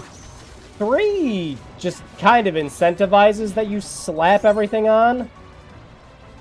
You gotta be careful what you're turning on for these fights.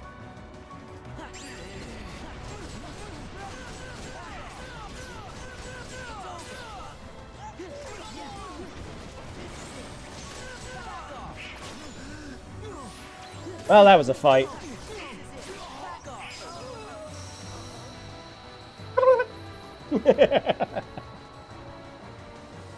Take a look, it's in a book! A reading rainbow.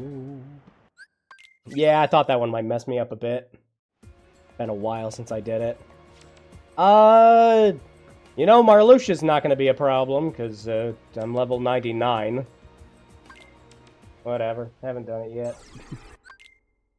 We're just having fun right now. Yeah, the little counter that goes above your head here for the Marluxia fight is dependent on your level. Which makes level 1 versions of this boss diabolical.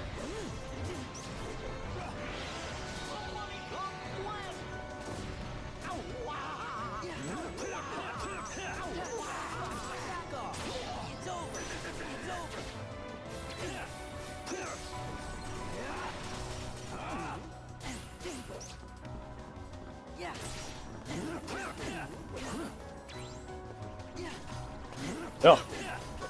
Forgot he'll sometimes just stand there. and not do the combo.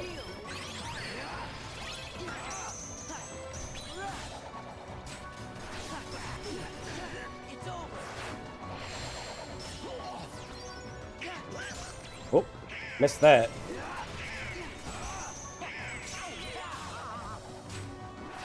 Got a dash.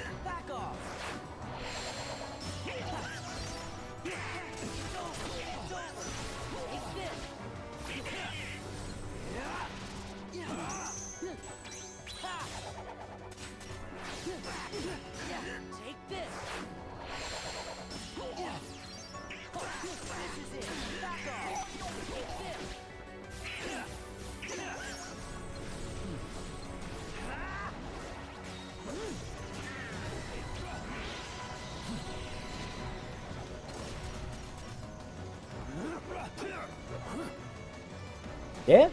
Why don't you come over here?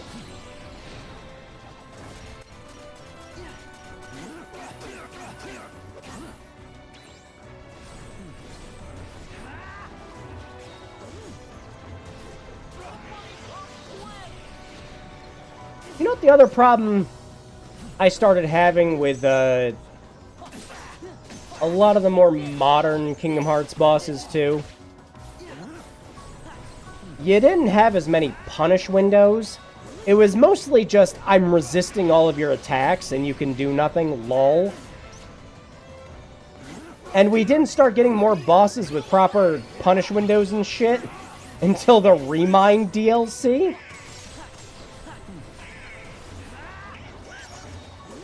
That was the other problem.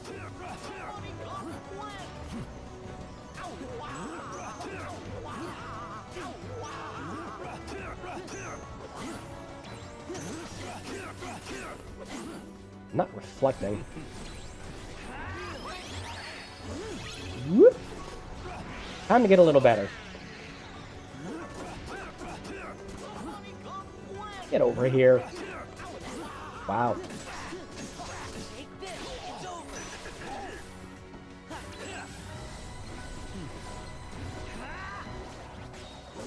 He is still not spinning to win yet. Actually surprised.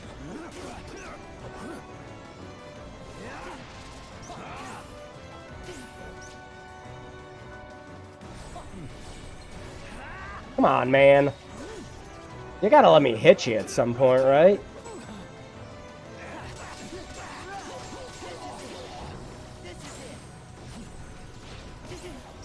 There's a spin to win.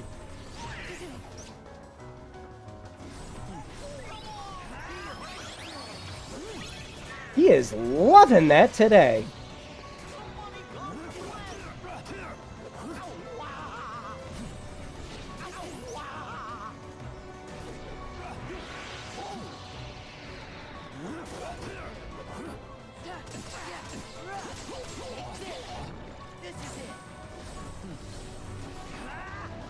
He can't get enough of it.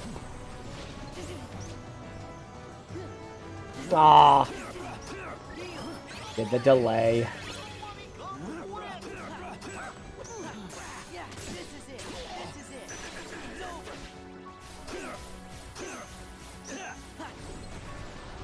There he goes. Whee!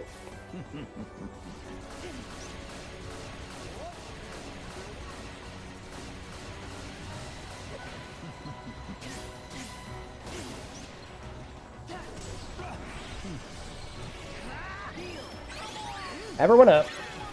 Everyone die. It's always funny to watch.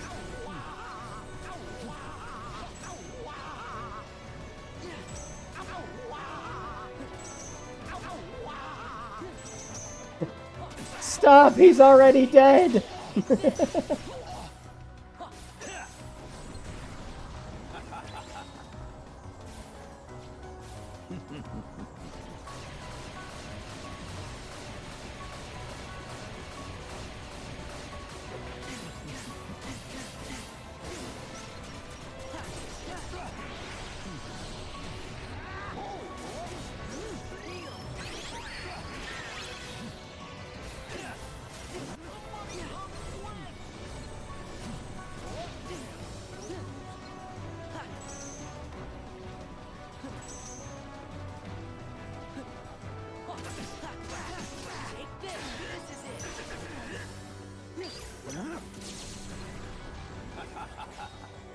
An interesting mod mechanic would be to reduce your stats as well in this one. Oh, that'd actually be nice.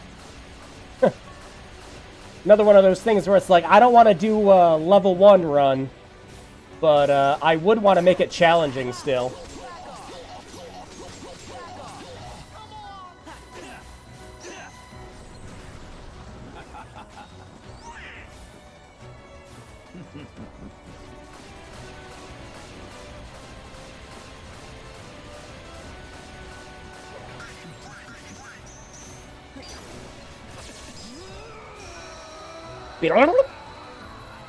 Beat him with the Reflaga.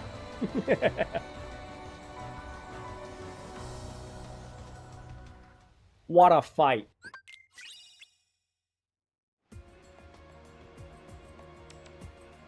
Okay. Did I do one more before I end the stream? I mean, who do I hate the... Yeah. I think out of any of the fights outside of Larcene, Zaldan's the other one I hated the most. Not even difficult. It's just, if he gets you in that loop with his wind, he just keeps hitting you and he doesn't stop. And then if you're in a corner, it's just over.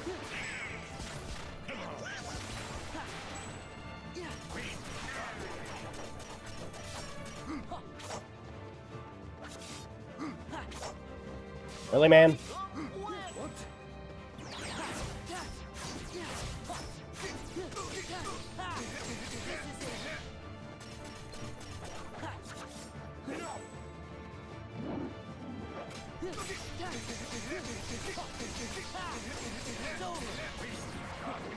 Keep forgetting to push square to do combos. Wow. It did not let me get a jump from that.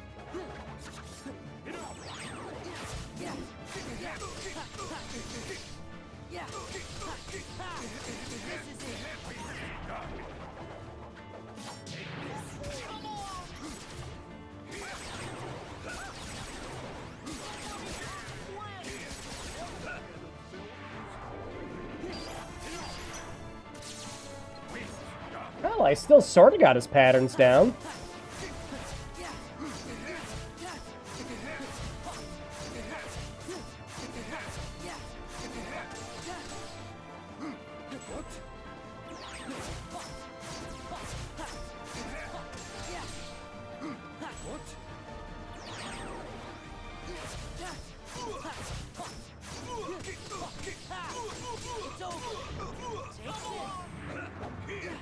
Oh no! Not the easy to dodge move.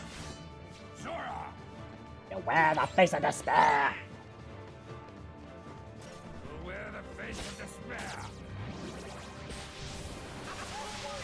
What a move. I sure hope he does it about 17 more times.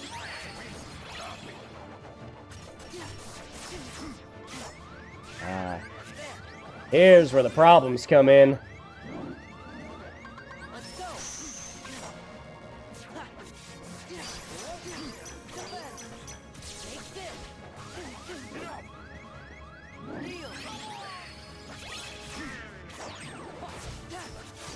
Aye, nice miss. Yep. As soon as he gets his health halfway down. That is just what happens every time. Actually, I might want to turn my negative combo back off.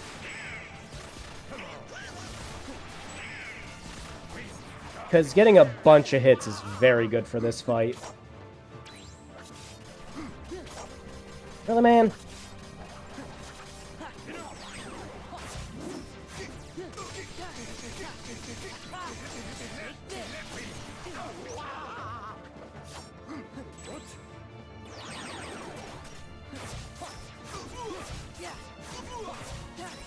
Still got this part, though.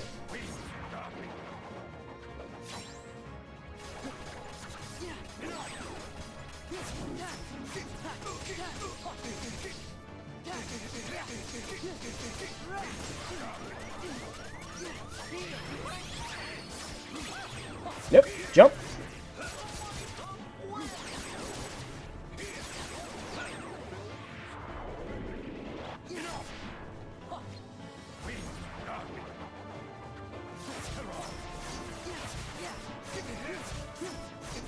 might have it this time.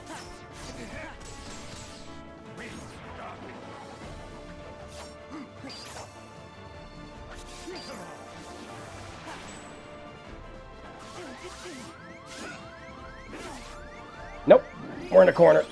Not good. Nope. And we didn't block that.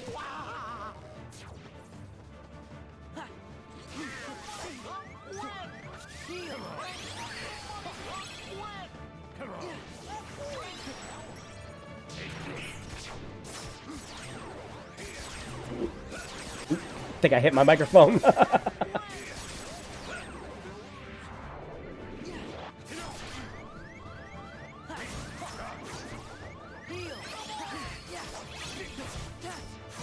Oh, what a fight.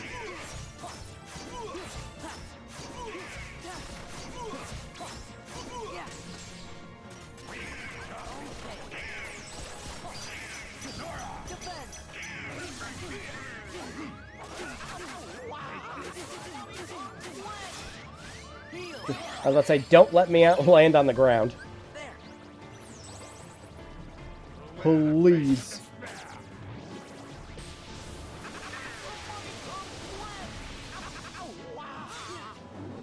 Goofy, you getting air juggled was just kind of the best part of that whole thing. Nice miss.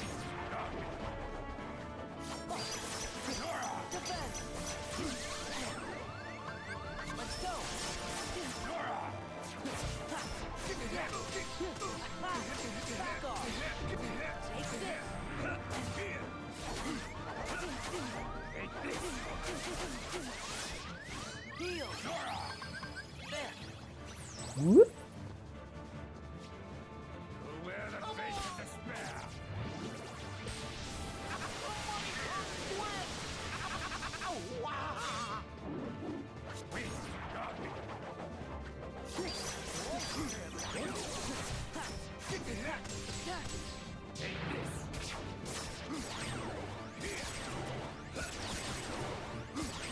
Think we got it this time.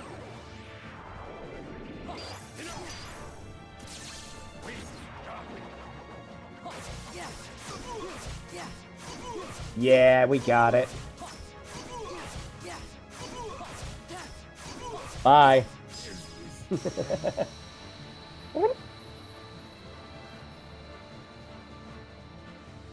Yeah, that one always messed me up on critical.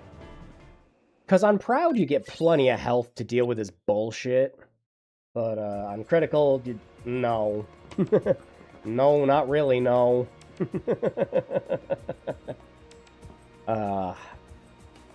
Well, I mean, I could just sit here and play Kingdom Hearts 2 for just the next couple hours and just not say anything. But yeah. If I didn't have things to do in the morning, I might just. Be fun to run through all the organization fights again. It's been a while since I've done some of them. But yeah, so this is currently my preferred way to play this game, like by and far. Chill stream. That'd be fun to do something like that, yeah. Chill stream where I beat some difficult boss fights on the hardest difficulty of the game.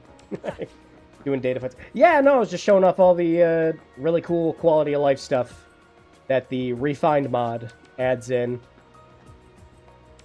I was discussing it all before, but even in here you can see some of the stuff. Save point in here, shop in here. Yeah, I'm already baking chicken for dinner, so I got all of us covered. Yeah, if it wasn't 10 o'clock here and I had shit to do in the morning, I definitely would keep streaming. But yeah. Refined is by and far the best way to replay this game. If you have this game on PC, highly recommend downloading it. It adds just enough stuff to not ruin the experience. But just the quality of life improvements are great.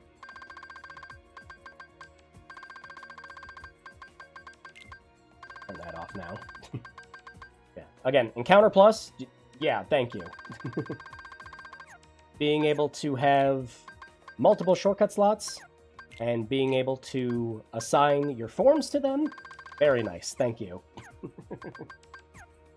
Being able to just retry boss fights when you lose them instead of hitting the continue button, and being able to prepare ahead of time, yes, thank you. Highly recommend, if you ever wanted to mod this game at all, this should be your first stop, is trying out Refined. I love it. Quality of life that's so foreign to Square, and it's just so many little things that you don't think about, but it's just kind of stuff that, like, ever since even when you were a kid, it's just like, oh, that'd be cool to have. But like PlayStation 2 soundtrack if you want it. You miss the middies? Get the middies back. You want to refight Sephiroth? Refight Sephiroth.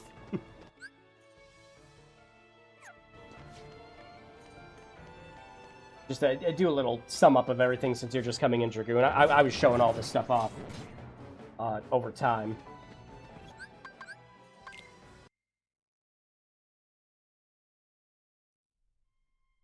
But yeah. You want autosaves? You got autosaves.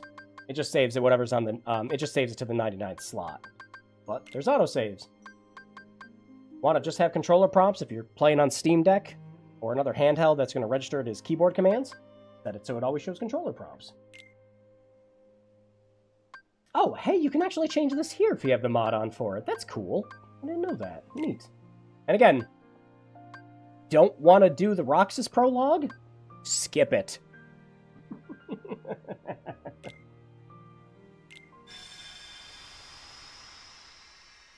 Such a great mod. People are so talented. There's like, I want to say over 1,000 mods for this game. Most of it is just like changing characters.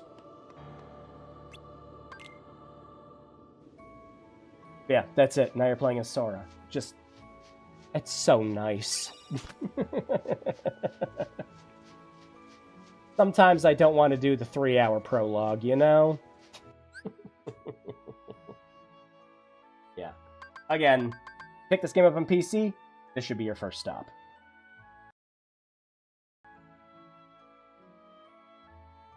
Reminds me of the Megure mod for Final Fantasy IX on Steam. Oh!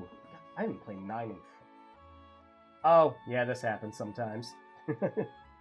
Sometimes it does just crash when you try to quit the game. Nothing a task manager can't fix.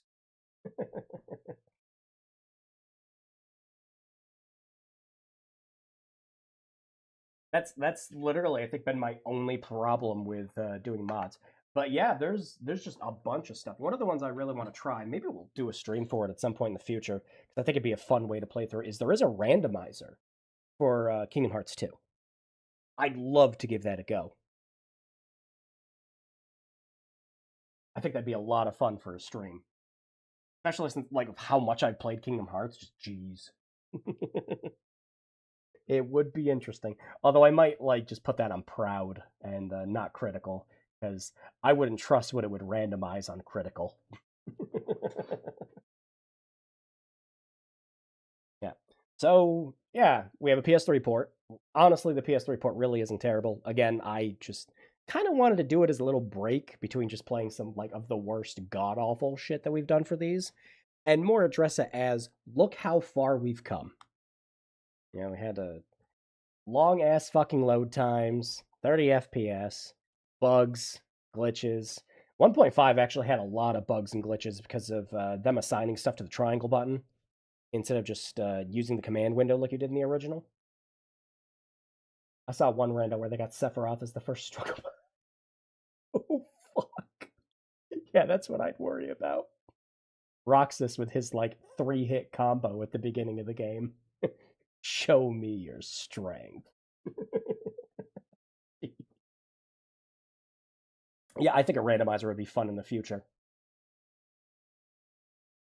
But yeah, if you want to play Kingdom Hearts, again, best bang for your buck. Get the collection when it's nice and cheap on sale, and get some mods. The modding community is nuts.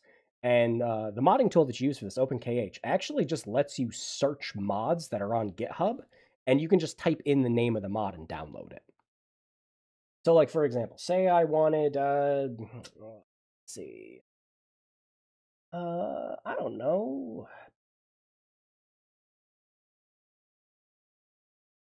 I think people make a bunch of their own Kingdom Hearts 3 mods for stuff. No, not Kingdom Hearts, just Kingdom Hearts mods for stuff.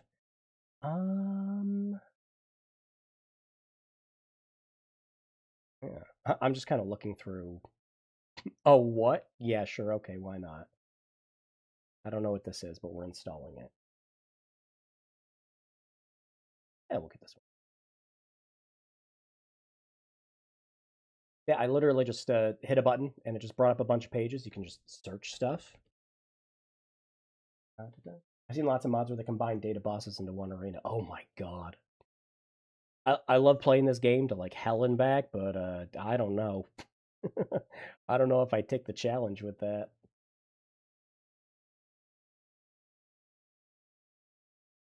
Yeah, let's give it a shot. Oh, oh, it did not shut off. Thank you. Yeah, 'cause I got a couple more minutes before I have to go. Why not? So yeah, as you saw, it only took me like a minute or two. I already installed some new mods. I didn't even have to open up a web page or anything. I just searched a couple Keyblade mods. That just changes the look of some Keyblades.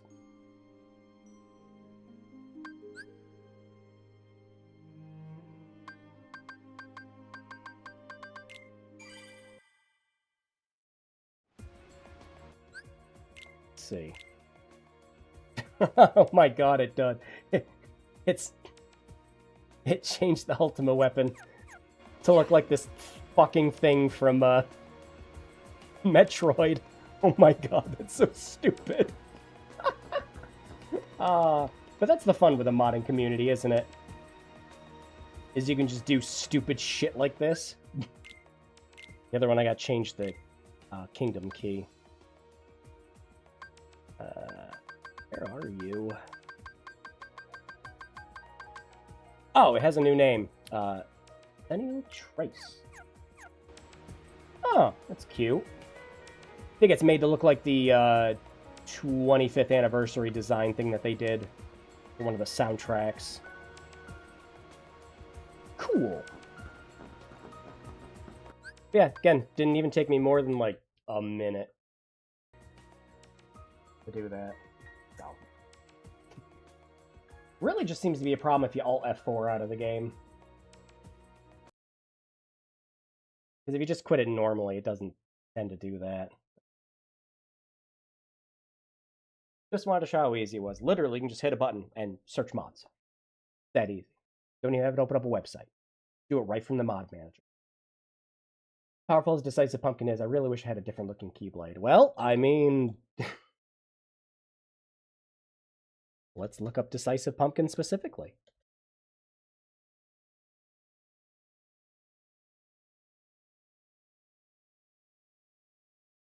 Maybe I have to look at Keyblades. Only problem is it does take a little bit to generate. Oh my. This one that makes it look like a guitar.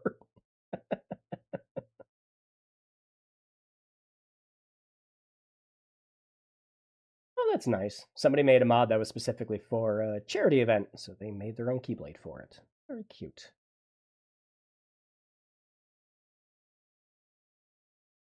Yep, there's one here that changes the Keyblades to look like ones from Kingdom Hearts 1.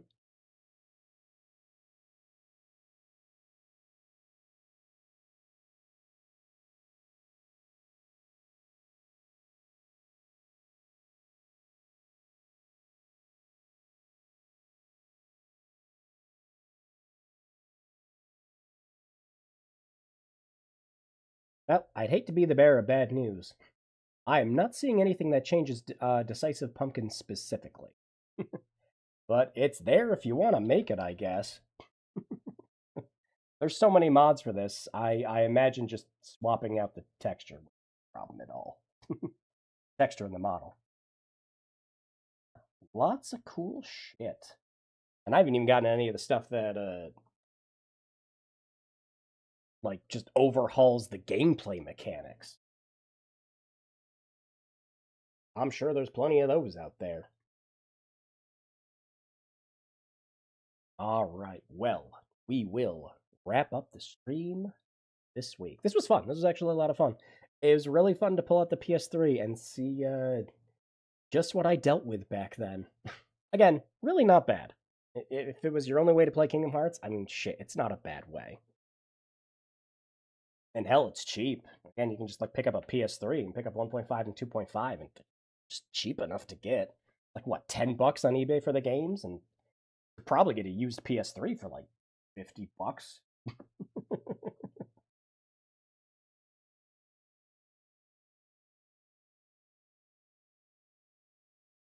Oh my gosh. Somebody made a mod that turns all the weapons into stuff from Lightning Returns. Yes, I want to make my experience worse. So yeah, next week, I sleep now. Yeah, me too. Oh my god, I gotta go to bed. Yeah, so next week, we have our last two poll options up for the poll again, which is going to be Moss the Forgotten Relic and another game, a newer game. It'll be actually a newer game with that one. I know we play so much old stuff on here on Hidden Gems. How about that? Ooh. But yeah, it's going to be two newer games for next week. And just like I did with last week, I will unveil the poll option on Sunday. So you guys will choose between Moss and what shows up there. See you guys next week for another stream. Take care. Have a great night. Play something fun this weekend. What came out this week? Halo. I think the new version of Halo 1 came out. I don't know anything about it. I wanted to play Halo again. I just boot up my old PC copy or Master Chief Collection. Another one. Take care. Have a good night. See you. Oh yeah, Splatoon Raiders came out today. Shit, yeah. I heard that was fun. Yeah. Yeah. I finished up Desktop Explorers. Actually, Desktop Explorer. Very good game. Very tough puzzle game. It does not hold your hand. Would highly recommend it. Take care. Stay safe. Have a good night. And bye-bye.